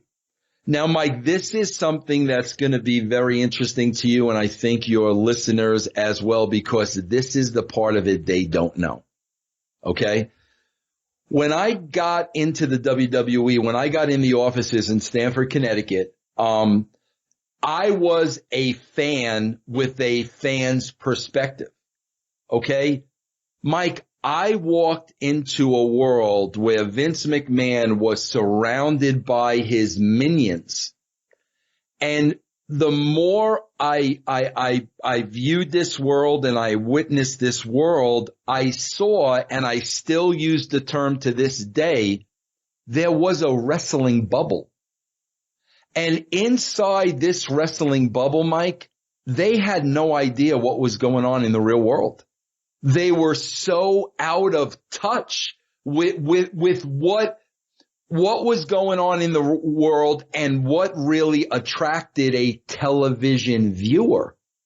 So I started at the WWE in around the mid-90s. The problem was, Mike, they were doing wrestling on television from the 70s because that's all they knew. That's all they knew. This is how wrestling is done. There's the good guys with the white hats. There's the bad guys with the black hats. And, you know, this is 1995 now. They're doing 1975 wrestling. And, Mike, it's as hokey as shit. I mean, it's borderline embarrassing. So here I was. I became very vocal. And as the editor of the magazine, I started like creating my own angles because I couldn't stand what they were writing on TV. So I kind of went into business for myself in the magazine. I was very outspoken about the way they were presenting wrestling in 1995. Mike, they hit rock bottom. I mean, the WWE in the mid-90s was in a very bad place. They were in the red. They were losing money. They were losing their audience in droves because they were out of touch. And, you know, finally, man, one day, Vince McMahon called me up to his office. All the minions were around the desk. They just came off a very bad rating on Monday Night Raw. Mike, I thought he called me up there to fire me. I thought he was going to make an example, you know, out of me. Much to my surprise, he took the magazine, threw it down on his desk in front of everybody and said, "This is what our show needs to be." He, you know, gave me the blessing, and that's when more or less the WWE Attitude Era was born. People know Stone Cold Steve Austin, The Rock. That's when that era was born. And all we did, Mike, was we brought wrestling up to speed. All of a sudden, it was wrestling for the time and not the cartoony stuff from 20 years before. Okay, so let me ask this. You're this young guy, and you've come in and you're introducing a radically new business model and strategy to Vince McMahon. How hard was it to implement? Because I'm assuming not everyone was pleased with the new direction. Mike, it was very difficult because the old guard was so used to doing things a certain way. They were looking at me like I was nuts. And Mike, they wanted me to fail because you got to think about it now. The old guard was there forever. I'm talking about people that started in the business 13 years old selling wrestling programs. You know, they were old timers, bro. Their entire life was wrestling. All of a sudden, here's this Russo kid. He owned video stores on Long Island. You know, it was the old who did he ever beat? So when I came in with this philosophy, and bro, the philosophy was really reality television. Mike, at that time, the only reality show out was The Real World on MTV. That was it. There was no reality television. So my whole thing was, the worst thing you can do is insult the intelligence of your audience. That's the worst thing you can do. So my whole thing was, we got to make this real. Because, Mike, in the wrestling bubble, no human being on this planet talks like a wrestler or does the things that wrestlers do. My whole thing was we've got to make them real people. So as the writer of the show, what I would do, Mike, is I would put myself in the boots of every character on the show. So like if I had a scenario like, so-and-so got hit by a car. Well, now I would go through the gamut. If this were Stone Cold Steve Austin, how would he react to this? Now, he would react differently than The Rock. The Rock would react differently from The Undertaker, whereas in the past, baby faces reacted this way, heels reacted that way. So now what I did was they all had their own personality. They all had their own character. And, they all wore gray hats. Mike, the thing I tell people all the time, and this is why the concept of baby faces and heels, that's what they call it in wrestling, doesn't work. Mike, in real life, good people do bad things and bad people do good things. Yeah. Everybody is a shade of gray. So that's what was kind of brought into it at the time. So did you get any pushback, Vince, from, obviously from the old guard you did, but any of the new personnel that you were bringing in, the characters where they would argue with you or debate about the formulation of their character or where the script was going? Well, Mike, I was very lucky because, like I said, at that point in time, Vince McMahon was in a position that he had nothing to lose. Okay. And the one thing about Vince McMahon was, if this was the direction we were going to go in, he was going to stick to it. He was going to be committed because Vince knew the old way was not working anymore. So the fact that Vince was committing to this direction, and Vince knew, Mike, in TV, you don't get ratings overnight. You've got to build ratings with good, consistent television shows. So Vince McMahon knew I got to give this time. Each show has to be better than the last. And what happened, Mike, was, first of all, Vince protected me. People knew if they messed with Vince Russo, they were messing with Vince McMahon. So I got to really concentrate on the nuts and bolts in the writing. I didn't have to worry about all the politics that go with wrestling. Well, what happened, Mike, is over time, the numbers started going up. More people started to come to the arena. And this is the key. The wrestlers started making more money. And as long as the wrestlers are making money, they're going to do whatever you tell them to do because they were in the business to make money. So what's your take, Vince, on the audience in general? Did everyone or most people know it was entertainment? Or sometimes when I used to watch it, I used to think to myself, is everybody aware that this is entertainment? Some people appear to believe that the whole thing is real, which actually is a good thing from your perspective because as real as you can make it, if people can connect at that level, it's wonderful. But did you ever have moments when you thought to yourself, wow, I think some of the audience is taking this too far? Well, Mike, I used to love, man, really talking to a lot of the old timers, that are no longer with us. A lot of great people from the past. I'm going to throw some names out there. I don't know how much you know wrestling, but, guys like, George the Animal Steel and, Chief Jay Strongbow and Lou Albano. Yep. And they used to tell me stories like George the Animal Steel, told me, there were, WWF used to play Shea Stadium. And George would tell me, bro, his real name was Jim Myers. Bro, they literally needed a police escort to and from the ring because people wanted to physically hurt them. But Mike, what happened was right around the beginning of the 90s, the internet. So the secret was out. Yeah. So now everybody is in on it. Everybody knows this is a work. So now the job to get people to suspend the disbelief got more and more and more difficult.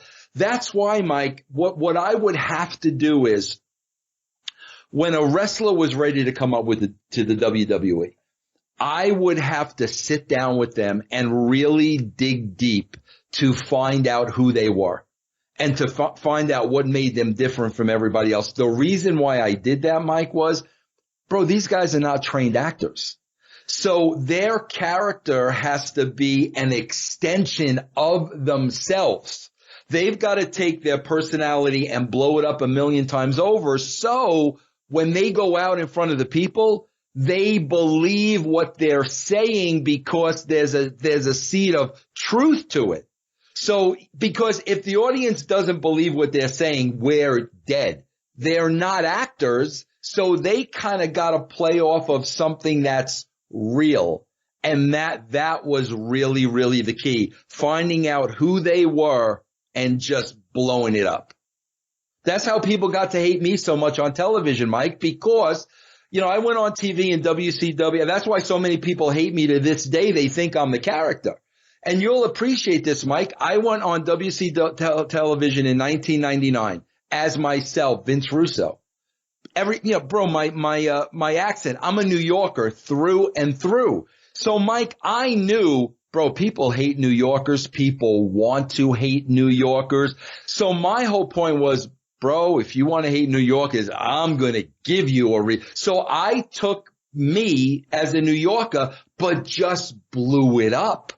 And to this day, people literally hate me because they think I'm that guy. No, I'm not that guy. I became who you wanted me to be based on being from New York and having an accent. So that's where the reality really comes in. Staying on that thread, Vince, do you find that to be really something that makes you pause and step back, that people can actually have their reality shaped to such a degree? Oh yeah, Mike. There was a time, Mike, after when I went to work for TNA later on in my career. Mike, we did the shows from a fairgrounds, okay, in Nashville, Tennessee. So you know what I'm talking about. Yeah. Okay? One New Yorker to another. You know what I'm talking about. Mike, I swear to you, I used to perform in that building. This is 2000s. This is 2005, 6, 7. I would go outside after the show. People would be waiting for me to fight me. They wanted to fight. Mike, I would have to tell people literally, that's not real. What you just saw is a show. Because physically, they literally wanted to fight me. And this, like I said, this is 2005, 2006. Yeah. So the whole power of the media, the ability to get your message out, to portray a certain image, like you said, with these personalities, right? They're really exaggerated versions of the actual person. Yes. And what you're saying is you had to keep that thread of who they really are. Otherwise, the thing would unravel. Yeah, because in other words, if you gave them a character that wasn't who they were, now they had to go out there and act. So you had a couple of problems. Number one, they're not trained actors. Number two, if they didn't believe in what they were doing, the audience was not going to buy it. So there were very few wrestlers that you could literally give a character to that had nothing to do with their personality, but they were good enough to go out there and pull it off. They're few and far between. So what was the interviewing process like, Vince, when you were bringing in candidates to be wrestlers? How did you vet them? What characteristics were you looking for? Did somebody just walk off the street, come in? Did they have to submit a resume? How did that work? Well, how it worked is, there's a whole independent circuit, like in the country. And, wrestlers are wrestling in small towns in front of 20, 50, 100 people. They were, at that time, they were sending in tapes, footage of themselves, VHS tapes at that time. If we saw somebody we were interested in, we would then bring them in and we would begin training them. I was never involved in that process where I was a writer. I never got involved with wrestlers do what they do. But now once they were ready, once they were ring ready, they were brought to me because I would have to come up with a character. And that's when the conversation would take place where I would, just sit down with them and dig and dig and dig until I found something that made them unique, that they would be comfortable with, that would make them a standout. But the training piece of it, Vince, I know you weren't involved in it, but it's obvious that they have to be very, very well trained regarding choreography. Otherwise, somebody could get really, really hurt. That's it, Mike. It's not even the choreography. They've got to be trained so they don't get hurt. Mike, I stepped into the ring, and I had a little bit of training. Mike, I can't tell you how many concussions I received to the day that, like, I know I'm a different person today because of those concussions. If you're not properly trained, you can get hurt badly. So what were some of the serious injuries, Vince? You said yourself you had concussions. What were some of the injuries that you saw or aware of that to this day bug you?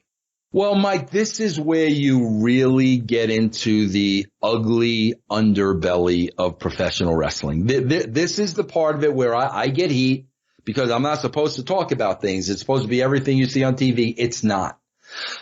This is where wrestling started in the carnivals. Okay, that's literally where it started. And promoters would put on these fake fights in carnivals. Okay. Well, that progressed over the years, really starting with Vince McMahon Sr., Vince Jr.'s father, really starting with his dad. But from the get-go, Mike, these guys were hired as independent contractors. Okay, bro, there was no union in wrestling. There was no pension. There were no health benefits. And not only that, Mike, when you're dealing with independent contractors, Mike, it's every man for himself. There's no team unity. Wrestling's not a team. When you watch all these sports, it's team. Not wrestling is every man for themselves. This guy will act like he's your best friend and he's stabbing you in the back. Why? Because he wants that spot. Okay, the competition is fierce. And bro, I'll be honest with you, the promoters get off on that. Okay? So now, Mike, what happens? Guy gets in the ring, a guy gets concussed, a guy hurts his neck, a guy hurts his back, a guy, hurts his knee. Mike, they won't take themselves out of the game because they know there's 10 people there waiting to replace them. So what do, Mike? No, I'm fine. I'm not hurt. Now the pain pills. Yep. Now the pain, because Mike, you gotta realize some of these guys wrestle 300 times a year, every day. Now the pain pills. Now the addiction to pain pills, because in their mind, bro, if they step out even for a week, somebody's going to step right in that spot and grab that spot. That's when you start seeing a lot of these early deaths in wrestling. There's a lot of addiction, Mike, to prescription medication where, you have these doctors that are marks, that are fans, giving the wrestlers whatever they need. Now, bro, in order to get through the next match, they're taking the painkillers. All of a sudden, bro, they're full-blown addicts. Next thing you know, bro, dead at 35, dead at 40. That's why you see so many deaths in professional wrestling. To this day, Mike, there is no union. There are no health benefits. There is no pension.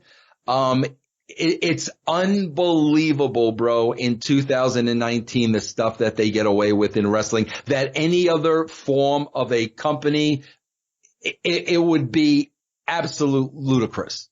Man, it sounds like it's completely unregulated. 1,000%. Yep. Just for the audience, Vince, just so they know, I have a friend of mine who used to play professional football, and he told the exact same story with regard to football players, that knowing that if they have an injury and they step out, that there's 10 guys right behind them that'll play center, linebacker, whatever it may be. And so, they get into the prescription drugs in order to make the pain go away. And before you know it, the problem just gets bigger and bigger and bigger. Yeah, everybody thinks with wrestling, Mike, even back in the day, everybody with wrestling, they think that the problem is steroids. No, bro, the problem was not steroids. The problem was prescription medication that these guys and gals would get hooked on in order to make it to the next show. That's always been the problem. Okay. Well, a little shot of reality there for folks that are listening to the show. Now, what were the McMahons like? It sounds like in the beginning you had a good relationship, and what happened after that? Well, I'll tell you exactly what happened, Mike, and it'll all make sense to you. Mike, when it comes to the McMahons, there's nothing in their world but wrestling, Mike. Nothing. 24/7 wrestling. I mean, when I tell you Vince McMahon did not watch TV, Vince McMahon did not go to the movies, Vince McMahon could not tell you what a loaf of bread cost. It is wrestling 24/7. That's all they know. And Mike, when you work for Vince, that company has to be number one. Your family takes a back seat. And that's the way he expects it to be. You're at his beck and call 24/7. And that's basically what happened with me, bro. I was there for about 5 years. I was very successful. To this day, the highest ratings in their history. Okay. But Mike, what happened was, Vince added a second show, never told me about it. And I wasn't even seeing my family. I had very, very young kids. So, Mike, listen, man, I'm an Italian guy from New York, very prideful, right? Family oriented. Yep. Very family orientated. So, bro, I literally had a meltdown. And, I just said to Vince McMahon, I said, listen, man, I at least want to move my wife and my family to where she's from. And whether I got to fly in and out on weekends, whatever I have to do. But my wife is raising my kids on her own. She's got no help, no support system. And man, Mike, I'll never forget, as cool as a cucumber, he looked me square in the eye. He goes, Vince, I don't know what your problem is. You make enough money now. Get a nanny to hire your kids. Mike, right there, it was game over. It was bro, but see, he didn't even know enough. You can't tell that to another husband, father, because not a lot of people think like you do. Bro, the WWE was more important to him than his family. Okay, bro, it's your baby. You invested all this money. You're going to live and die with this company. I was a writer. So I'm not going to have the same values that you have, but he didn't even know enough, bro, to know better than you just can't say that to somebody. And that was it, bro. That's why I left the company. I spent a lot of time, Vince, as you know, in the corporate world over 30 years, and I saw very, very similar behavior in the upper echelon where, hey, look, your life needs to be about this business. It overrides your family or anything else you got going on in your life. And if you can't accept that, then we've got a problem. Yeah, and what happens, man? What happens to everybody is, bro, when you're in your 30s and you're full of piss and vinegar, that's one thing.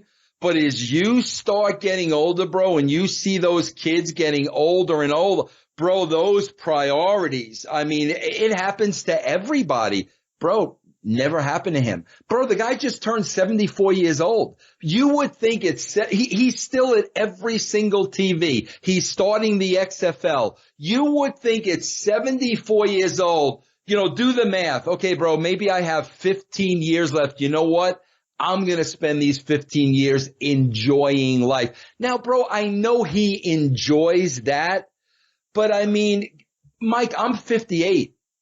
I think about, my mortality every single day. I don't want to waste 1 minute of my time anymore. I don't know how much time I have here. And that's why I look at a guy like him that's so obsessed with wrestling. And I'm like, bro, like seriously, like that's all life is to you. It's not about the money. The guy's a billionaire. He wouldn't know how to spend his money. But I mean, it really, Mike, I think it gets to the point of like literally being obsessed. I don't know about you, Mike. I've never been obsessed with anything. Like I've been a fan of a lot of things. I've never had that obsession. So it's really hard for me to understand that. Yeah, I'm the same way, Vince. I have never been obsessed about anything. I've had a lot of interests. And when I was interested in something, I would put a lot of effort. And I would be very focused on what it is that I had to get done. But I always came back to the fact that what was most important to me is my family and my friends. Mm-hmm. Because without that, you really don't have anything. Right. You really don't. People who spend all of their time just maniacally focused on something. What they really need to do is to pause for a second and take a look back at their life and ask themselves, what am I getting out of this? Mm-hmm. And they might think that they're getting something out of it. But I think that if you're really contemplative and introspective and dig a little deeper, you'll find that maybe you should do a couple of things, maybe more than a couple of things, a little differently. Because you're not enriching your life if you're just very, very focused on one single thing and thinking that everybody who is around you has to be the exact same way. Yeah. Right? They have to think the same way as that person. And so, it's something, like I said, I've seen many, many times. So this is not something that surprises me at all. And Mike, that's what the wrestling business has turned in today.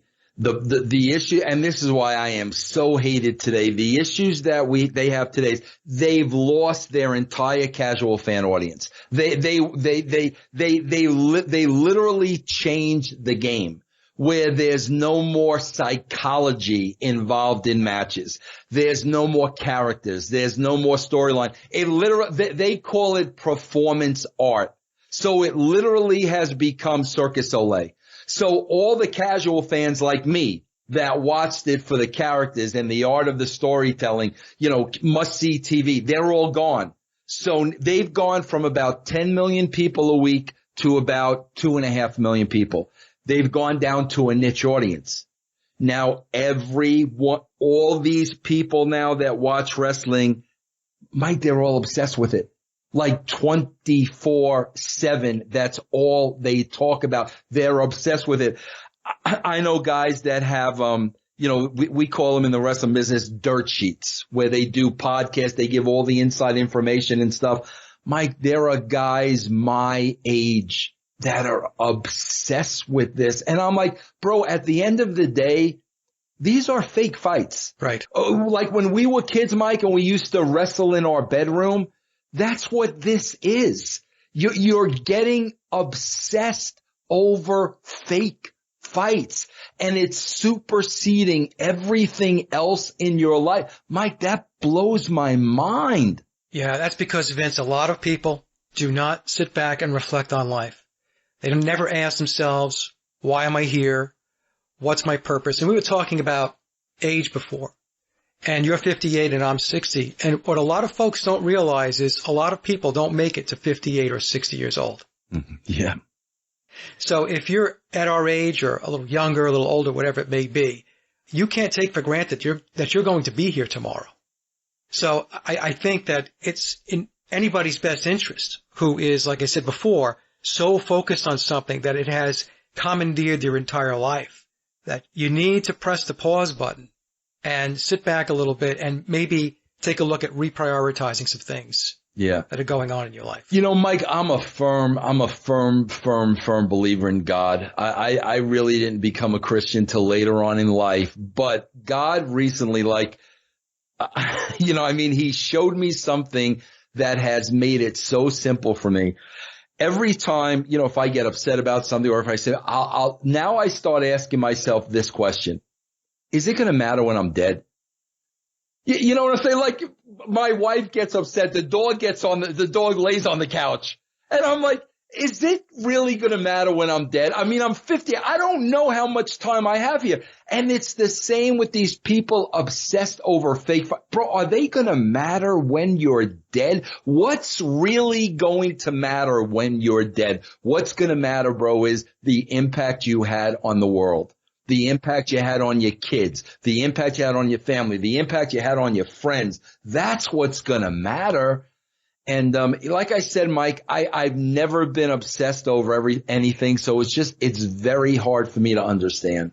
Yeah, I tell folks all the time, Vince, a key component to being happy in life is reconnecting back to spirit, back to God.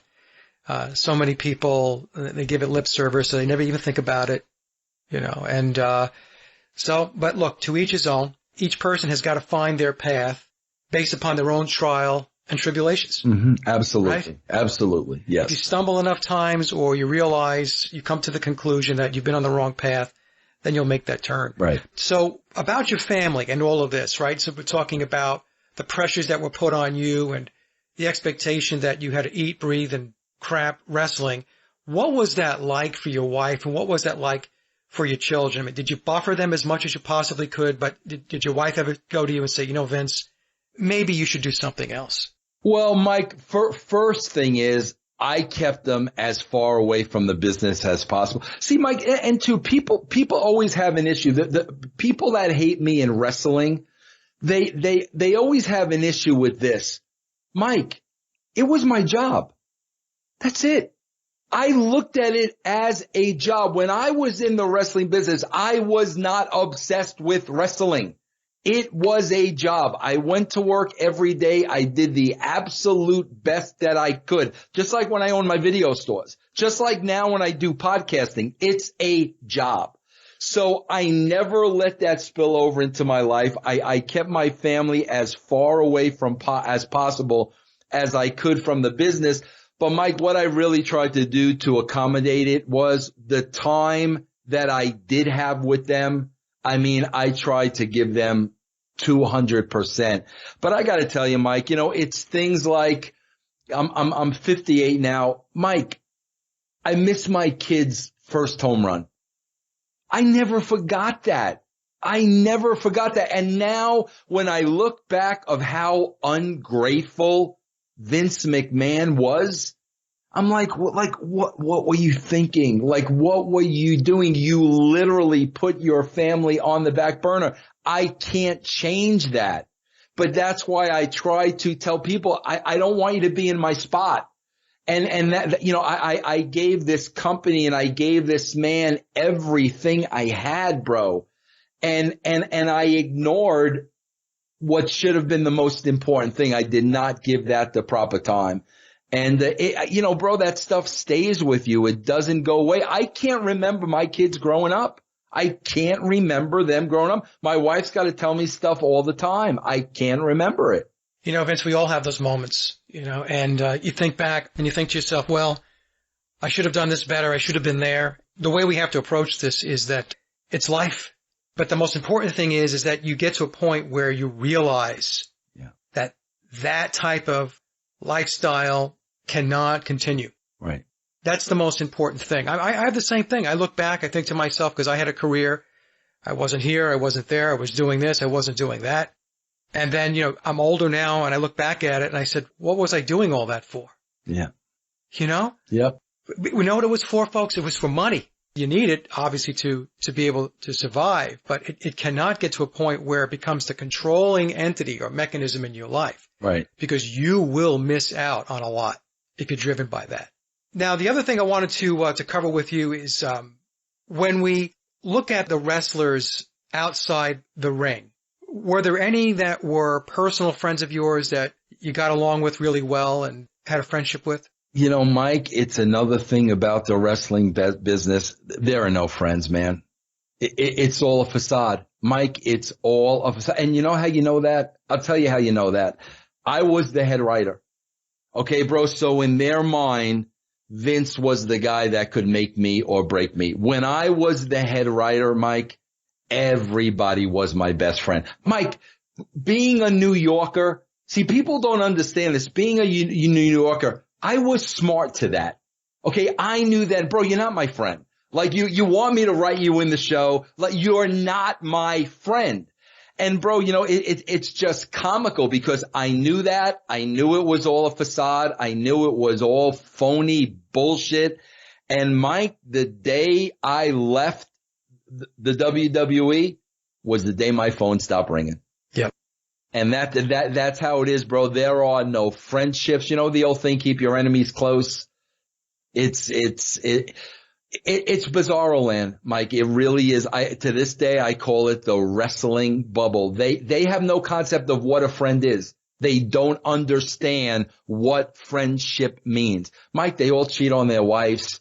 To me, that was the biggest crime in the world, Mike. Here you are living your dream on the road every day, at the bar after the show. Okay, your wife is home by herself raising your kids, and you're going to freaking cheat on your wife? Like, to me, that was the lowest form, but that's the norm. Mike, I've worked with thousands and thousands of wrestlers.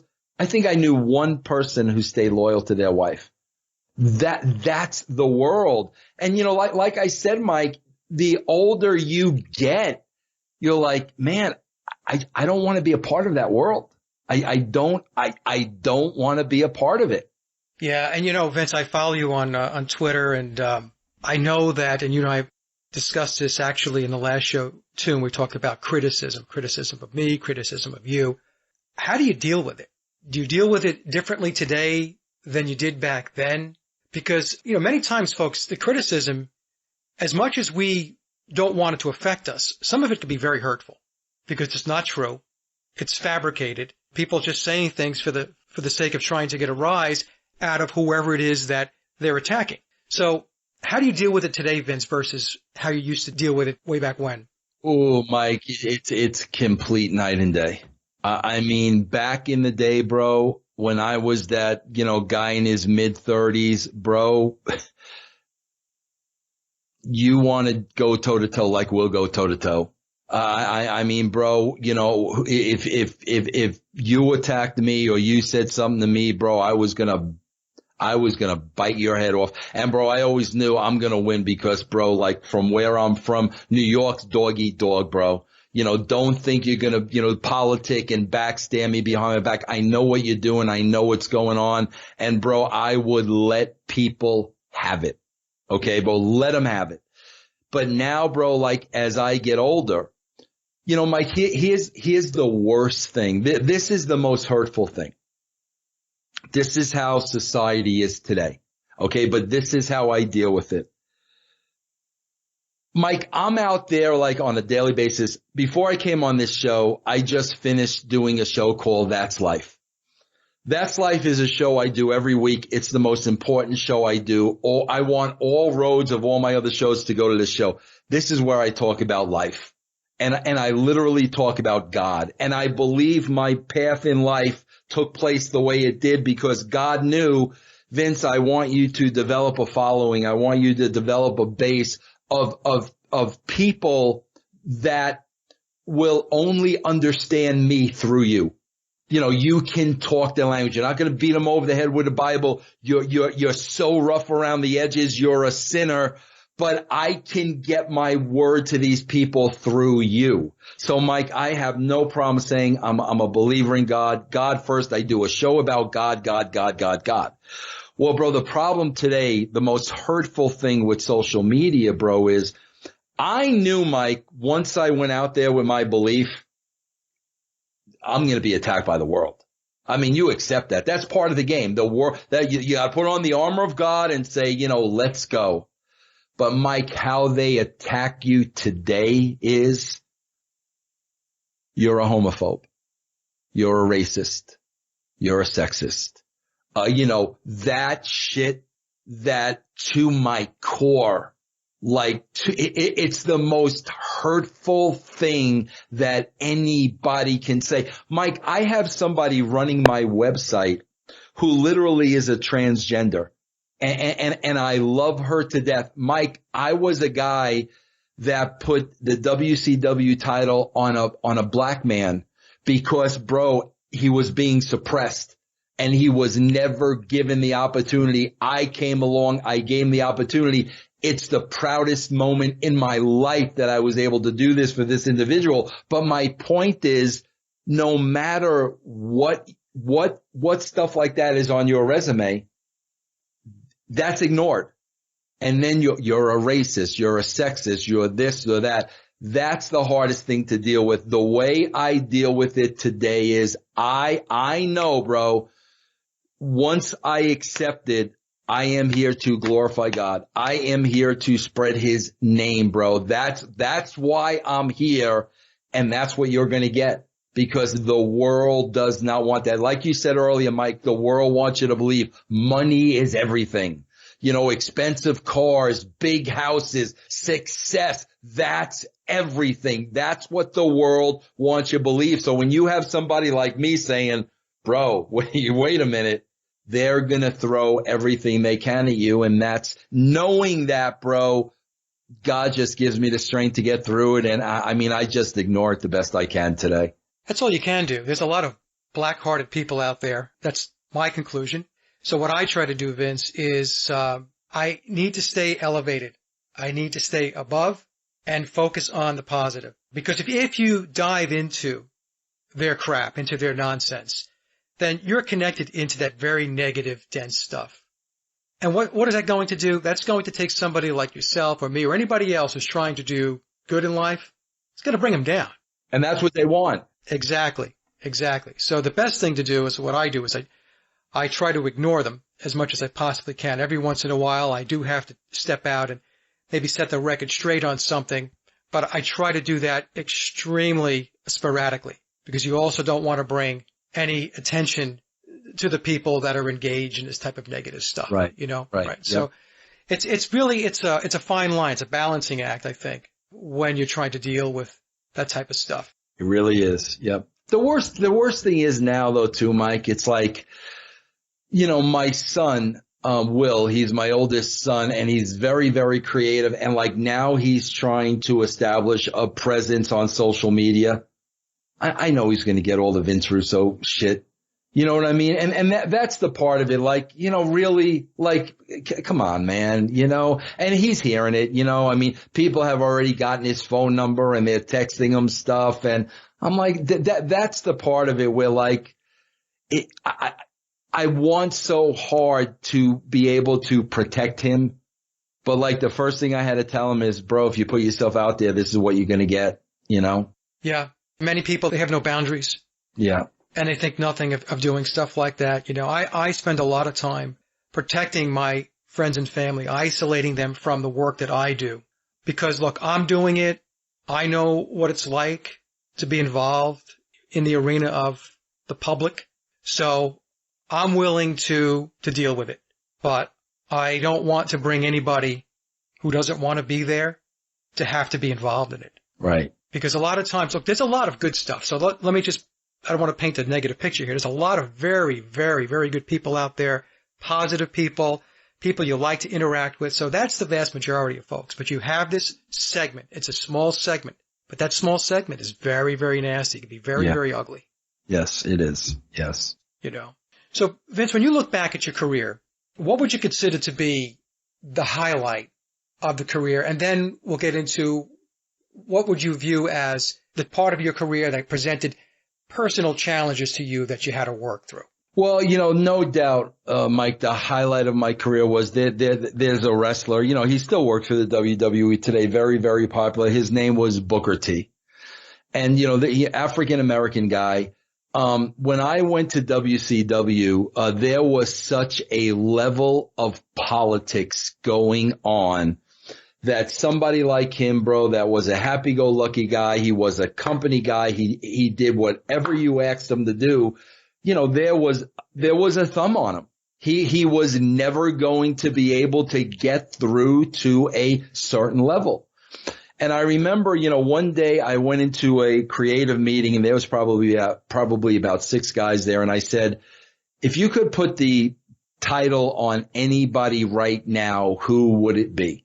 And every single person in that room said Booker T. And at that point, I made the decision. And Mike, my career was almost ruined by the old guard for making that decision. Because I was the kind of guy, bro, you're not going to play politics with me. I'm not a political guy, bro. Like, and people really get pissed off. Like when you don't play the political game and you try to do everything on the uppity up, they can't deal with that because all they know is politics. Here's what I tell people all the time, Mike. There's politics in everything. But in wrestling, it's a political cesspool. And Mike, there were times I was defeated by the politics because I was not going to play that game. I'm not going to do that. But in my mind, Mike, and I say this because I hope a lot of people will be able to benefit from this. Here's what's going to happen. The reason people get involved in the politics and the backstabbing, okay, is because they know you're better than them on a legitimate level. They can't surpass you. They know you're better. And Mike, 9 times out of 10, you know why you're better? Because you work harder. Because you work harder. You put the work in. So now they know this guy's better than me. I don't want to work as hard as this guy. So what am I going to do? I'm going to take the shortcut. And I'm going to talk about him behind his back. And I'm going to start all gossip about him. You know, so there were a couple of times in my career I knew exactly that this was going on. I knew it. I would turn, Mike, you know, when you turn around, you know, 2 people are talking and you turn around and you look at them and then all of a sudden they go their separate ways. Yeah. It was that all the time. Okay. But Mike, here's what I knew. And this is what I tell people all the time. My thing was, if you're going to be worked and they're going to win you over by burying me and they're going to get my spot, guess what? They got the spot. Now they're going to have to deliver. Right. They weren't capable of delivering. That's why they were taking shortcuts. So what's going to happen? Okay, bro, take my spot because I'm not going to go toe to toe politically with you. And I will go home and I will sit there and I will wait for you to fail because you took shortcuts and then they'll call me back. And that's what happened numerous times. But my most defining moment was giving somebody an opportunity that really, really deserved it and could just not get past the political cesspool. Okay. So the downside or the challenges would be working through that cesspool of politics. Oh man. Mike, here's what I say all the time about the wrestling business. You can't be a nice guy and survive in the wrestling business. You can't, Mike. It's sharks. It's a sea of sharks, bro. So what happens, Mike, is you're kind of forced to create this hard shell around you. Because if you don't create this hard shell around you, they'll eat you alive. But then, Mike, all of a sudden what happens is you take a step back and you kind of see what you're becoming. And you're becoming one of them just in order to survive. That's the only reason, because if I don't harden myself, they will kill me and I will be out of work and I've got a family and a wife. So you wind up creating this shell around yourself. All of a sudden, bro, you're somebody you're not and you don't like what you see. And when you get to that point, bro, you got to make a decision. You're either going to go all in, bro, or you're either going to walk away. And I mean, I walked away, bro, because I wasn't that guy. How long were you in the business, Vince, before you walked away from it? Oh my God. I was just telling a story on That's Life. I got in the business in 1991. I walked away from the business in 2012. Okay. Mike, you want to hear something fascinating? I'll tell this real quickly, but I was just, this will blow you away, Mike. Mike, you know how, like you said, when you were working and in the corporate world, it was about the money, it was about the money, it was about the money. Mike, I got married at 22 years old. Okay. With me, Mike, it wasn't about the money and it wasn't about the amount of money. Okay. I was always concerned with, supporting my family. I always had this fear of not being able to support my family. I think a lot of it comes from getting married at 22. You know, I was still a kid. Now I had this wife who was dependent on me. We had children early. So my fear was always the fear of not being able to support I never wanted, Mike, I swear to God, man, I sit here 58 years old. My most prized possession is my vinyl collection. Like that. And Mike, you know where I get my vinyl collection from? I go to freaking thrift stores and find me gems for $2. Right. Like I'm not that guy. I'm not the guy with the big house and the big cars. I'm not that guy. So Mike, my whole life, you know, I really started hating wrestling in about 99. Okay. I really started the politics. When I went from WWE to WCW, the politics kicked my ass. And in 99, I started hating it. I wanted to get out. I wanted to get out. You know, I became a born again Christian about 2005-ish. And I kept saying to God, I know you don't want me here. what am I gonna do to support my family? I mean, Mike, when your resume reeks professional wrestling, who's gonna freaking hire you? You know, I'm in my 40s now. I'm 50. Who's gonna hire me? So it was always, God, I know you don't want me here. How am I gonna support my family? I was miserable. Mike, one day I was on the road in Orlando. I was in my hotel room and I really had reached the breaking point. I literally got down on my knees, and for the first time ever, I just started bawling. And I'm like, God, I get it. You don't want me here. I am not supposed to be here. How am I going to support my family? That's the question I kept asking, right? So Mike, that day I went to work and it went from bad to worse. So I found a conference room and I locked myself in that conference room, and I literally had to take out my Bible because I had to ground myself. I had to ground myself because I was losing it. Right? So bro, I'm getting some of God's word, and I bow my head and I'm like, God, I get it. I hear you loud and clear. How am I going to support my family? Okay. Mike, I got up and I put my hand in my pocket to get a piece of gum. You know, the gum that's like the square pack and you got to flip it open gimmick. Yeah. Yeah. Mike, I reach in my pocket. I open up the gum. Mike, two $50 bills, brand new, neatly folded, like they had never been touched, fell out of the gum. Mike, I was just, hold on one second. I carry them around me to this day. Mike, these are them. I mean, literally, like they just came off the mint. Okay? Fell out of my gum. Now, Mike, you got to understand, I never have money.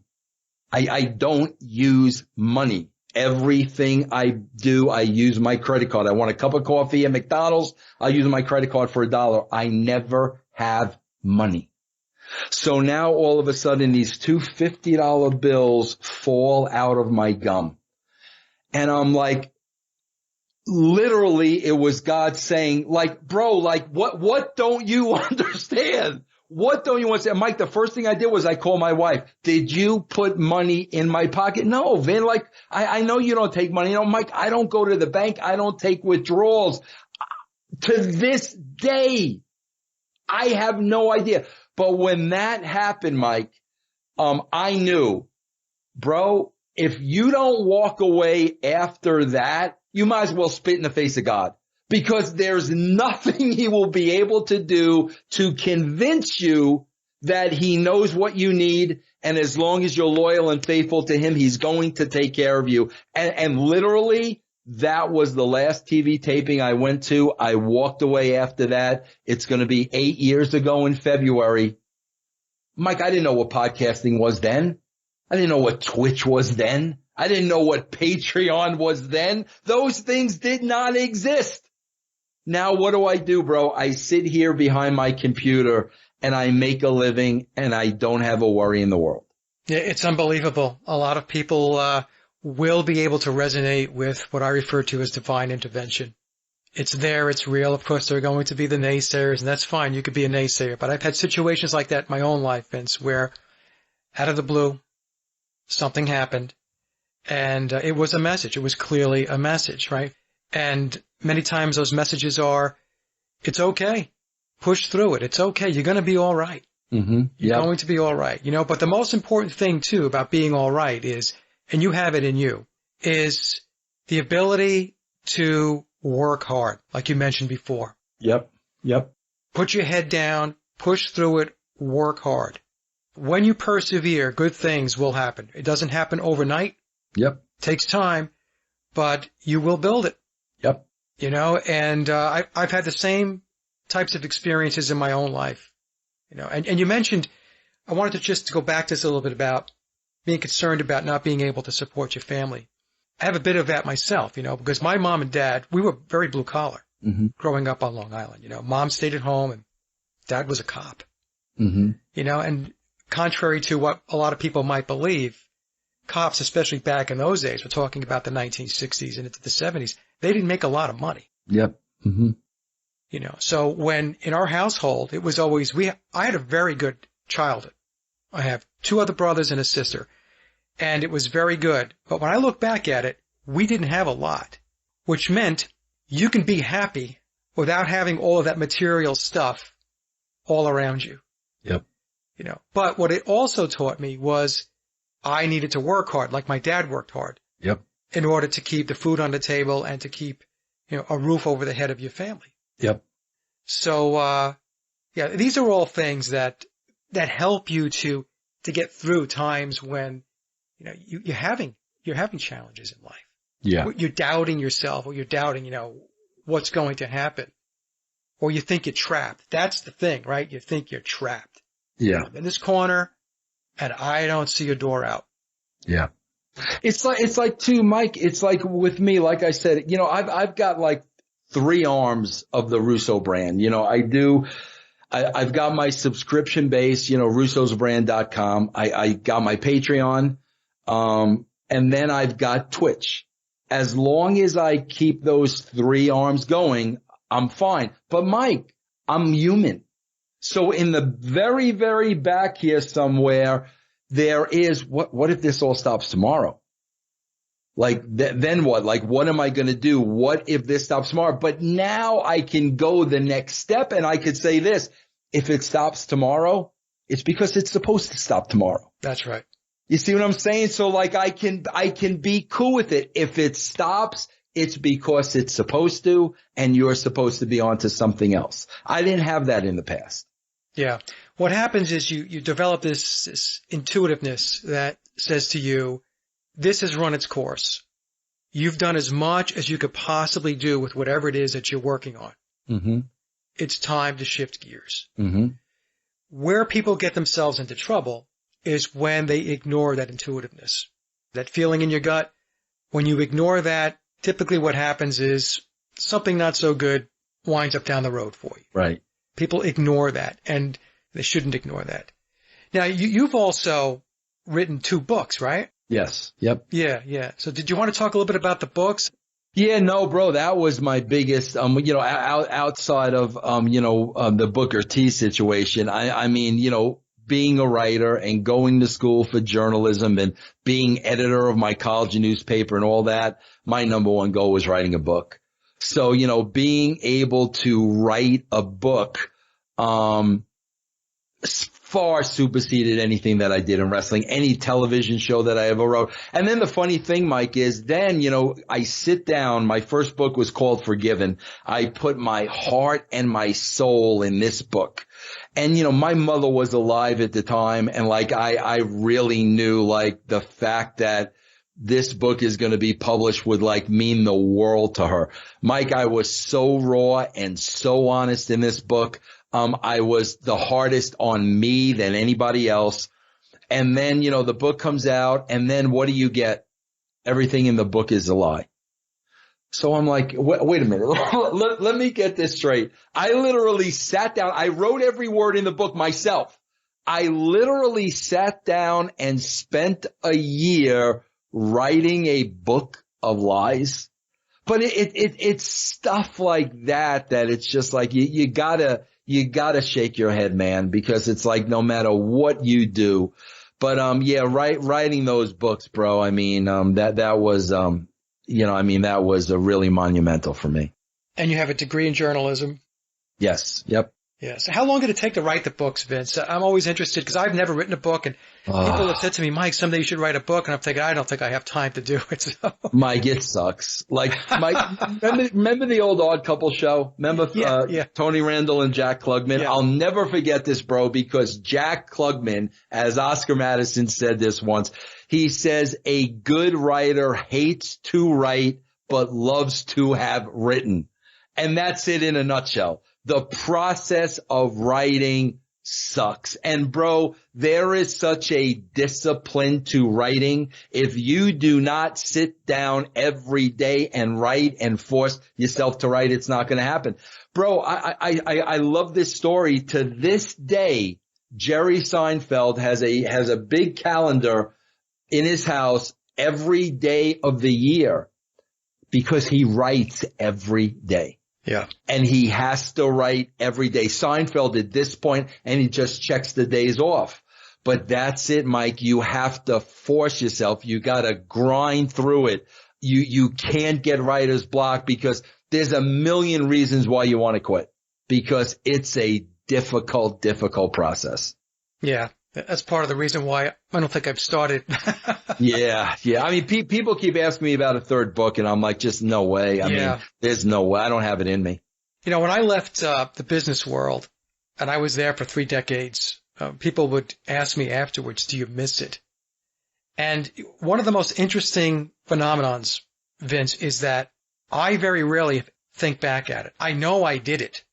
I know I was there. I know what I used to do. I knew I was good at it, but I don't spend any time whatsoever thinking back on it, lamenting.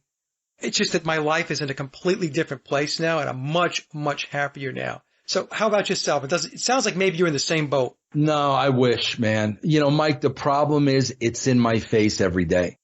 Okay. But Mike, I have said this now. You know how like you talk about there comes a time when you know you got to go on. Mike, I have said this. I'm 58 years old. I'm going to be 59 in January. I've said the day I turn 60, I am no longer talking about wrestling. I am no longer talking about it. I would love to be able to continue on my podcasting career and my entertainment career.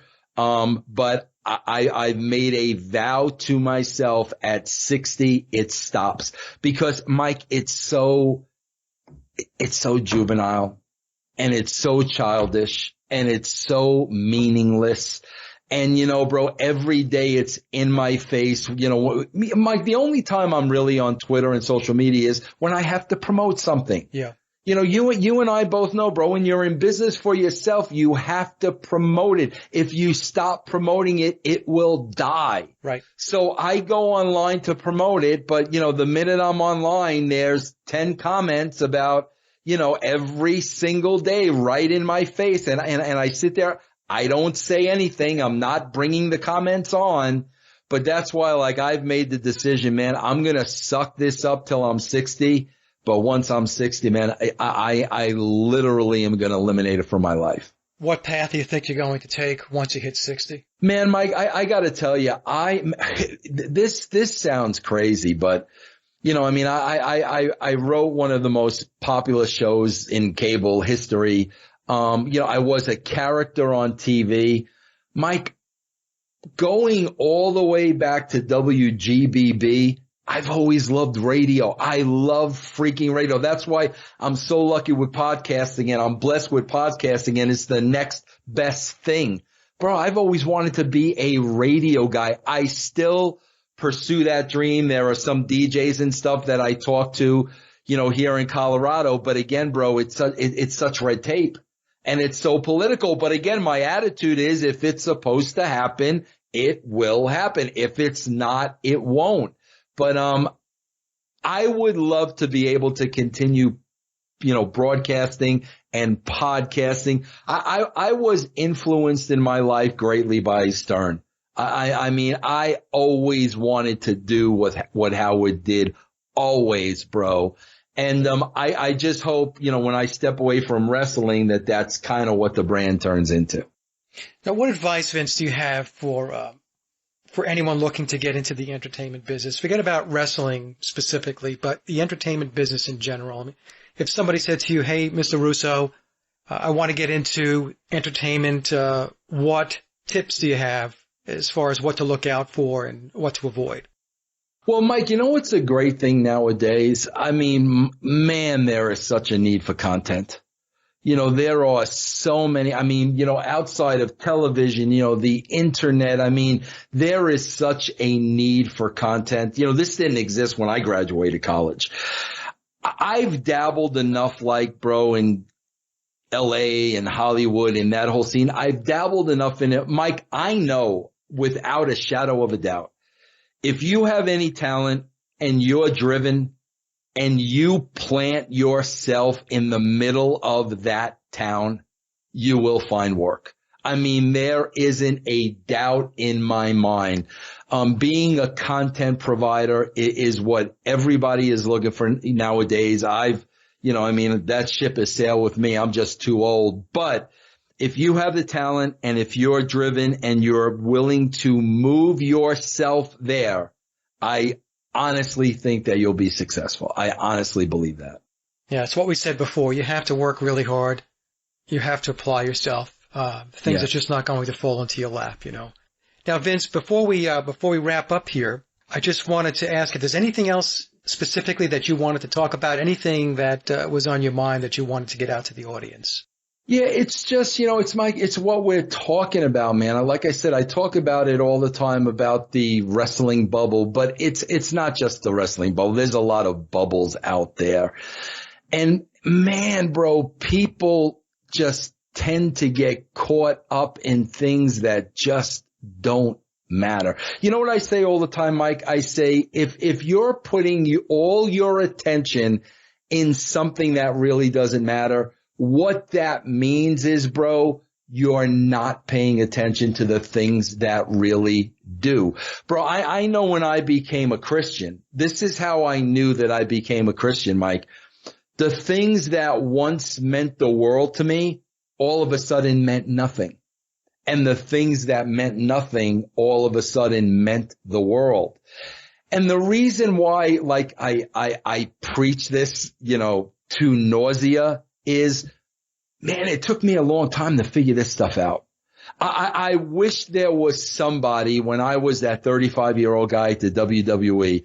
I wish there was somebody saying these things to me. Mike, a lot of times in life, you have to figure things out for yourself.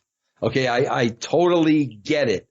But man, I'm just telling you, as time goes on, you are going to figure out these things. And you're going to look back and you're just going to say, man, why did it take me so long? So that's why, if I could, just share my story and let people know about that, hopefully there's one idiot out there that listens to what I have to say. I say the same thing to my daughter, Vince. I would talk to her about stuff, and sometimes she'd say to me, Dad, why are we having this conversation? I said, because it took me a long time to figure it out. Yeah, man. And if I can shorten it up for you, you could figure it out a little sooner in life. Yeah. It's going to be a whole lot better, Yeah. Yeah, that's what that's the thing. And it's like I don't want you to go through what I did. Right. There's no need for you to go through. But 99.9% of the time, listen, man, they're just going to have to figure it out themselves and they'll find out, you know. That's the way it works, right? That's life. So Vince, where can the audience connect with you online? Okay, a couple of places. I do, Mike, again, you talk about hard work. Mike, we have a podcast network. Mike, I do over a dozen shows a week. There's a show every single day. Guys, it's like less than $1 a week. That's at russosbrand.com. I do a show on Westwood One, bro, and there's a Patreon that goes with that, and that's patreon.com /Russo TWC, and then like Twitch. All right, so I'm going to ask my audience to make sure that they check out Vince's shows on his platforms. And Vince, I will put all the links in the description box below. And again, I want to thank you very much for coming on the show. It was a great discussion. All right, thank you very, very much, Mike. I'll talk to you soon. Mike, I want to ask you two things. Yeah. When I look at, like, from my point of view, okay, Vince, like, why do you really believe this? What is the one thing that makes you really believe this compared to the contrast of what is the one thing that really makes you not believe it? Okay. The one thing that I've said over and over and over again that makes me believe is, okay, all the clues, the backmasking, the album covers, they're all there. They exist. Okay, there's no question about that. I buried Paul was not cranberry sauce. They exist. Yeah. So I lived my whole life thinking, okay, it's a publicity stunt. They wanted to sell more albums. They eventually will come clean with it. You know, I mean, when Paul, Billy, Ringo, like when they're in their 70s, does it matter? Like, does it matter if Ringo says, hey man, the Rolling Stones were really coming on, bro. We had to sell some records. Does it matter? I don't think anybody would ever have an issue with it. I really don't. So my whole life I'm waiting for, okay guys, it was a big publicity stunt. Bro, that never happened. To this day, nobody has said it was a publicity stunt, but yet all the stuff is there. It's all there. It was purposely done. Bro, we get back to the scene, that Abbey Road picture I sent you, like when he said on Letterman, bro, it was a hot day, so I kicked off my shoes. Okay, bro. First of all, when it's a hot day, that means the pavement is the hottest. So you kicked off your shoes to walk across the hot pavement. But then, bro, when you see the pictures before they took the shot, he's actually wearing sandals. Right. So like he's not even wearing shoes. You're wearing sandals. So now you break it down even further. Okay, bro. So you were wearing sandals with a suit? No, bro, you weren't wearing sandals with a suit. That was going to be the shot. You were going to be barefoot. That was the shot. So like, again, you have the opportunity to say it was a publicity stunt, but yet you just tell this harebrained story that doesn't make any sense. So that's what I look at as, okay, bro, like, come on, like, what the hell's going on? But then the other part that's really tricky, and you and I have discussed this, the acrostantial is real. That's really tricky for me. Even though, Mike, I got to tell you, bro, since I got turned on to you, I own practically every Bonzo album. Bro, there's a lot of songs that relate to this he was doing it that you haven't even touched upon. But there are some lyrics that are like, wait a minute, bro, like, is it coincidental?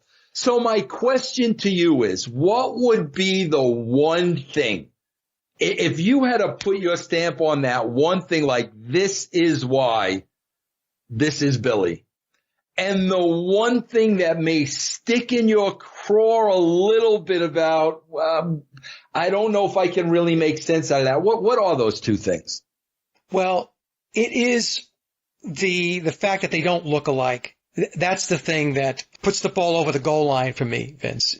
People want to say, oh, he looks exactly the same way and he sings the same way and all that stuff. It's not true. So when people say that to me or they want to respond that way in comments, I know that they haven't done any homework. I know they haven't done any research.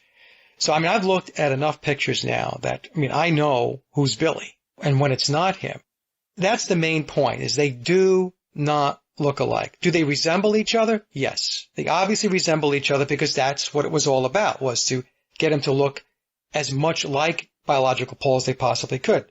But does he look exactly like him? No, he does not. The thing that I guess bothers me the most about the whole conspiracy is the fact that, I really didn't want to believe it. I was like you. I thought it was a publicity stunt to sell more records. And as I think I mentioned in your show, they did indeed sell more records once the conspiracy came out back in 1969. Beatle records sales popped. Because, my whole life as a musician and as a guitar player was spent as the Beatles, as my foundation, as my baseline. So to pop that bubble, that wasn't an easy thing. That's why I laugh sometimes, and when people say that I'm a Beatle hater, or, I love fall McCartney, and I hear all this nonsense. It's just adolescent nonsense. And I think to myself, no, I didn't want to be a Beatle hater. I didn't even know that fall existed. I thought it was a marketing ploy, So when all this stuff came together back in 2016 and I started looking into it, it was very hard to get my head wrapped around. It was a hard pill to swallow. So there's that part of me sometimes that thinks, it just was a lot better the way it used to be. Yeah. And because it was a more simplistic way of looking at the world. It's the Cinderella story. It says 4 lads from Liverpool made it big, and, they were brilliant songwriters and all this stuff. And then, then I have to take a step back and I say, but Mike, you've shown, and I believe conclusively, that very little of that story is true. Very little of it. In fact, one of the things I'm working on next, and I've already, the guns are pointed at me, Vince, and what I'm going to present is the fact that they did not write all of their own music. Yeah. I'm not saying they didn't write any of their own music. So I want to make that very clear. I'm saying that they didn't write all of their own music. And the way it came about was because this is the first time I'm going to show this. There was this DVD. Okay. Oh, okay. Wow. I've never seen that before. The premise, and by the way, this is a sanctioned DVD. This is somebody that is presenting this that loves the Beatles. They're giving us the Beatles story, the official Beatle narrative. So this is not a hit piece on the Beatles, but basically it goes like this. The Beatles just came off hectic touring. They had to go into the studio. They had to write from scratch because they didn't have a backlog to speak of. 14 songs in 30 days. 14 songs in 30 days. That means write the songs, record the songs, mix the songs, master the songs, get the LP jackets prepared, labels prepared for the 33 RPM records, and have that record out 3 weeks later. But here's the problem. The problem is that every songwriter I have spoken to so far, and some of the folks that I'm connected to are professional songwriters. They're in the business. And they have said it's not possible to get those songs written, recorded, mixed, and mastered in 30 days. They said it's just not possible. Because the way songwriting works, Vince, because I'm a songwriter, is that when you sit down to write a song, you may complete that song, you may not. In other words, you may start a song, have an idea, and you think to yourself, oh, this is not working. Right? So there are starts and stops and stuff that you put on the shelf and so on. You'll write lyrics and you're thinking, oh, I don't know, those lyrics sounded okay yesterday, but today, I don't know. So you have all of this going on, this dynamic going on. The story they want to sell to the public is the Beatles came in after they got done touring, sat down, wrote these songs without blinking. There was no puts and takes. There was no false starts. There was no, I don't know about these lyrics. Everything just came together miraculously, like magic.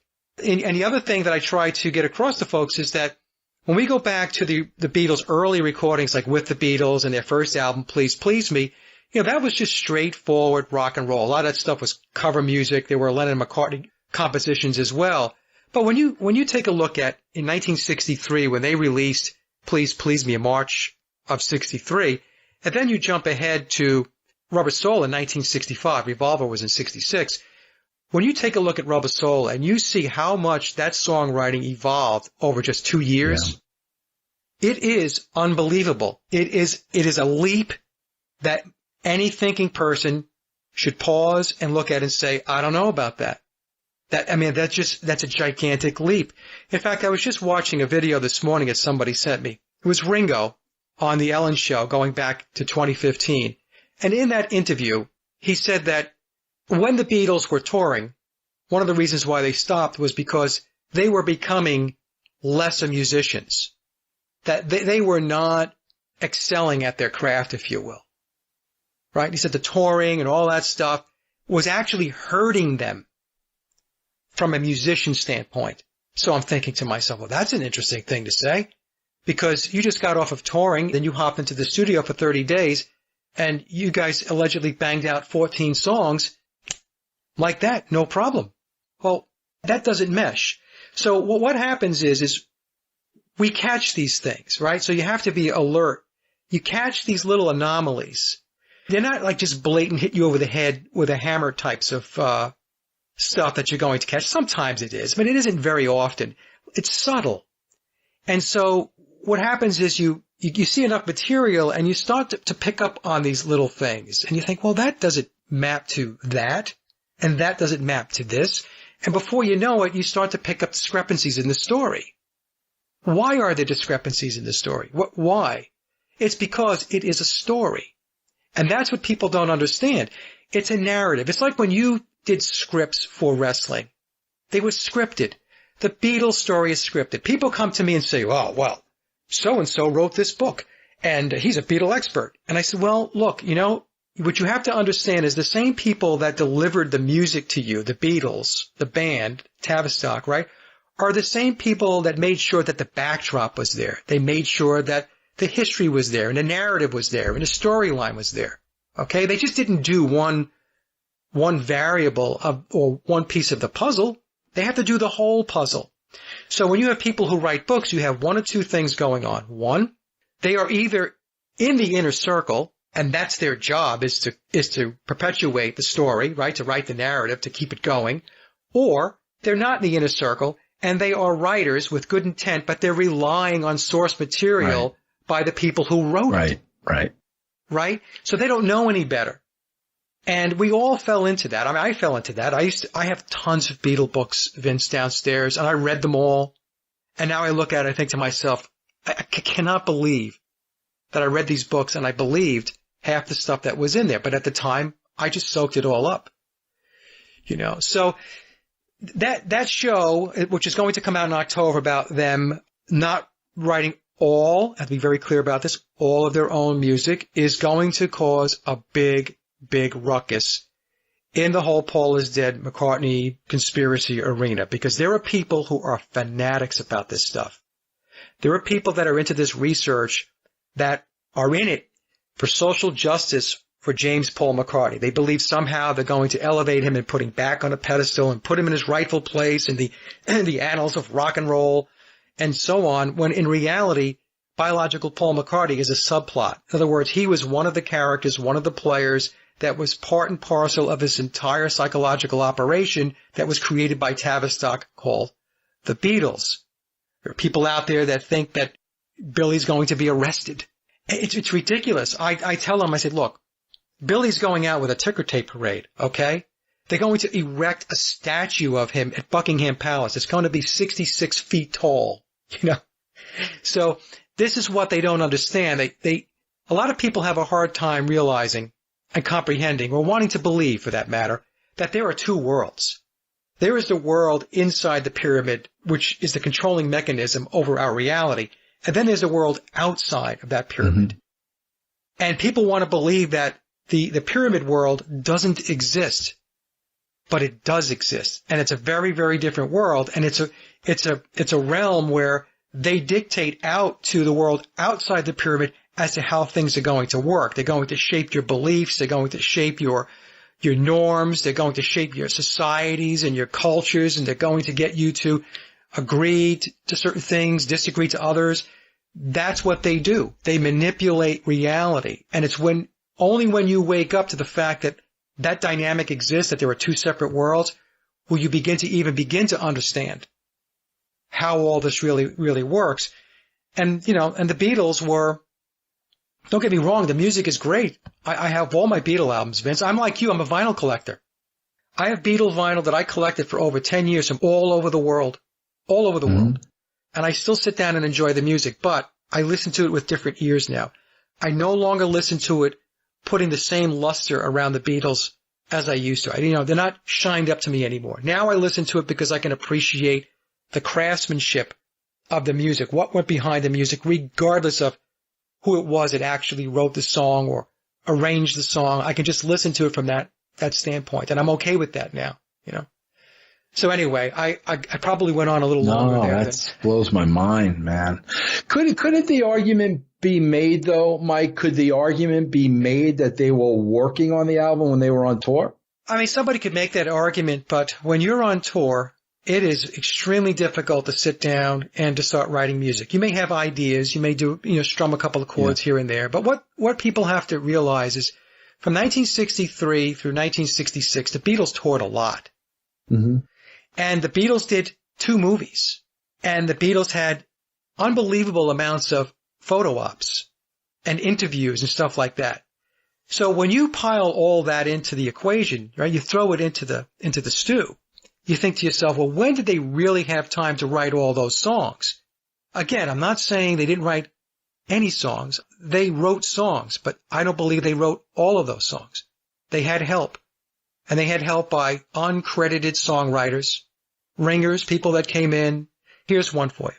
Somebody sent me a video, and it's going to be in the presentation in October. And in that video is them working in the studio. They are reading from these binders. I mean, these binders are professional binders.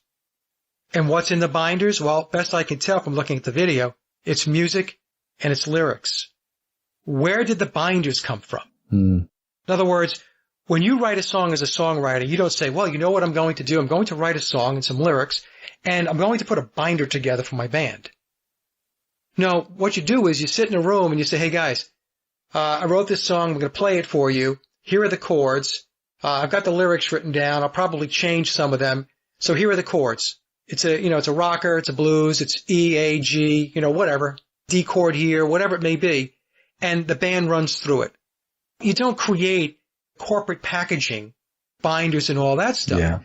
The reason why they did all those gigs back in Germany and the Cavern and all that stuff, it was to really, really enhance their chops as far as being able to play music, right? Chords and all that stuff. So they were very good. They were very astute at playing songs. I mean, if you gave them the chords, they could play the chords and all that stuff. So they went through this whole period of time when they were ramping them up to have those playing skills so that when they got into the studio and they were given songs that they didn't write, it didn't take them very long to be able to bang the chords out and to sing it. Mm-hmm. Right? I'm sure somebody came in and said, all right, we wrote this song and it's going to be credited to you, Lennon and McCartney. Here are the chords and here are the lyrics. And let us show you the melody, because none of the Beatles, aside from Billy, could read and write music. Mm-hmm. So you couldn't put sheet music in front of them and say, oh, okay, John or Paul, here's the sheet music and, bang it out. They had to be shown. But once they were shown, this is my premise, they were very good at playing it back. Mm-hmm. And that's what I think happened. And especially from the 1962 through 1966 period, and then once Billy stepped in, I believe that approach subsided a lot. I think what happened is once Billy got in, then you started to see more of their own original compositions come forth. I'm not saying every once in a while an uncredited songwriter didn't step in and give them a song. I'm not saying that, but I think it was less. Because the amount of songs that the Beatles had to crank out in the early days, Vince, from 63 through 66, they were doing 14 songs an album. Yeah. And I have a person that I know, I can't say who this person is, but this person is very accomplished. And I pointed them to that documentary. They watched it. They wrote me back within a few days and said, it's not possible. Well, too, Mike, when you look at,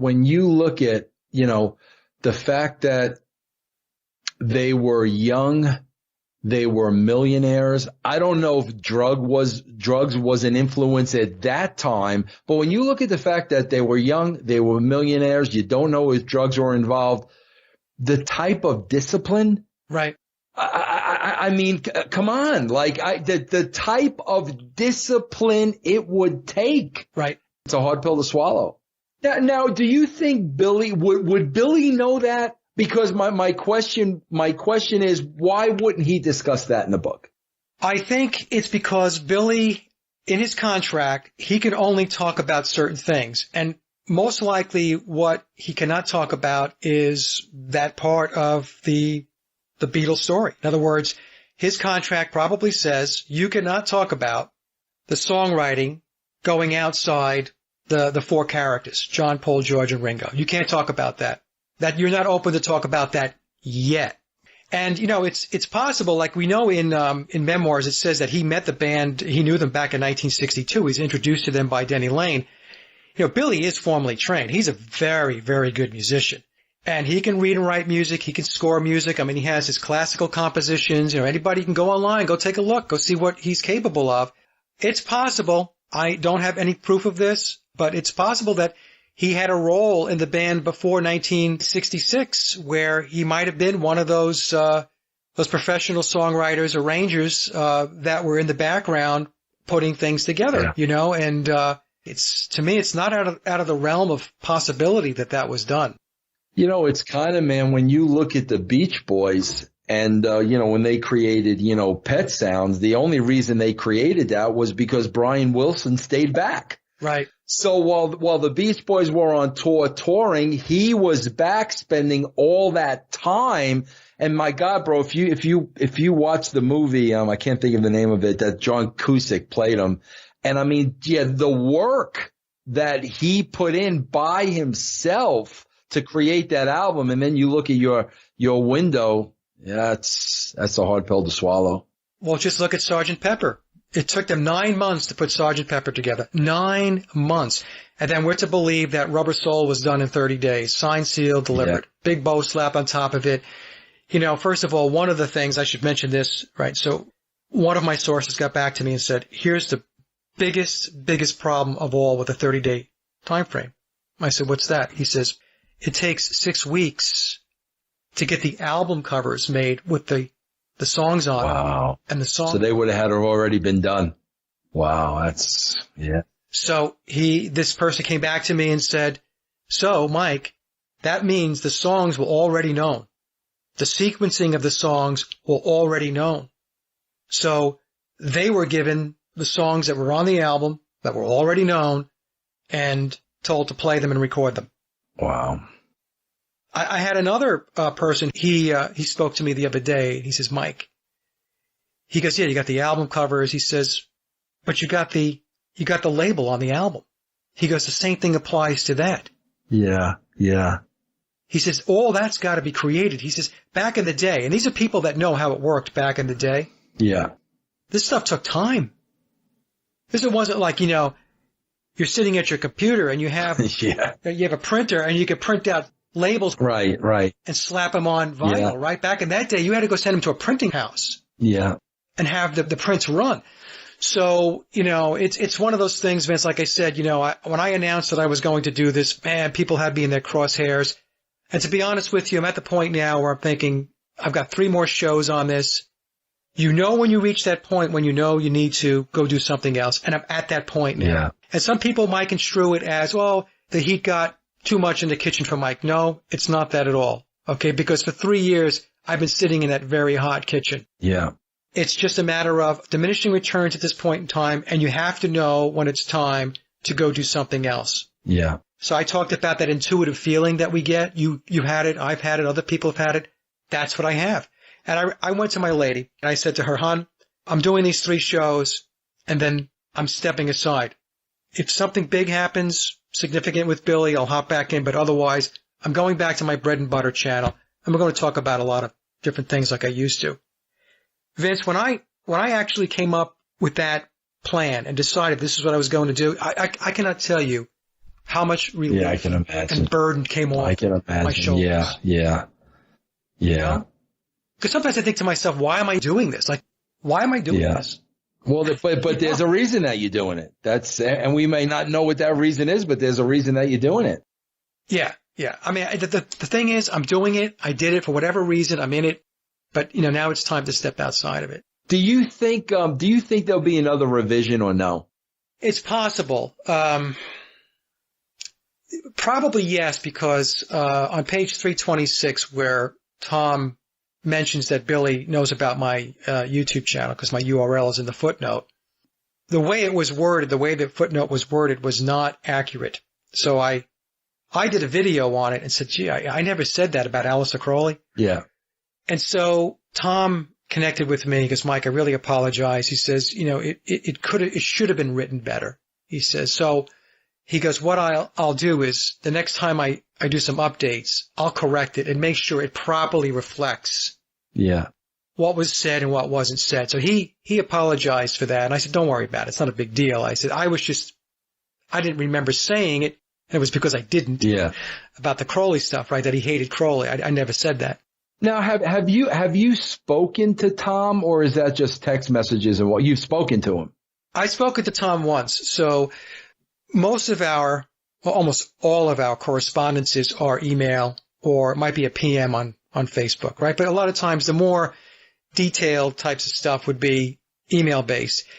And it was always me asking him a question. So I would read the book and I'm like, I need more clarification on that. Or what was it? Was it often, Mike? How often was that? Periodically. I would say once every 2 to 3 months. Okay. Right? It's like I wasn't writing to him all the time. It's like we weren't pen pals. So what would happen is I would go along the research and then I would hit something and I would think, what is Billy trying to say here?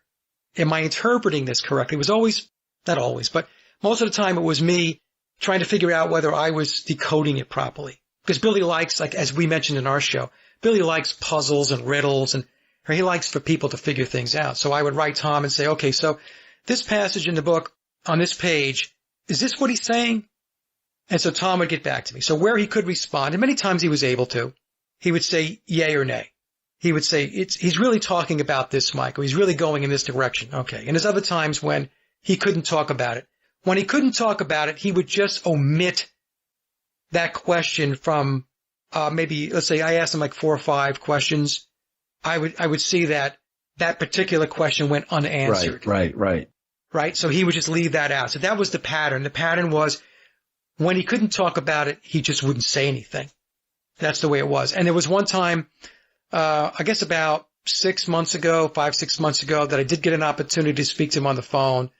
I wanted to talk to him a little bit about the whole Crowley piece, how pervasive it was in the new book, the Blue Book. So we had a conversation. It was about 40 minutes, I would say, 45 minutes we talked. But generally speaking, Tom and I, we both make an effort not to have a false perspective that we are conversing all the time and that we're working together, because none of those things are true. Do you think there are many people conversing with him outside of you? There are people that reach out to him. They send him emails. There are people who have written to me and said, I wrote Tom and he wrote me back. But I think it's probably a different level of correspondence, Yeah. I told Tom way back 3 years ago, he couldn't talk about the book. He was going to come on my show to talk about it. Then a week later, he wrote me and said, Mike, I can't do any interviews. Not that he couldn't do my interview. He couldn't do any. So, I don't know this for sure, but what happened was, attorneys said, you can't do that. Yeah. Even as careful as you want to be, you might say something that's going to jeopardize agreements that you've signed. So, look, I'm not going to tell you you can't do it, but our recommendation is don't do it. So Tom wrote back and said, I can't do this. He says, look, I get requests to talk about the book. If I send them to you, would you consider doing them?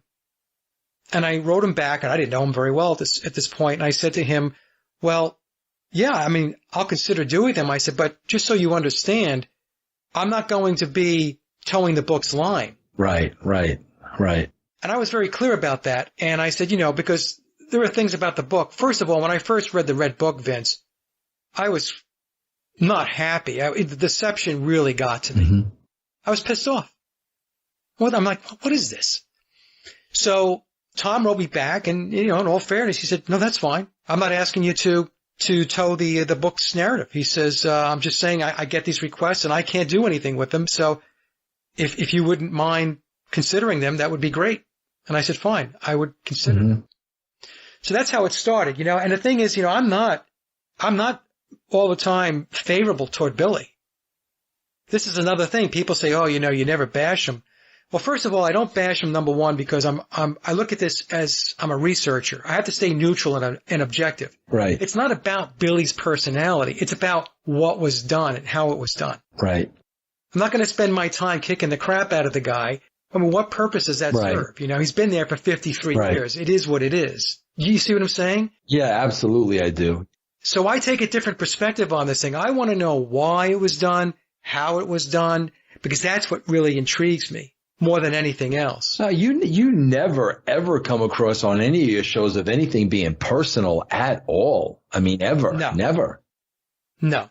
I've had people on, Vince, that I don't agree with. I don't agree with, people come on my shows and they want to talk about whatever. I don't want to say what it is because that person might be listening and think he's talking about me. But, they'll bring something up or introduce something, and that's what they've researched, and that's what they believe. I don't believe it, or I'm not. My research indicates something different, but I'm not going to argue with them. My job as a host is to allow them to communicate their research, their findings, and to express themselves. Right. And let the audience decide. Right. That's how I approach this thing. And I even do with the Paul stuff, with the McCartney stuff. It's the same thing. People get really, really, really angry with me because I won't jump in one boat or another. I won't piss on Billy's head. So therefore, I have some agenda, or I'm some shill, or, I'm working for something. Yeah. No, it's called objective reporting. It's what it's called. Right. So, so that's where it's all kind of, ended up. I would like to do a show where I could talk about the journey. That's what I would like to do. I don't know if I could do that myself. I mean, I'm not going to talk about myself. That's that would seem really weird.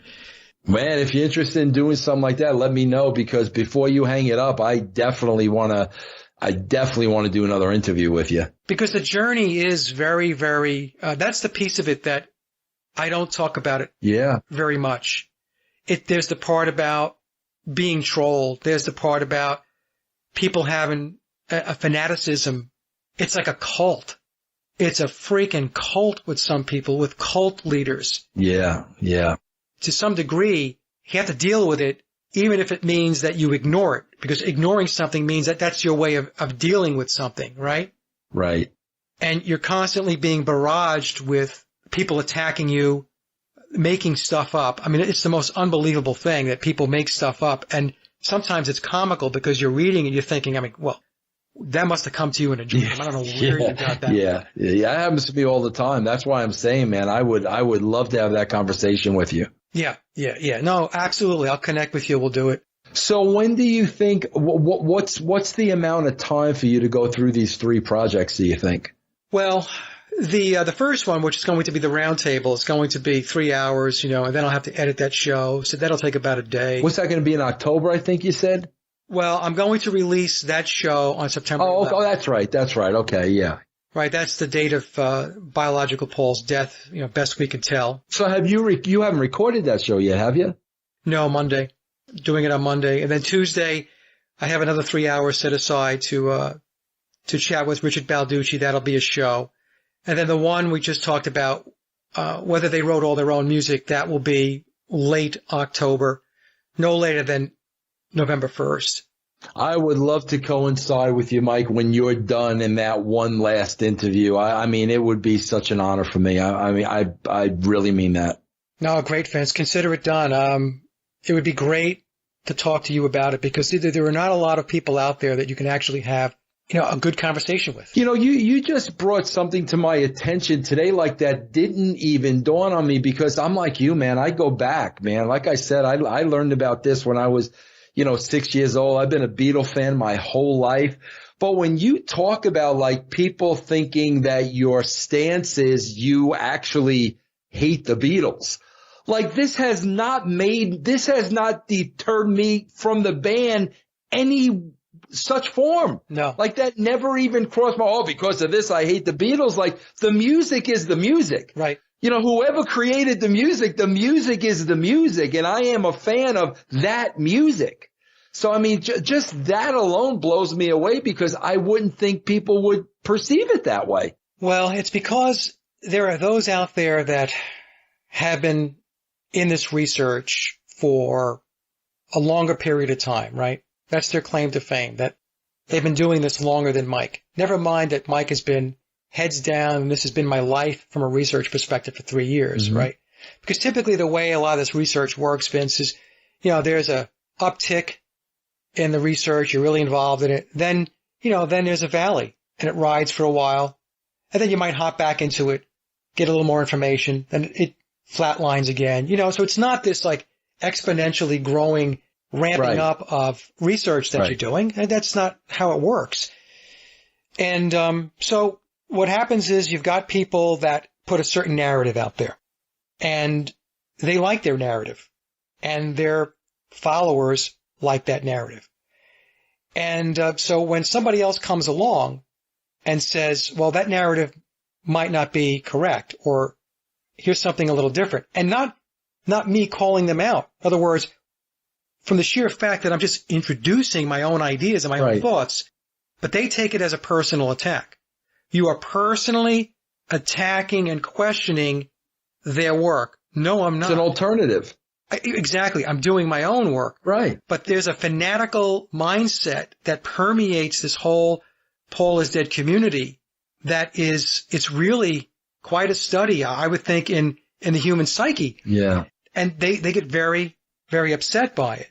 I received an email from somebody that was conversing with me on and off for the last, I want to say maybe 2 years or so, periodically. I thought the guy was a decent enough guy. And he proceeds to write in the email that he's going to investigate Tom Harriet. He's a fraud. He's a hoax. He's this. He's that. I just wrote this person back and I said, you need to be very careful about libel, slander, doxing, stalking, because that's what it's going to amount to. Yeah. And, and I said, there are legal ramifications on this type of thing. And let me explain something to you. I said, if you're going to go do something like this, you better be right. Like, you better be ironclad right. Right. Because if you're wrong, you and I talked about this. Tom didn't pull his book out of thin air. So there is a machine behind him. Yeah. So for anybody who is in their own little world out there, in their own little bubble, that thinks that they're going to go after and damage somebody. Yeah. And Tom is the storyteller. Somebody's got to tell the story. Right. So this is the kind of stuff, that just ripples through the community. And it's just stuff that boggles my mind, because for me, never in my wildest dreams would I go after somebody. If I don't agree with somebody, I just don't agree with you. Yeah. I mean, if I don't agree with your presentations, I'm certainly not going to sit in front of my screen and play videos. Yeah. What is the psychology behind somebody who doesn't agree with something, becomes agitated by it, angry by it, wants to go home and, punch their wife and kick the dog, and sits there and watches something that gets them into such a state? Yeah, no, that happens with me all the time from a writing perspective. Oh, you didn't come up with this. You didn't come up with that. And they set out to prove it. And I'm like, if I didn't come up with something, I would not say I did. It's that simple. But yeah, they just go out on this tangent and they're gonna prove something, by God. But the scary thing is they'll do whatever they have to do to prove it. Yeah. And what they don't realize is that all of the wasted energy that they are spending focused on attacking somebody else or going after somebody else's work, where they could actually push their own work forward by putting that energy behind whatever it is that they want to chase. Yeah. The bottom line is this, Vince, for many of these folks, and I'm not, it's a multitude of people. It's not just like one or two people. Whenever I talk about something like this, people think, oh, you're talking about this person. You're talking about, no, you have no idea how many people out there think like this. How do I know? Because I get the emails, I get the PMs, I get the comments. Yeah. If I showed you, I could show you the list of nitwits I had to block from my Paul is Dead channel. It's absolutely mind-numbing, right? But here's what bothers them. I have over 1 million watches and listens on my Paul is Dead material. Over 1 million in 3 years. Yeah. Okay? They don't like that. Yeah. A lot of times people have a problem with success. Yeah. They don't like people being successful. No, I know. Well, here's what they don't like too, Mike. Here's what they really don't like. They see you do the work. When you watch your shows, Mike, you know the work that is involved. Bro, a lot of people do not have that work ethic. And when somebody does that kind of work and they present it and they're not capable of doing it, I think that's where a lot of the hatred comes in. Yeah. Yeah. And it is hatred. I call the Paul is Dead, a segment of the Paul is Dead community, as a toxic cesspool. Yeah. That's how bad it is. Same in wrestling. It's the same thing in wrestling. It's the same thing. And that's why I don't say anything. Mike, if I go out there and make any comment, no matter what, they're all over it. No matter what I say. That's why I just go out there and promote. Yeah. I threw a question out there today. I said, I just got a question. I said, I'm not being negative. I said, I just got a simple question. When we used to write the show, Mike, must see TV is every show would end in a cliffhanger. Bro, you learned that from Batman 1966. Right. Okay. Like that's television 101. You end every show in a cliffhanger. They got to tune in the following week. So today in wrestling, every show is a period. The show closes. It's over. There's no need to watch the next week. So I just put out there today. I said, listen, I'm not being negative, but I just don't understand why isn't the show being written with cliffhangers anymore? Yeah. Oh my God. Like what, it's like what I asked. And I'm like, I just, that's why I don't even put myself out there anymore, man. It's ridiculous. Mike Williams has a podcast and a website, Sage of Quay, which also goes hand in hand with a channel, a Paul is Dead channel, talking about the death of Paul McCartney going back to 1966, the replacement of Billy Shears. We're going to get into a lot of that. Mike, how you doing, my friend? Doing well, Vince. Thank you for having me on the show. It's been a while since we spoke because it took me a while to get this last presentation done.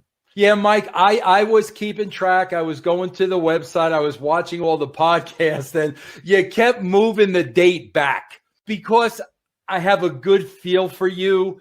I kept saying to myself, man, this is going to be incredible. And he's going to do it. There was never a question in my mind, but I also knew you were going to leave no stone unturned.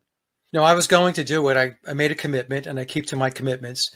It's just that for anybody who watches the presentation, they can now see that the amount of information that I had to plow through and vet and connect the dots on was enormous. So it took a long time to go through that, especially when you have other stuff to do in life, like you have a job and a family and everything else. So, but I would say the last 4 to 5 weeks, I was pretty much heads down. So any free time I had, I was just focused on getting it out because I didn't want to delay it anymore. Got off your presentation, 4.5 hours. I watched it over 4 days because I wanted to take everything in. I took notes. Saturday, obviously, we all have to find things to do at this current time. So I have all the Beatles films on DVD. So the first thing I said is, I'm going to watch Help. Help has always been one of my favorite Beatle movies. I think that's my favorite movie because of the music. Help and Rubber Soul are my 2 favorite Beatle albums.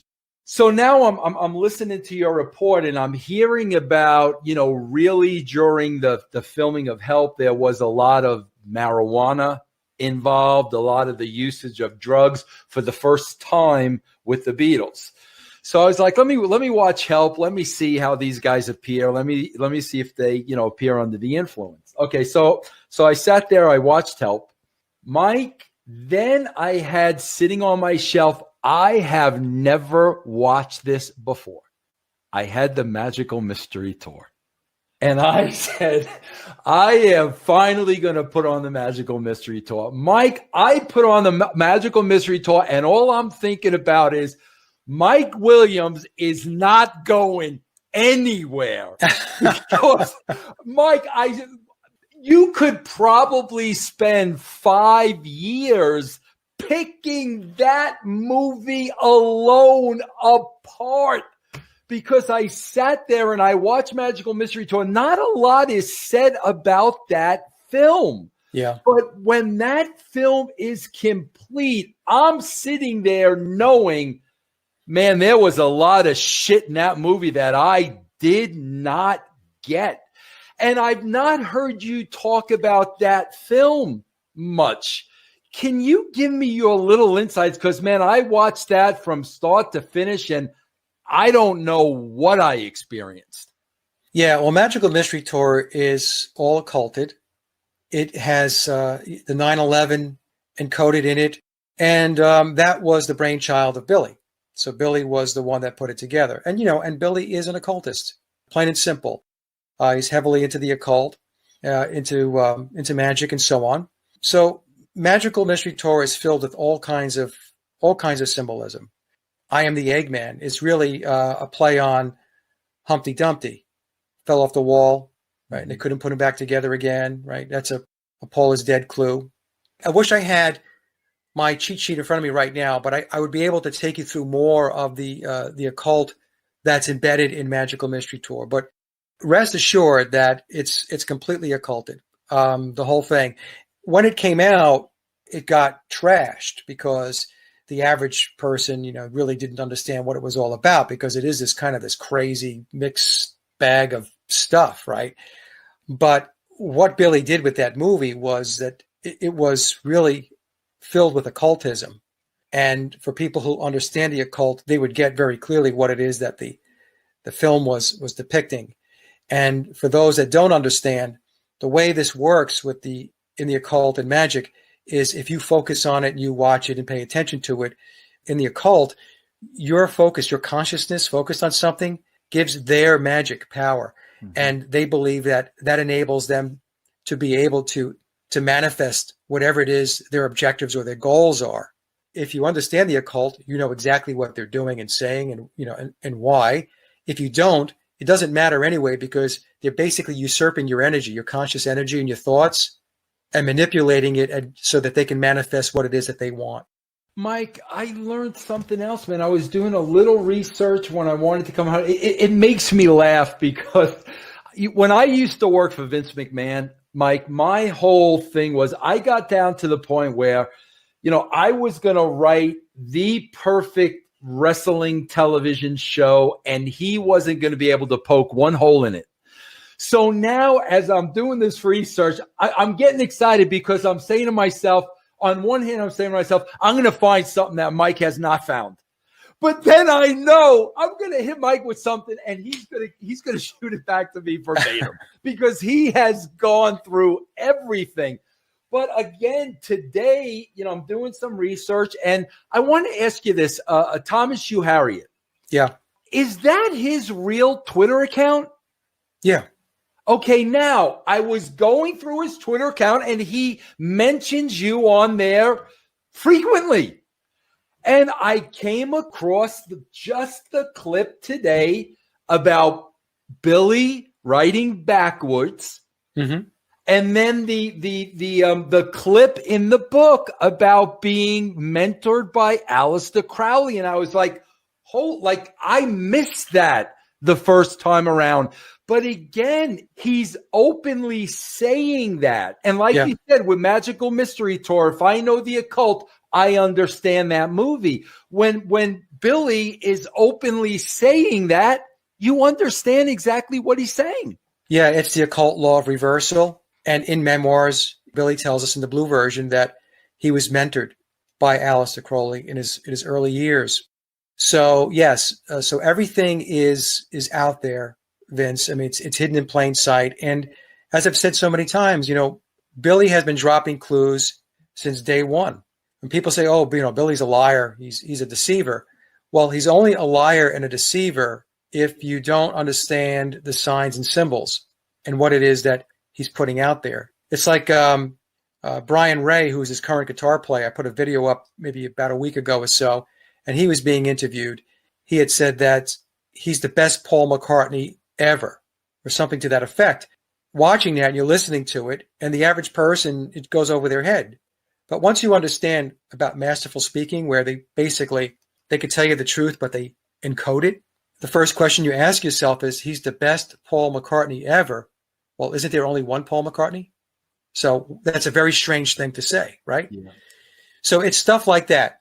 It's not always going to hit you over the head and be extremely obvious. It's a lot of it's nuanced. And so you have to learn how to decode the nuances of what's being said and what's being shown.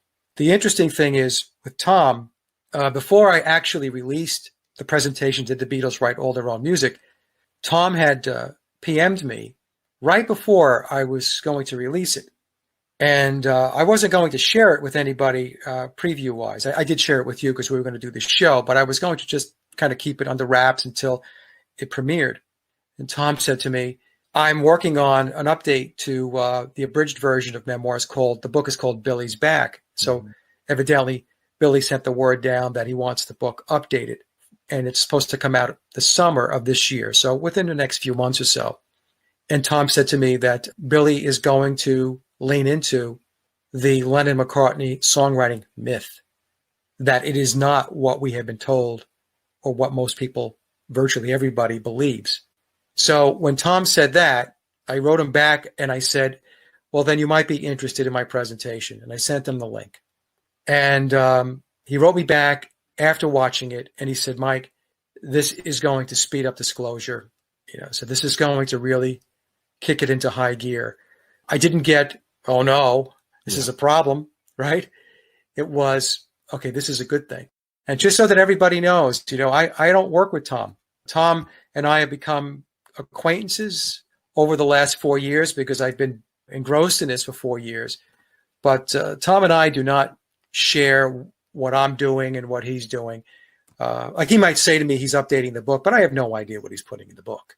He knew I was doing a presentation that had to do with assessing whether the Beatles wrote their own music.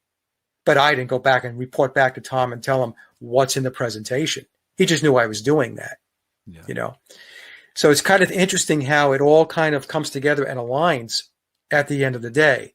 So for the folks that are going to be interested in watching my last presentation, just know that within the next couple of months or so, Billy, via Tom, and Billy's the guy that's playing Paul McCartney, is going to let some of the cat out of the bag himself. So this whole process of disclosure is well underway. And it's kind of interesting, Vince, with everything else going on in the world. I think it's a time when people really are being deluged with information and examples of the illusionary nature of the reality that people think is real. Mike, I want to ask you, I'm going to turn to my other computer here because, I was looking into Tom a little bit today, and there was something I want you to clarify for me. And Tom was like answering like the top 12 questions or whatever, about the memoirs. Yeah. Okay, this was one thing I read. I want you to clarify this for me. The question was, did you, Harriet, really plan this book with Paul McCartney when they met at a beach in Southern California? And he answers, you, Harriet, who was only 7 years old when Paul died in 1966, never met Paul. The story about you, Harriet, meeting William as Paul on a Southern California beach one hot day after Paul left the recording studio in Los Angeles is merely a legend that was invented in chapter 35, which is fictional, to explain this book. In chapter 35, if chapter 35 were historically accurate, that disclosure to you, Harriet, would have constituted a breach of William's non-disclosure agreement, which William would never do. Hence, everyone can be certain that that chance meeting never occurred. Is you, Harriet, telling us here that he never met Billy?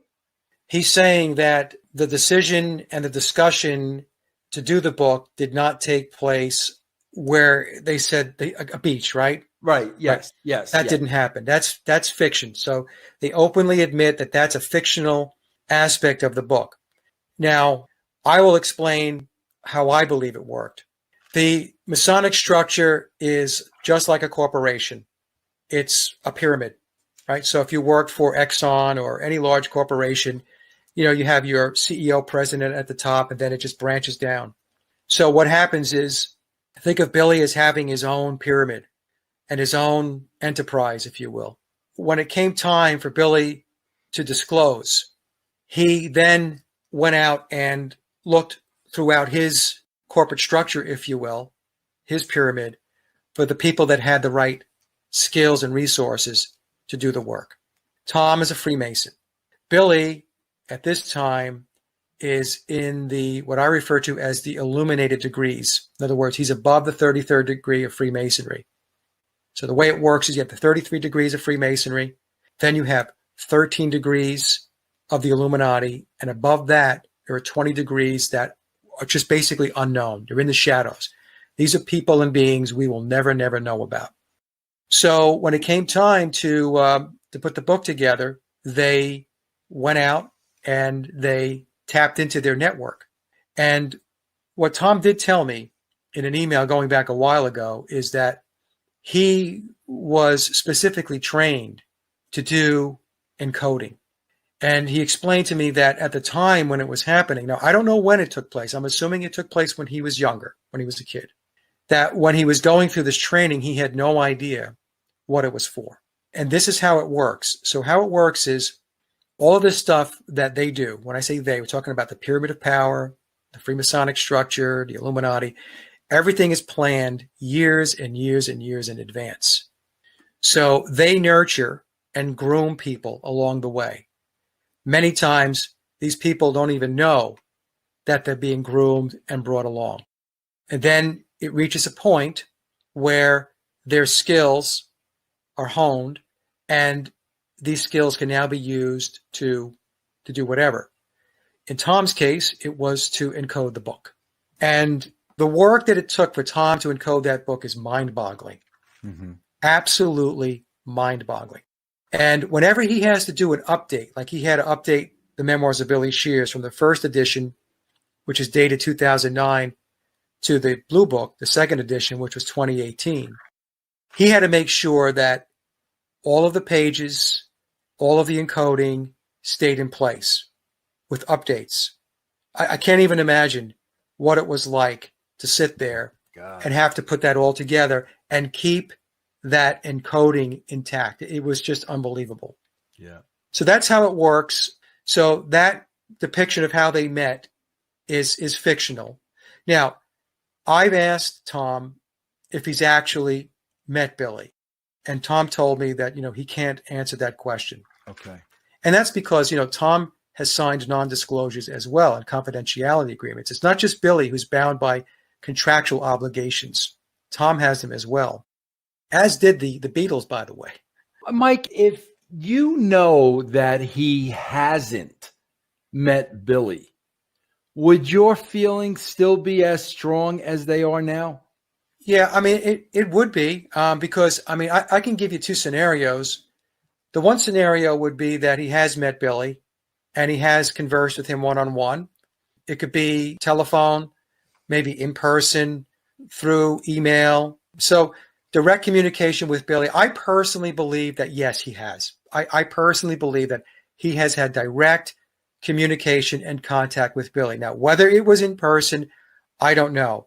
But through, like I said, electronic means, telephone, email, stuff like that, yes. But now, the other way it could work is, it's like in a corporation. When I used to work in a corporation, I never met or spoke to our CEO, ever. But our CEO would cascade down a strategy that had to be implemented, that the corporation had to work on. And so people would convene and converge, and they would then bring this strategy or this vision, they would make it a reality, right? They bring products to market and so on.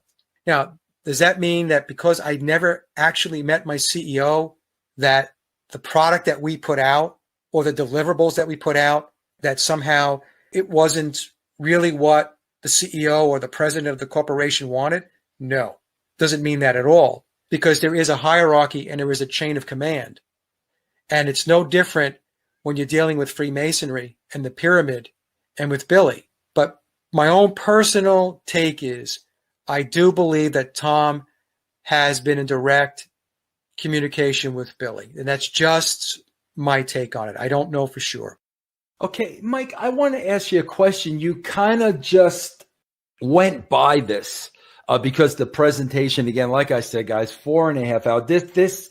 This was a life's work. I mean, Mike, seriously, the detail and the information in this is just absolutely incredible. However, you did make a comment which you really didn't get into, where, when we talk about Tavistock and we talk about that's where it all began and what the Beatles were created to do, you made the comment that you think this went well beyond before the Cavern, before Hamburg, before Epstein managed. You almost went back to their teens.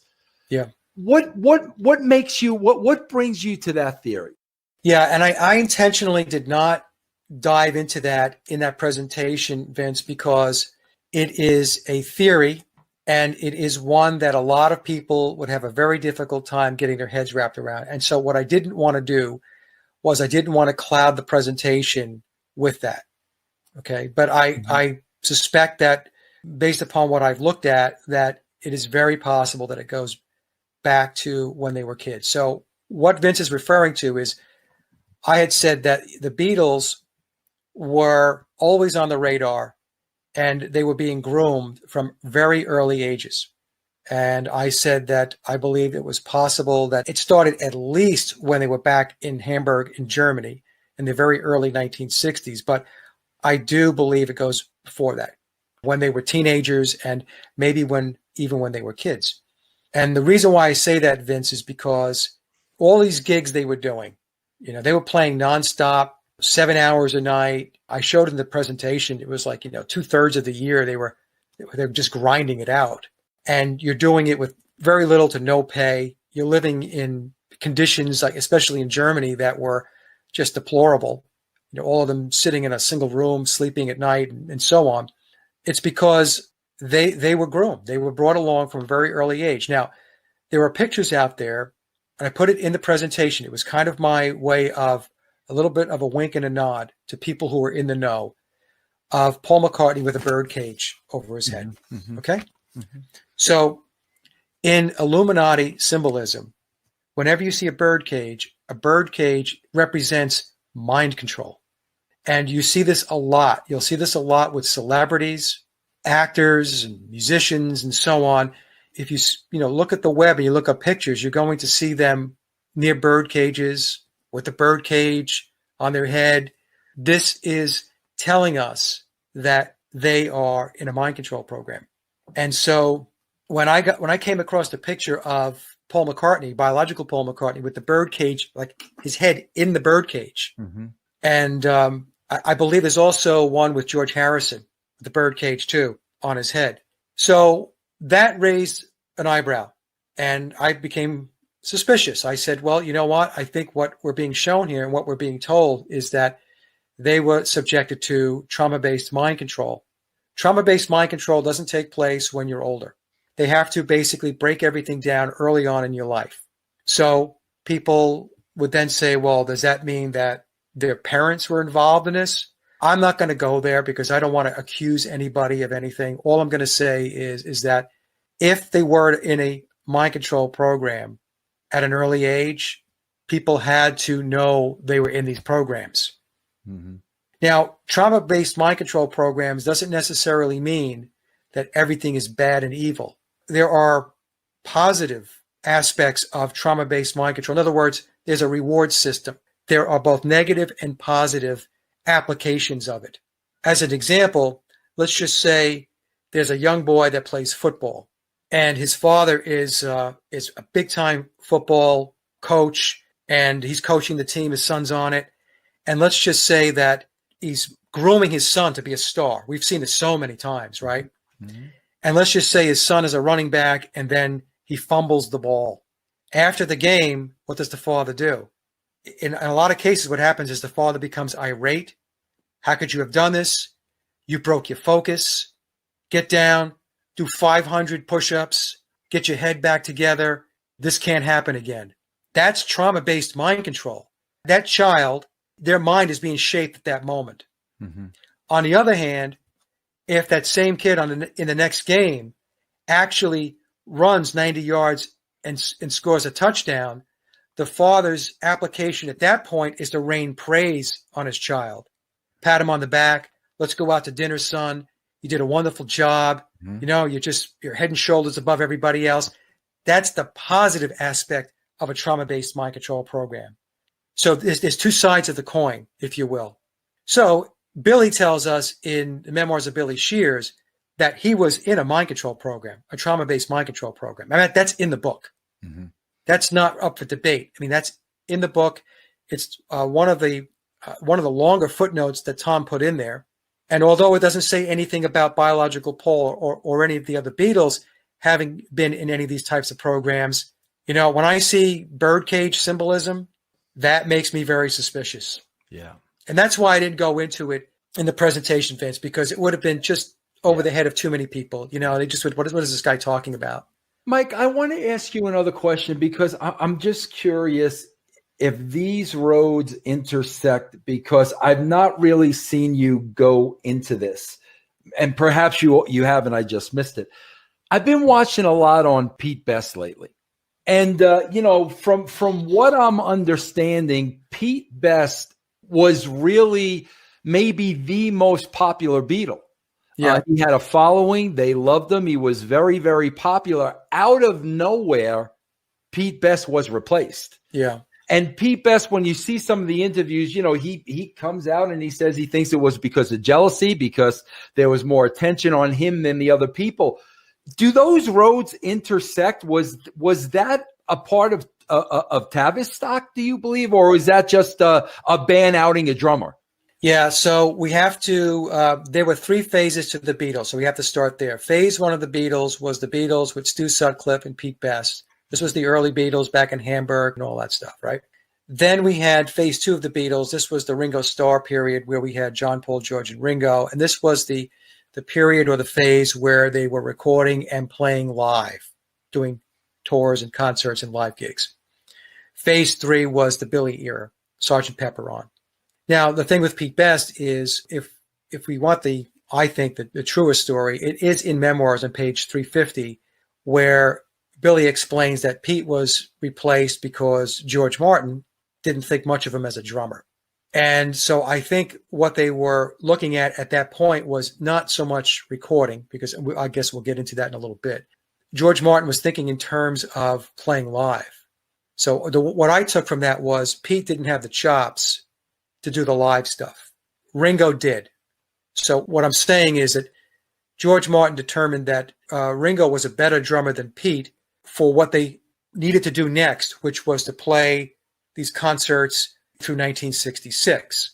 So if you're playing in small clubs and bars and stuff like that, Pete was okay. But once we stepped it up and we got out of bars and clubs and we got to concerts, then they had Ringo as the drummer. But as I've said in my presentation, that's where kind of like the road ended for him.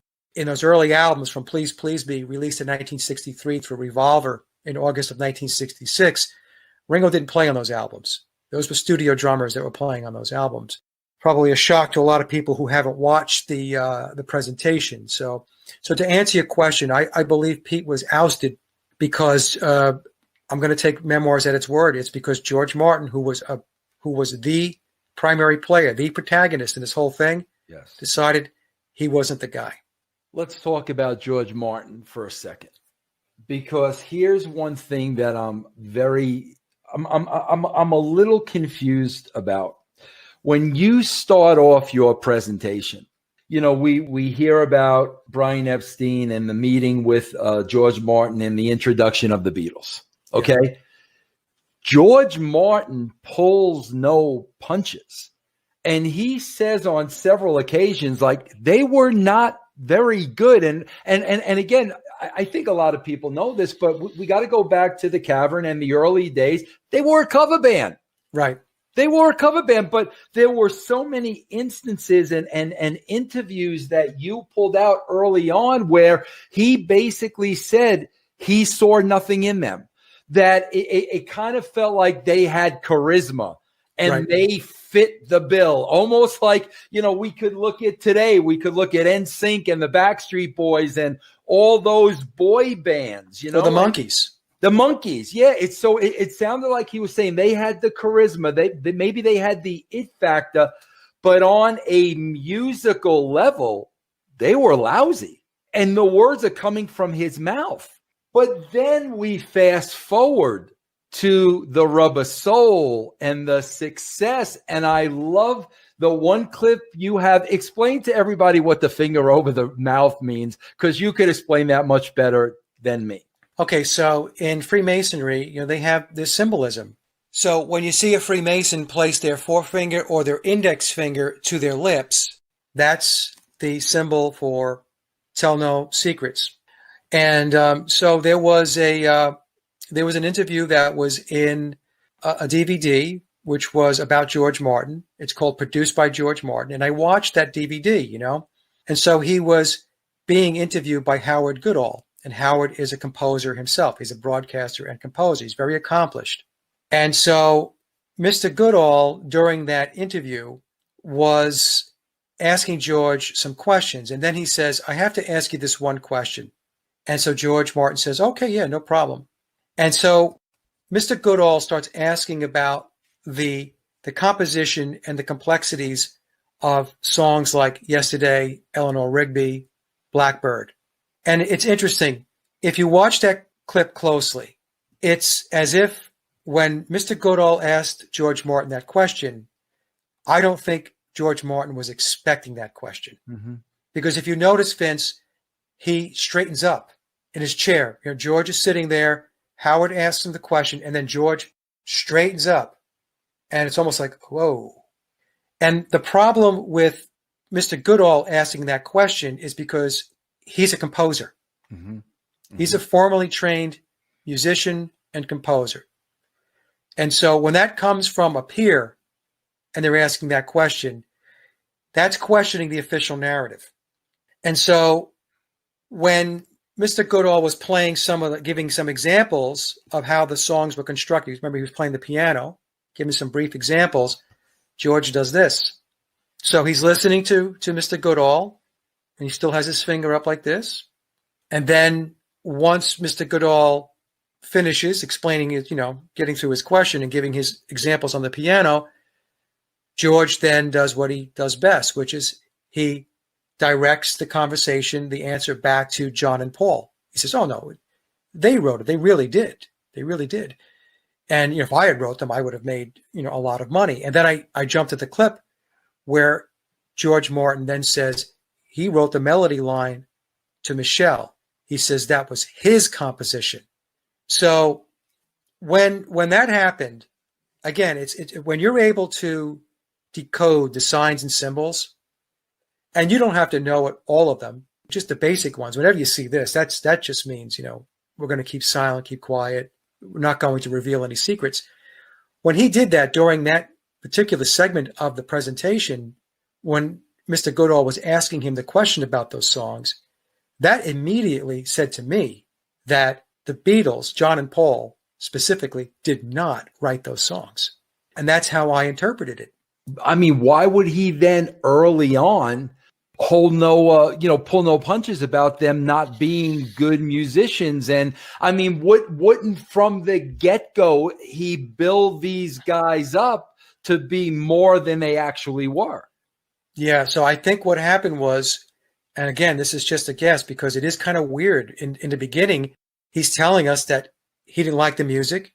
Mm-hmm. He said he thought the music was rubbish. Yeah. His words, right?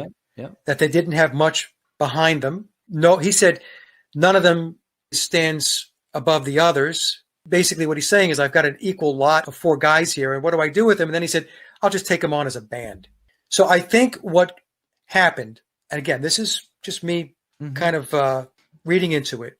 I think initially when the Beatles were presented to him, George didn't want anything to do with them. George is an accomplished musician, arranger, composer, and he's thinking, what am I going to do with this? Mm-hmm. And Tavistock had a whole pool of these bands around, and what they do is they have a pool of resource that they pull from. The Rolling Stones came from the same pool, by the way. The Stones are also a creation of Tavistock, as is the Who and the rest of them. I think what happened was people above George Martin said, okay, look, that's interesting that you don't like them, George, but they're the guys. They're the chosen ones. They're the ones that we're going to push forward with, okay? So I can appreciate the fact that this is going to be a lot of work on your part. Right. But you have to go do this. Yeah. And because even in the book, I think it was on page 351 of Memoirs, Billy mentions that the word came from a couple of rungs above George Martin. Yeah. So even though Memoirs does not specifically question who wrote the music, there are little clues hidden inside Memoirs that will help you to validate what I did as an example. Yeah. Right. It's neither denying or confirming in Memoirs. Yeah. But once you kind of grab onto a specific thread and you follow it, you find that, oh, you know what? I think perhaps this is what I'm being told in the book. Because people like to think that they're all rowing in the same direction, you know? It's not the case. It's like even the way it is in business. You might have disagreements amongst various vice presidents or executives within a corporation, and I don't think we should go there. The other guy thinks you should. And then what happens is from a layer above or 2 layers above, they'll say, okay, discussion's over. This is where we're going. Yeah. And this is what we're going to do. Yeah. So I believe the same thing happened there. Yeah. Let's talk. I want to talk Smoking Gun. Now, you know, to me, and I'm curious to hear your answer to this, Mike. To me, you know, doing all the research, reading the You Harriet book, I mean, everything I've been seeing since I'm a 7-year-old kid, to me, the smoking gun in the Paul is dead theory. The smoking gun to me is the arrest in Japan. Yeah. And then, and the fingerprints not matching up. And Billy thought, gigs up, man, like gigs up. That to me is the smoking gun here, like clearly. And I want you to, you know, go into this. The Mercy Beat article in 1962. That's a smoking gun. If this happened in 1962, what would make you think it didn't happen in 63, in 64, in 65, in 66?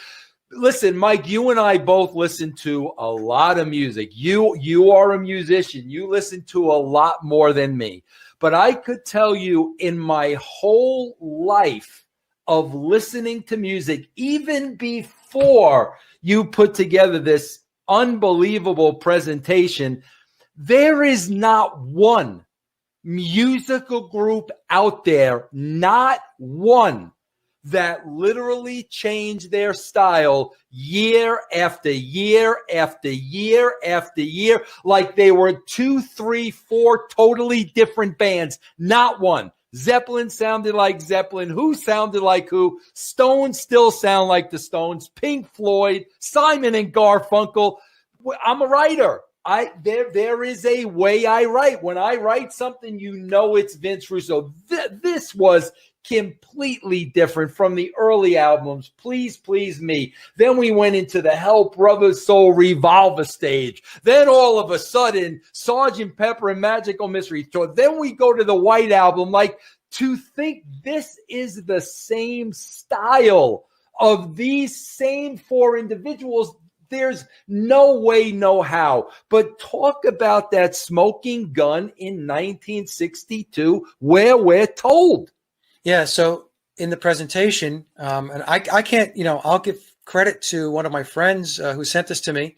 I won't mention him by name because some folks don't want me to mention their names, but they sent me this this clip, an image of a Mercy Beat publication from, I think it was August, September of 1962. Mm-hmm. And in it was an article about the Beatles. And it was an article announcing that Pete Best left the group and Ringo Starr was the new drummer, and the Beatles were flying to London to record with EMI, and that the songs were specifically written for them and given to them by their producer, George Martin. It doesn't say that they wrote their own songs. It said that the songs were specifically written for them. And this goes back to 1962, right before they headed in to go record their first album, Please Please Me. So, and actually even before that, because Please Please Me was released in 1963. So that article was unbelievable. When it was shown to me, I read that. I said to myself, okay, well, how are you going to get around this? Mm-hmm. You can't. You just can't.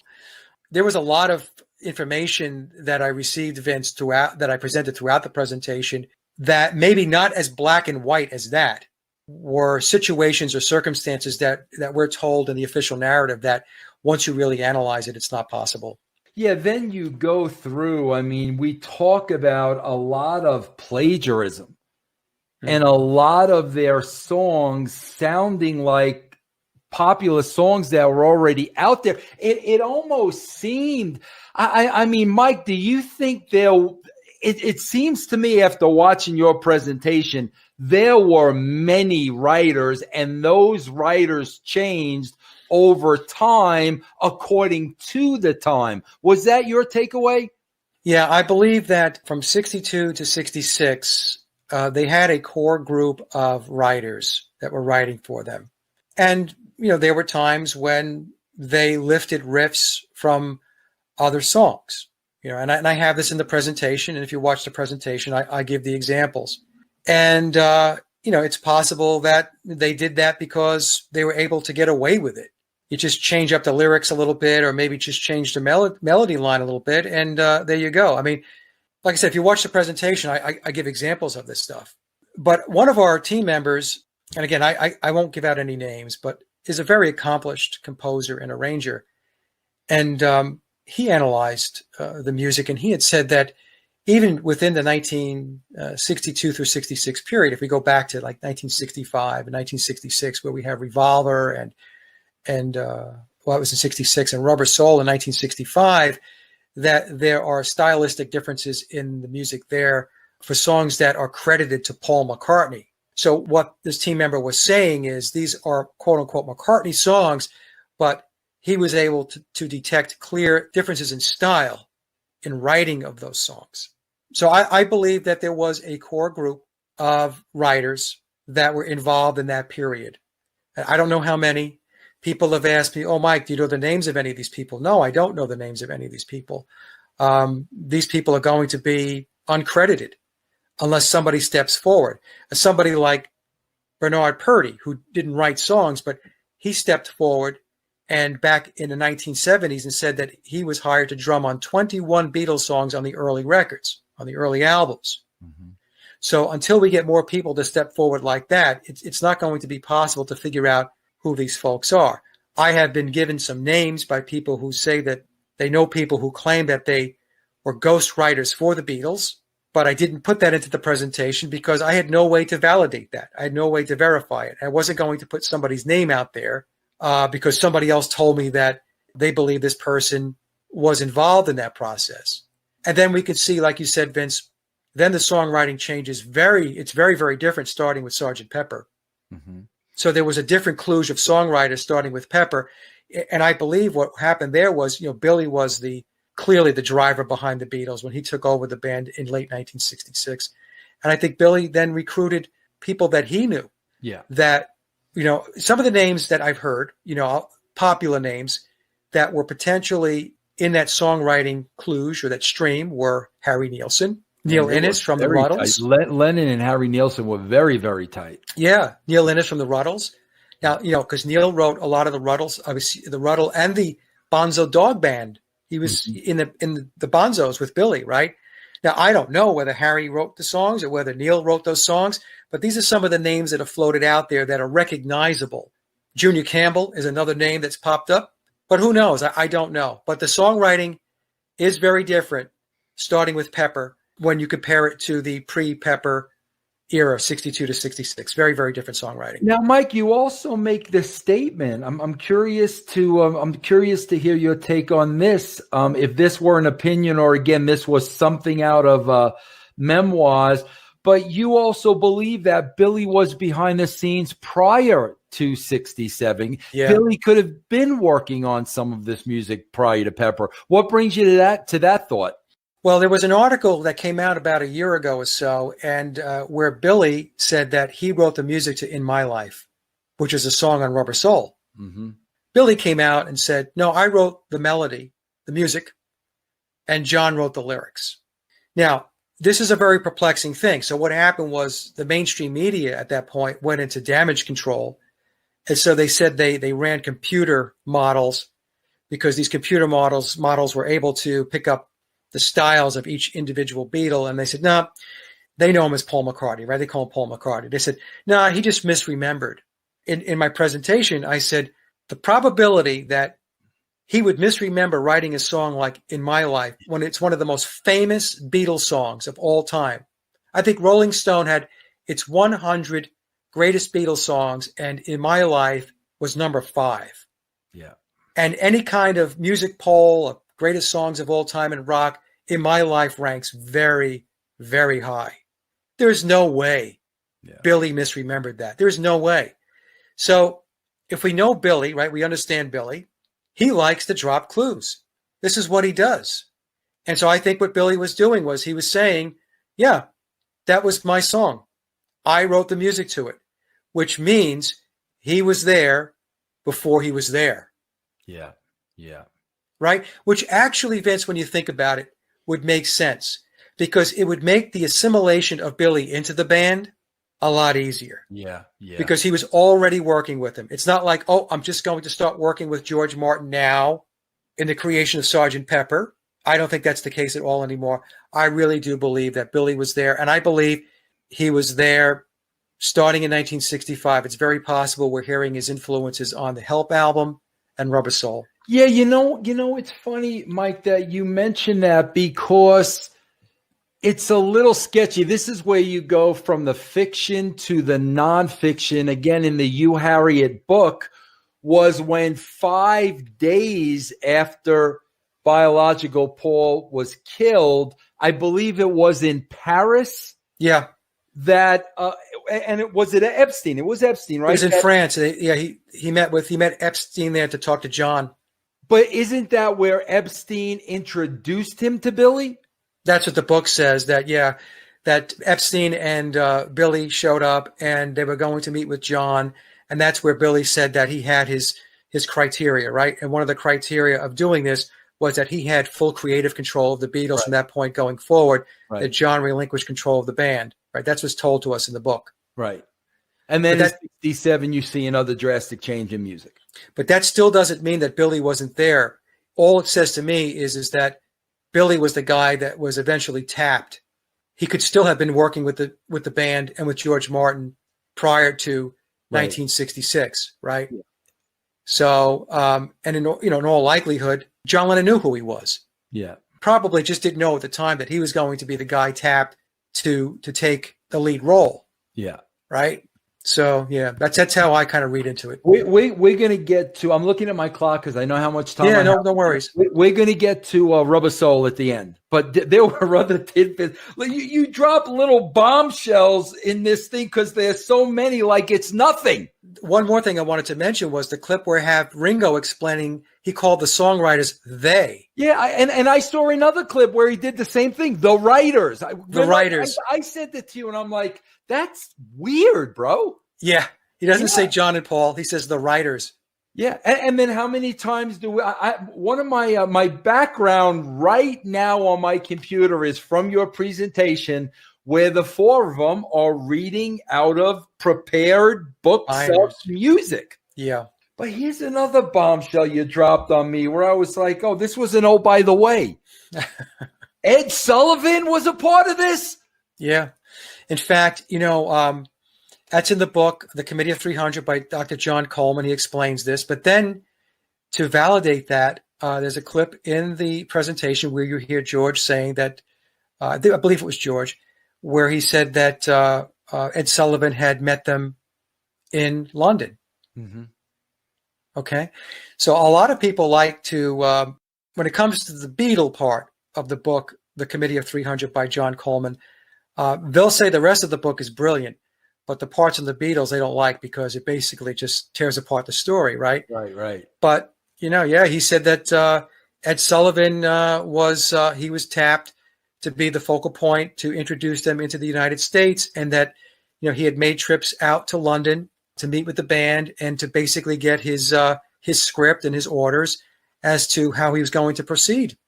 Unbelievable. Here's another. This I love. I'm writing down so many of these. I'm going, through everything. Andy White, drummed for "Love Me Do" and "P.S. I Love You." Yeah. Then Bernard Purdie claimed to have 21 songs. Then we got. You said this earlier, George Martin. They had the charisma. I thought their music was rubbish, but here's the one that's like, holy crap. You're talking about the great songwriting team of Lennon and McCartney, the great composers, Quincy Jones, non-playing MFers. Yeah. Woof! That was devastating. And, Then there was this, again, there was damage control, and where the press played it up that Quincy apologized and he misspoke and all this stuff. But, then I found the tweet where he allegedly apologized. Yeah. He didn't retract anything. Right. Right. He just said, I'm sorry for bad mouthing. That's all he said. He did not take back what he had said about their playing abilities, which he said they couldn't play. Now, some folks, they get angry with me for saying stuff like that. Don't get angry at me. Quincy Jones said this. I'm just telling you what Quincy said in Spin Magazine. God, he's talking about the Monkees. Yeah. It's unbelievable to me, but which leads us to Rubber Soul. Yeah. Now, Mike, I'm looking at this whole thing, and again, this song was written, rehearsed, recorded, start to finish in 30 days between October 11th and November 11th, correct? Right. Okay. That's the story, right? That is the story. Now, to me, again, another smoking gun is the actual time it takes to manufacture an album, which we'll get into, okay? But when we look at this, October 11th through November 11th, Mike, we do look at, I believe, just prior to this, September 2nd, 1965, okay, the Beatles did have a 6-week break or hiatus. Right. Could this music not have been written in those 6 weeks?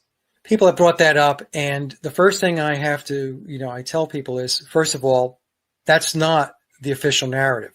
The official narrative says that they had no existing material other than little bits and pieces of Michelle and a couple of other songs, right? But no complete songs. They didn't have any backlog of material, and they were on the hook to record 16 original compositions between October 11th and November 11th. Now, people have come back to me and they have said, well, why couldn't they have written the songs during the break between coming back from the tour on September 2nd, 6 weeks, leading into October 11th? Well, my response to them is that, well, first of all, you're making up a new story because that's not the narrative that's given to us. But let's just set that aside for a second. Let's just say that they got off this hectic touring, which was 16 cities in 16 days, including one stop in Canada on the U.S. tour in 1965 in August.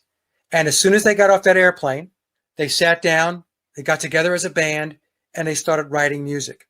This means that the whole band would have had to convene, come together, start writing music, melodies, harmonies, and George Martin is going to have to participate because he has to do the arranging.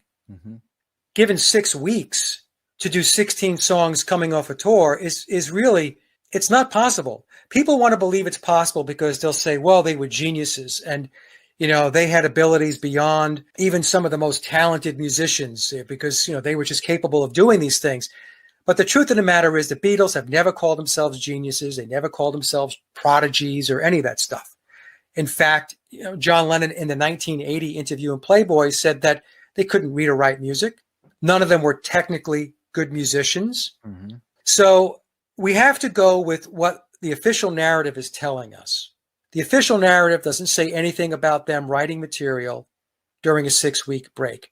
And even if they did, when they got into the studio on October 11th, they would have had to have been so polished, had those songs down to the point where they could play them in their sleep in order to make it through that 30 days. It's not feasible. Well, and it also, Mike, think about it for a second. Think about it logically, because I'm really a logic guy, and I always go back to logic, and I know what it is like when we had a television taping and we were going to record 8 shows. Okay, Vince, you got to write these 8 shows before we get there. I know what the schedule is. Think about this. They know they're going into the studio October 11th to record a whole album. The narrative tells us they showed up on October 11th with nothing. So right. In other words, during those 6 weeks, they know in 6 weeks, we got to go into the studio. We have 1 month to record an album, and they're going to go into that studio with nothing. The only way they're going to go into that studio with nothing is if that work is already done for them. Otherwise, it makes no sense. Exactly. All those songs were written. The basic tracks at the very least and the arranging, I believe, was already done. The music for the songs was completely done, recorded, and already mixed down. While they were on tour and doing their thing, this is what was going on behind the scenes with studio musicians and George Martin arranging the music. And again, the official narrative says that they walked into the Rubber Soul sessions with nothing. And they had to create those songs from scratch, blank sheet of paper, starting on October 11th. And to be honest with you, I didn't even pay attention or was aware of this timeline until I watched that DVD that I mentioned in the presentation. And, where the presenter is taking us through the timeline. And I got like 10 minutes into it. And I remember thinking to myself, this is impossible. Yeah. This is not possible. And the other thing I tried to explain in the presentation, Vince, is that when songwriters write, you don't just sit down and go, okay, well, I'm going to write a song, and you bang it out. And you're like, okay, here we go. Here's one song. There's a lot of puts and takes. A lot of songs get started and then they get shelved because you might have a good start to a song, a good verse. You don't have a good chorus. Maybe you need a bridge, but you don't have a bridge yet to the song. It's a creative process. It's not something where you just crank it out. It's not like, you're on an assembly line and that's how you make songs or how you write songs. And for people who are not songwriters, this sometimes is difficult for them to get their heads wrapped around because the official story tells us that they were basically magicians. I mean, they could just create this stuff on the spot because they were just brilliant and they were geniuses. But so many people that follow my work are songwriters and musicians. And they've come back to me and said, that didn't happen. Yeah. 16 songs in 30 days, starting from scratch, didn't happen. And Mike, that's only half the story. Now we get into the manufacturing and say, somehow, some way, they were able to come up with these 16 masterpieces in 30 days. But now there's another problem because they're finished with the session by November 11th. Right. The album they want the album to be released December 3rd for the holidays. Right. So when we look at November 11th to December 3rd, we're looking at less than a month. We're looking at literally, you're looking at about 3 weeks. Well, in order to manufacture an album, and Mike, I want you to take us through the steps because I don't think people really understand the finished product and what that takes.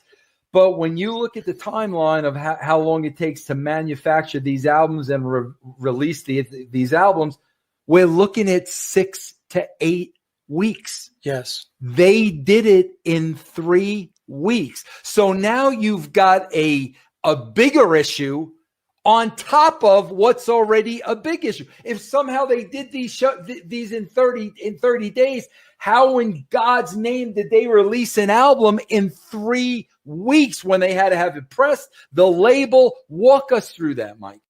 Well, the thing is, when you release a record, it's not just about recording songs. Obviously, you have to record songs to have tracks on a record, but you also have to press the records and you have to create the record labels, the labels that get pressed onto the vinyl. You have to create the LP or record jackets, have photo shoots and all of this stuff. And in order to put all of that together, you have to have the names of the songs, the sequencing, what order the songs are in. You have to have the run times of the songs. Mm-hmm. You have to have all of this stuff. So the process of creating a record involves going through the printing process. It's the stamping of the records. It's bringing the records and the record jackets together and then staging the records for distribution and then getting the records out to retail outlets.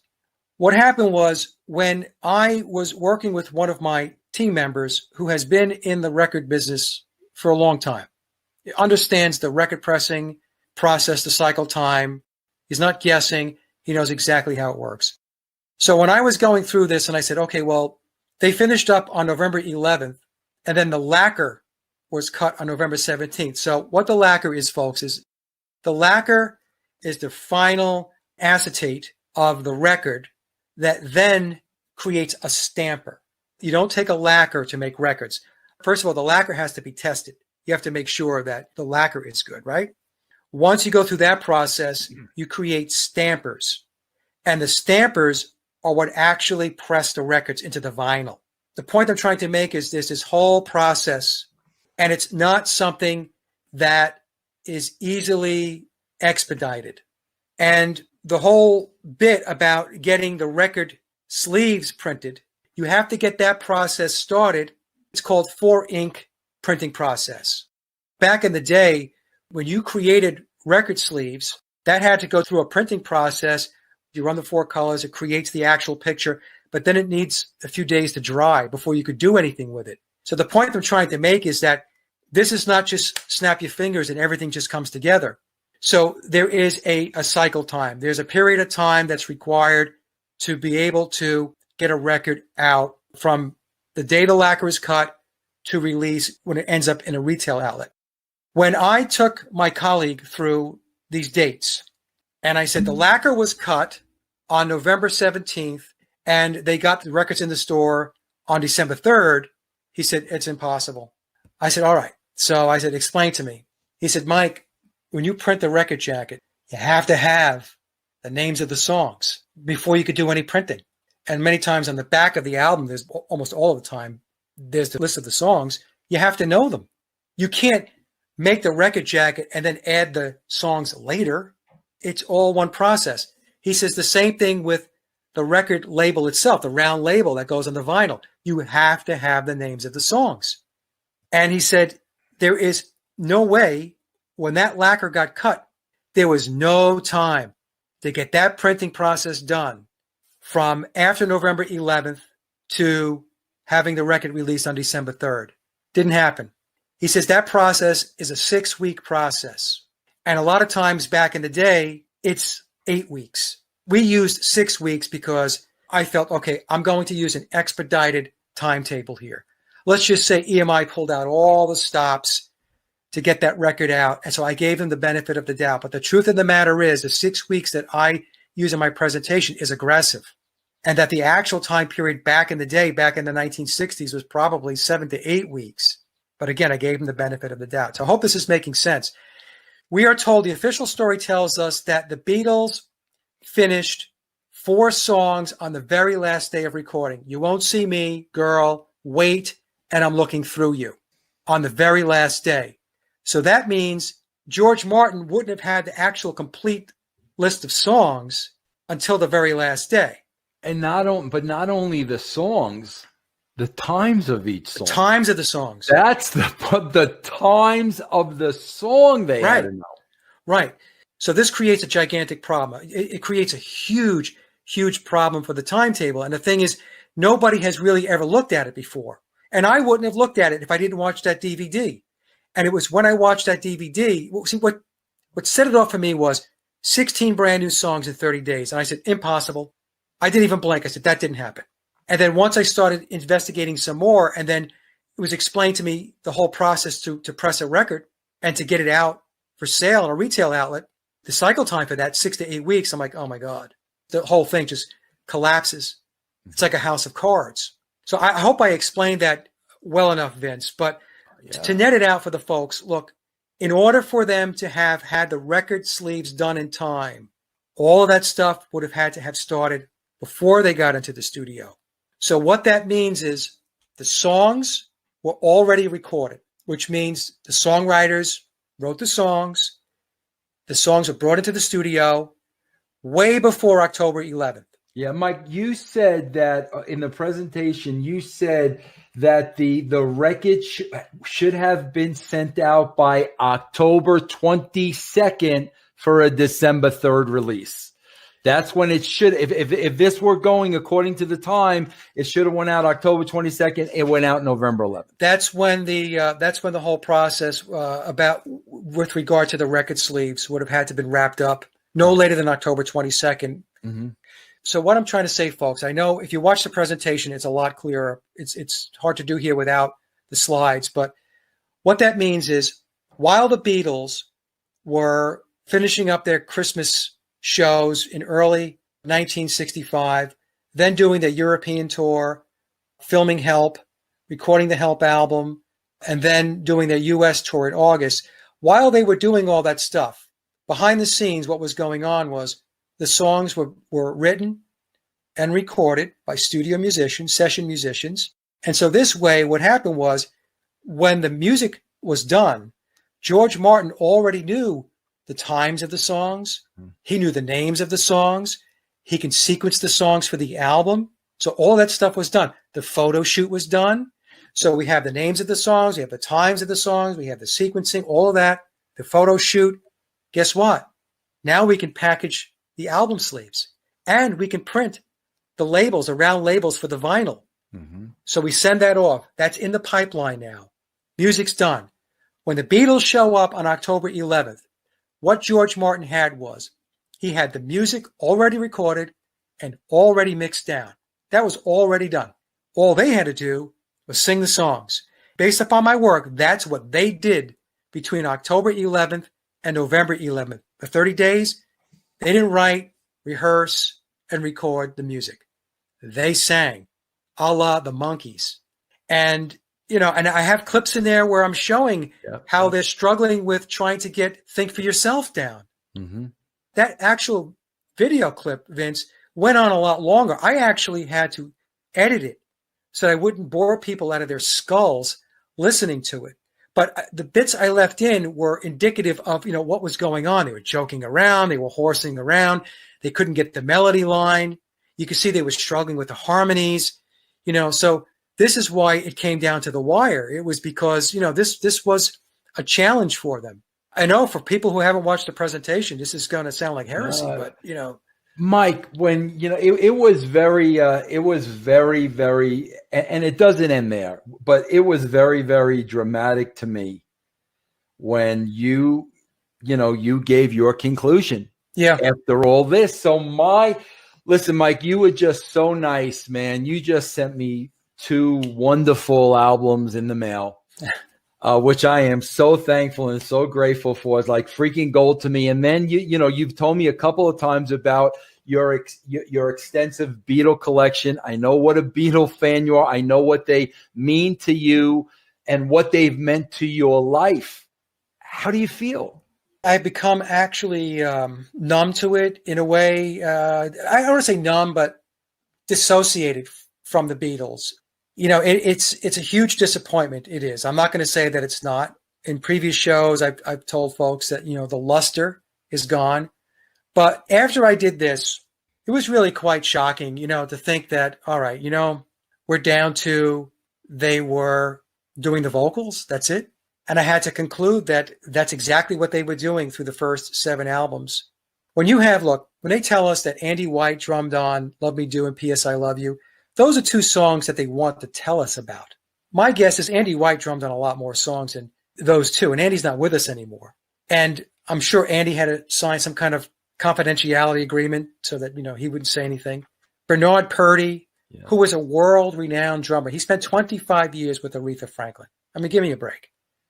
And people want to say that Bernard's out of his mind and Bernard misremembered. I loved Mike has a footage of Bernard, which I loved because during this you kind of seen the guy's character. Yeah, you're seeing him, you're listening to him, and he did not come across as somebody that's just gonna make this up on a whim for no reason. And he caught a lot of grief. He got a lot of grief for saying what he did. And, but then he came out with his book in 2014, Let the Drums Speak. And he has a chapter dedicated to the Ringo Starr controversy. And Bernard does not back off the story. He says that he drummed on 21 songs on the early albums. So somebody could say, well, they released 77 songs over the first 7 albums. So does that mean that Ringo drummed on 50 of them? No, it doesn't mean that at all. I don't think Ringo drummed on any of those songs. And if you listen very closely, listen to the drumming. The timekeeping is very precise. It's precision. Yeah. And so what that means is that they had other session drummers aside from Bernard and aside from Andy White. And like we said, we don't know. Maybe Andy White drummed on a lot of the early stuff. They just told us about 2 songs, Love Me Do and P.S. I Love You. And then when you listen to the drumming after Revolver, which was the last of the first 7 albums, you hear different drumming. And in fact, if you listen to Lady Madonna, that's not Ringo on Lady Madonna. That's not Ringo. And in my view, I mean, again, we're back to that very precise timekeeping, very tight drumming. So I do think Ringo drummed on songs, starting with Sgt. Pepper, but even then, he was paging in and out. We know Billy drummed on songs on the White Album, Back in the USSR, Dear Prudence, Martha, My Dear. He did the Ballad of John and Yoko, Billy drumming on that song, which wasn't on the White Album, but later on, I don't know. But then, Mike, you weren't done there because, again, you did this whole presentation based on a DVD. I think it's called The Deconstructing of Rubber Soul. Yeah. But then, Mike, I was a little astute here too, because now you're showing the time line on the albums that followed, and I'm looking at the presentation, and I'm like, wait a minute, the White Album. Yeah. Yeah. The White Album doesn't matter. I saw that before you even said it. Now, nobody, Mike, has said this prior to you before. Tell us a little bit about that. Yeah. So what I wanted to do was I didn't want people to accuse me of just going after the biological Paul period, right? So they were like, oh, he just loves Billy, so he's going to deep six, no pun intended, biological Paul. And so I said, so I'm going to take a look at one of the later albums. And I didn't want to choose Pepper because I already knew that Sgt. Pepper was Billy's baby, and it was tightly controlled by Billy and George Martin. So I said, let me move to something after that. So let's take a look at the White Album. And I had known that, the story was that the White Album, the songs of the White Album, most of them were written while they were in India with the Maharishi, that retreat. And even Wikipedia says the songs were written, most of the songs are written in the March-April timeframe. Over 30. Over 30. And one site said that they wrote 48. Okay? What they don't tell you in the story is that the Beatles' time in India was staggered. They arrived in mid-February, all 4 Beatles, around mid-February. Ringo was gone by March 1st. I'm doing this by memory. Billy was gone by March 15th or the very least the latter part of March. And George and John stayed 8 weeks. They left mid-April. Now, while they were in India, we all know that they were doing meditation and there were other activities at the retreat. How is it possible that as a band that they wrote over 30 songs when one of the primary songwriters, Billy, aka Paul McCartney, was out of there in March, mid to late March, and then John was out of there after 8 weeks. So you're going to tell us that they wrote 30 plus songs when we can't even say 8 weeks because half the band wasn't even there for 8 weeks. It's another story that when you put it under the microscope and you scrutinize it, it doesn't hold together. The Beatles did not write 30 plus songs in India because they didn't have the time to do it. And then, with the 50th anniversary release of the White Album, we get the Escher demos. And these are allegedly the demos that the Beatles did leading into the White Album recording sessions, which started on May 30th, 1968. And we are told that on a single day in May of 1968, prior to recording, they went to George Harrison's bungalow and they laid down 27 songs in a single day. And the day is unknown. This is the most remarkable thing. It's like the photo shoot for Rubber Soul. Yeah. I could not find a specific date for the photo shoot for Rubber Soul. Why is that? It's one of the most iconic photo albums of all time, and yet we have no exact date for it. Why is that? Well, I would posit it's because if we give you a date, you're going to start looking at the timeline. It's the same thing with the Escher demos, right? We don't have a date. And one of the sites, the Beatles Bible, clearly says that there is no date. And I thought to myself, okay, this is very, very strange. So again, one of the most iconic Beatle albums of all time, the White Album, there's a demo of songs, of which I think it was 19 of the 27 songs recorded that day ended up on the White Album.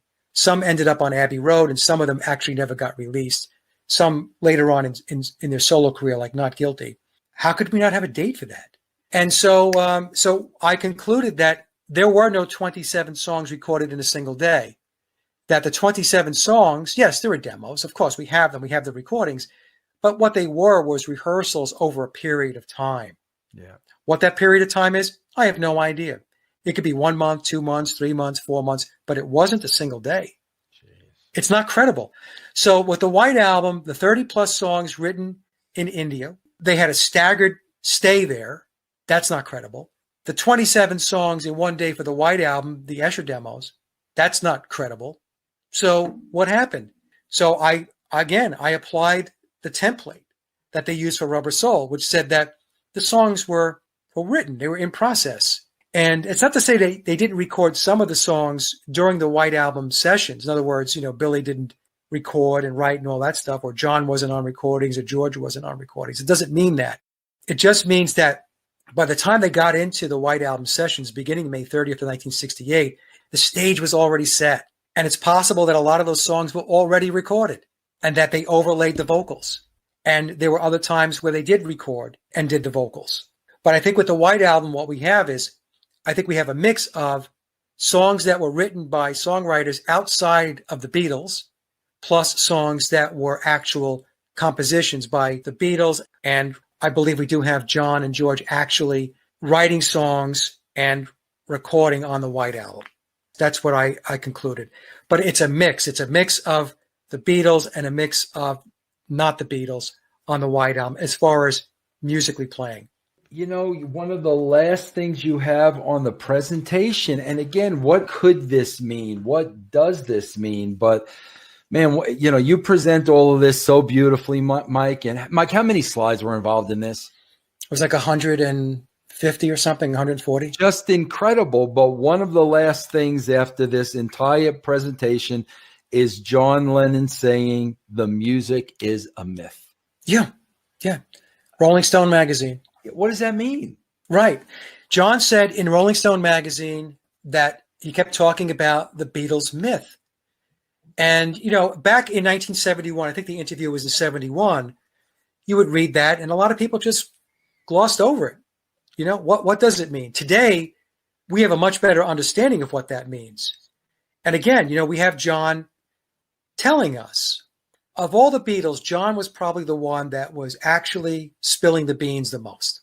And in that Rolling Stone magazine and also the Playboy interview in 1980 was another one where he was just dropping bombs.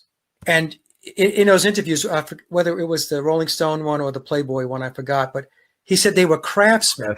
Right. And he said that by the time the Beatles got to the U.S., they were already old hands, which meant they were already like seasoned veterans at doing what they did. And what they did, their task was to take the songs that were written, not by them, we're talking about the first 7 albums, was to learn them and then take it out on tour. They were the veneer. They were the front men for these songs. That's what their craft was. See, John didn't say we were songwriters. Mm-hmm. John didn't say we were composers. John said we were craftsmen. Mm-hmm. That's kind of a very strange way to word what it is that you do, because that's John's way of telling us. Also, craftsman is a term that we associate with Freemasonry. So a Freemason is a craftsman, the craft. And so I think John was basically giving us 2 clues: who they were, what club they belonged to, and what it is that they were doing. Mike, I want to read something. I got a couple of things to read to you. One of them blows me away, man. And correct me if I'm wrong about this. This was kind of like 1969, and the Billy Shears, Billy Shepherd conspiracy was really starting to take hold. Okay, correct me if I'm wrong. Life magazine went out to Paul McCartney's farm in Scotland, to try to find out if there was any meat to this. Correct so far? Yeah. Okay. Now, from what I gather, McCartney, Billy was first, paparazzi, get away from me, blocking himself from the camera. But then I heard that I guess they took some shots of him that he wasn't too pleased and he wasn't too happy with.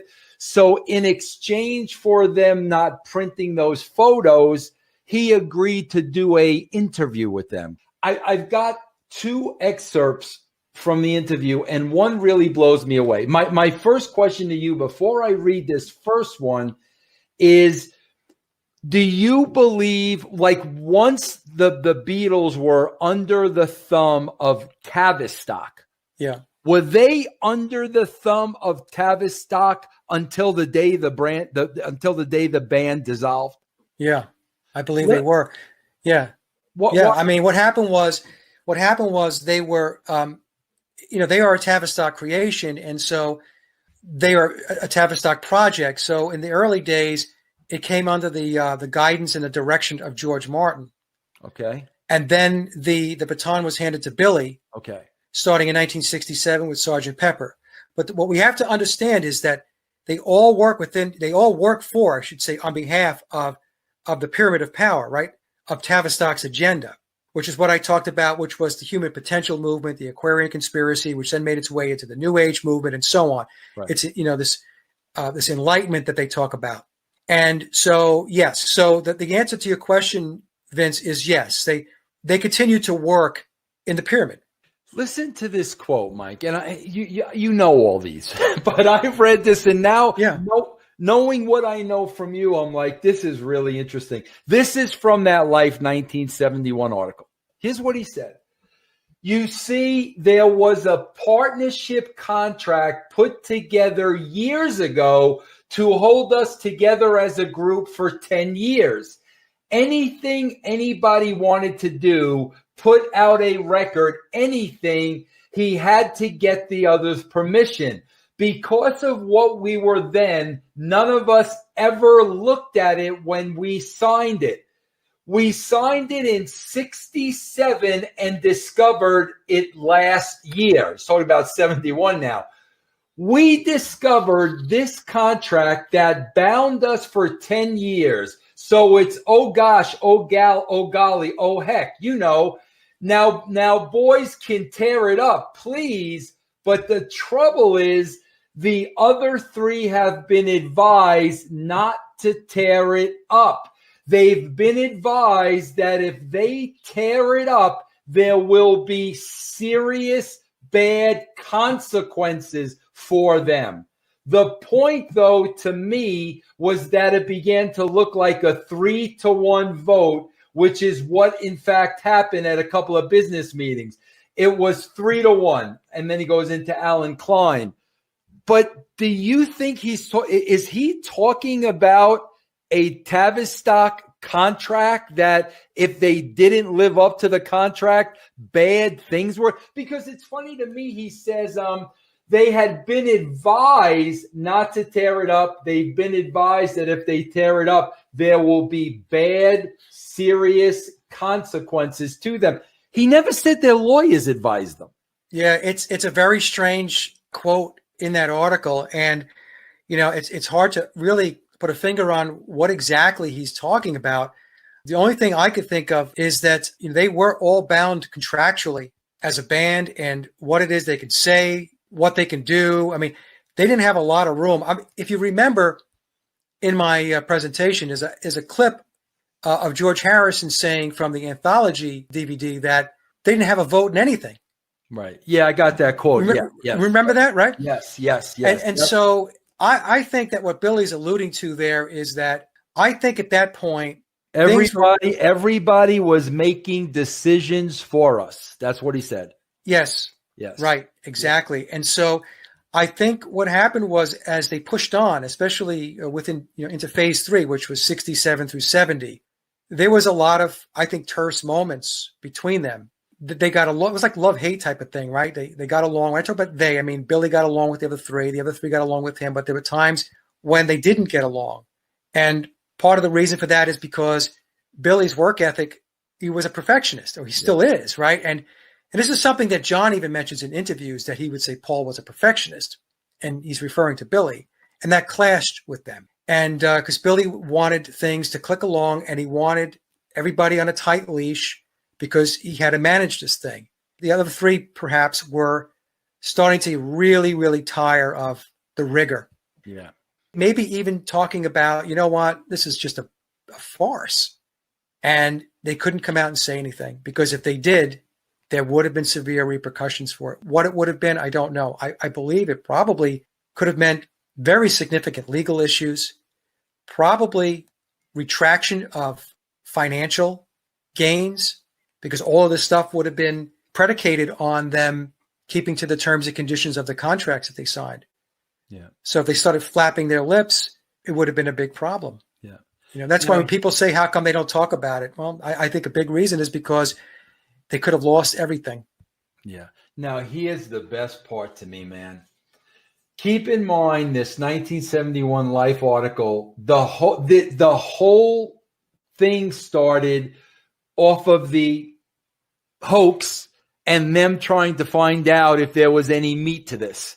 This is the last thing he says, which blows me away, because it's like, okay, they're coming. I don't want to have anything to do with them. Well, I don't like some of the pictures. You don't publish those pictures. I'll give you the story. Okay. Yeah.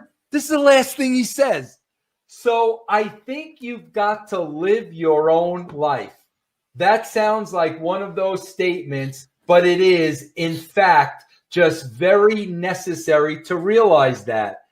And particularly necessary for me, or else someone else is going to be living part of your life. Yeah. He goes, or else somebody else is going to be living part of your life for you. Yeah. What does that mean, right? Bro, it's like that's what they went there for. He tells them when it's all over, and it just blew by them. Like, what the frig does that mean?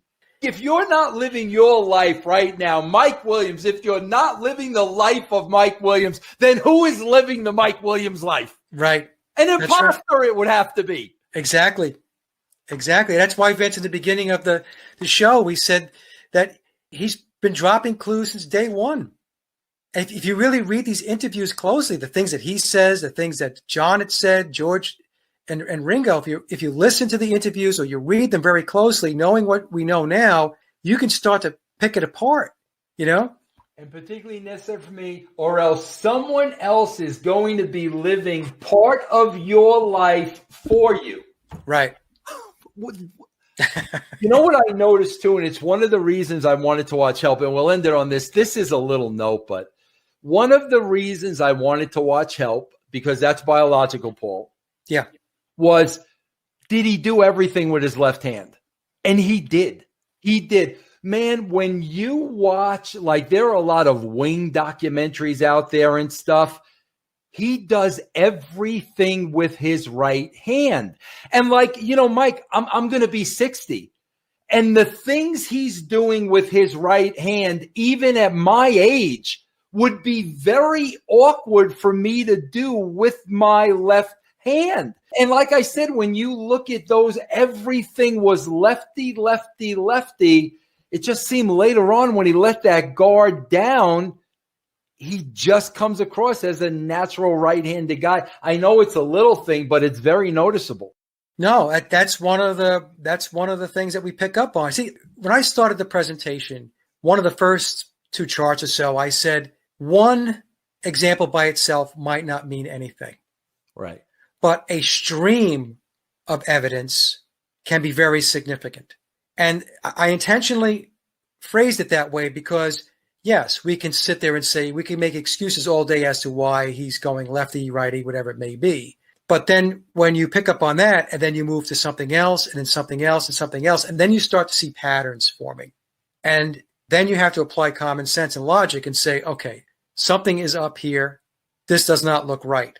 What they want us to do is they want to distract us from doing that, from focusing on those little details, those little nuanced things that we pick up on, and just kind of chalk them up as just doesn't really mean anything. It's like the article you just read, and there's many articles like that, right? We can read it and say, oh, I don't think it really means anything. What's he talking about? Oh, I don't know. And then people just walk away from it. Yeah. But they're telling you. And it's been one crazy ride, I can tell you that.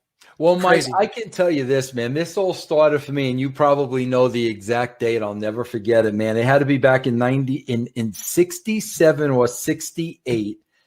F. Lee Bailey, the famous lawyer, hosted a special in primetime TV all about this. Yeah. Okay. Well, I'm going full circle now, Mike, because here we are, 40, 50 years later. You blew F. Lee Bailey out of the water, Mike, with this president. Mike, this president, man, Mike, this was magnificent, man. Magnificent. Yeah. Thank you, Vince. And it's hard to do it justice, without seeing the slide. Yeah. Because to see the dates and everything else, it's kind of hard to picture. Let everybody know exactly where to go to see this, because guys, and I recommend do an hour a night. Do exactly what I did. Do an hour a night. Break this thing up. But where do they go, Mike?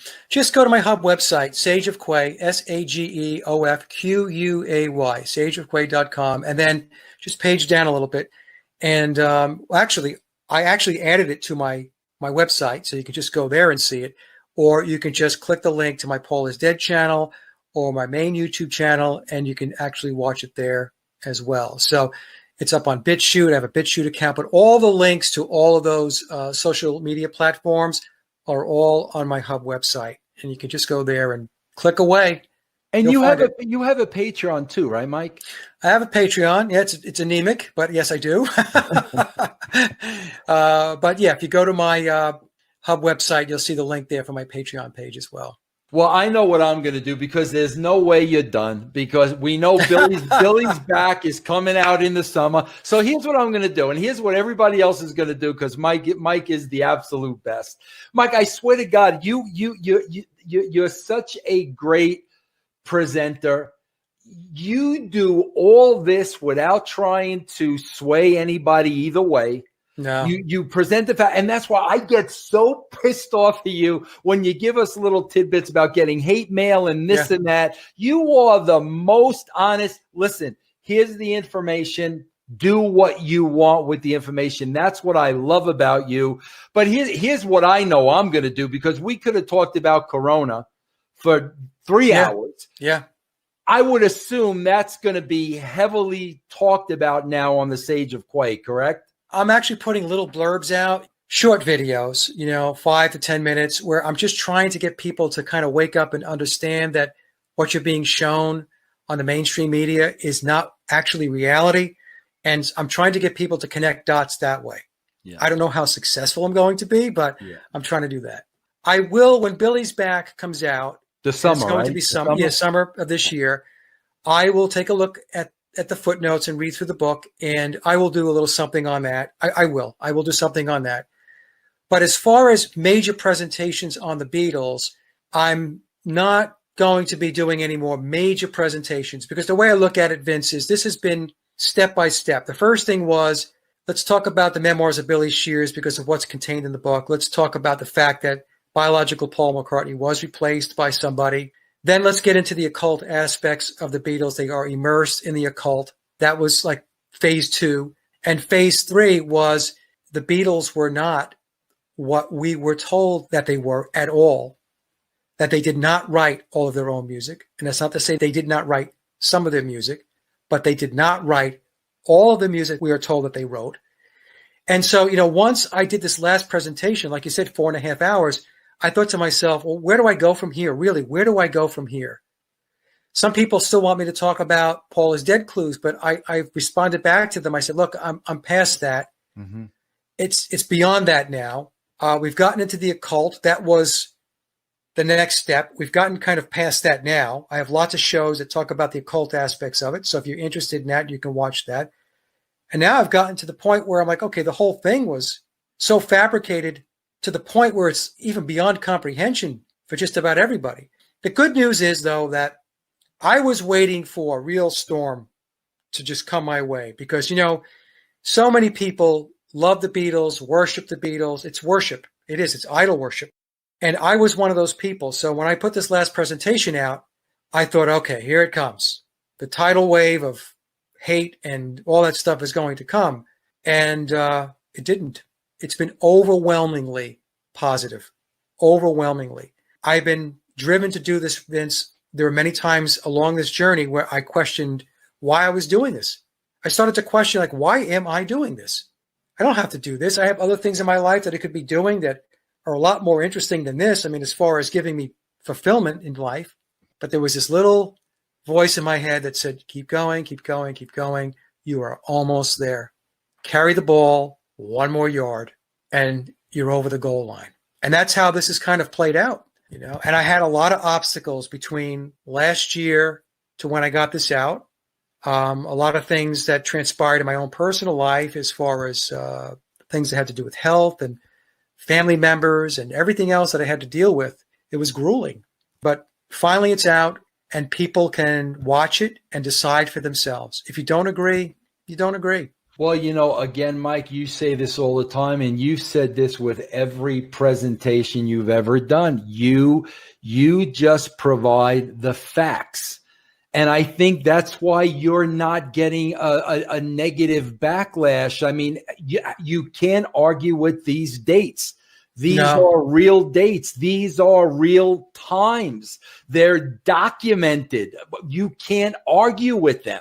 I had somebody write me from within the music industry who watched the presentation, and they said, you realize that nobody's going to be able to present the official narrative going forward without having to, in some fashion, address what you put out. Mm-hmm. I guess they can choose to ignore it. You know, that's an option, but they always run the risk that there's going to be somebody that has seen the presentation and is going to say, but what about the dates? Mm-hmm. What about the 16 songs in 30 days? What about the 30 plus songs in India? The 27 songs on some unknown day in May for the White Album? Mm-hmm. How about the Mercy Beat article? What's that about? Do we just gloss over that? Mm-hmm. Was that also like somebody writing something that they wrote the wrong thing down and it got published? Mm-hmm. You know, it gets to a point where you can't continue to dodge the bullet on this thing.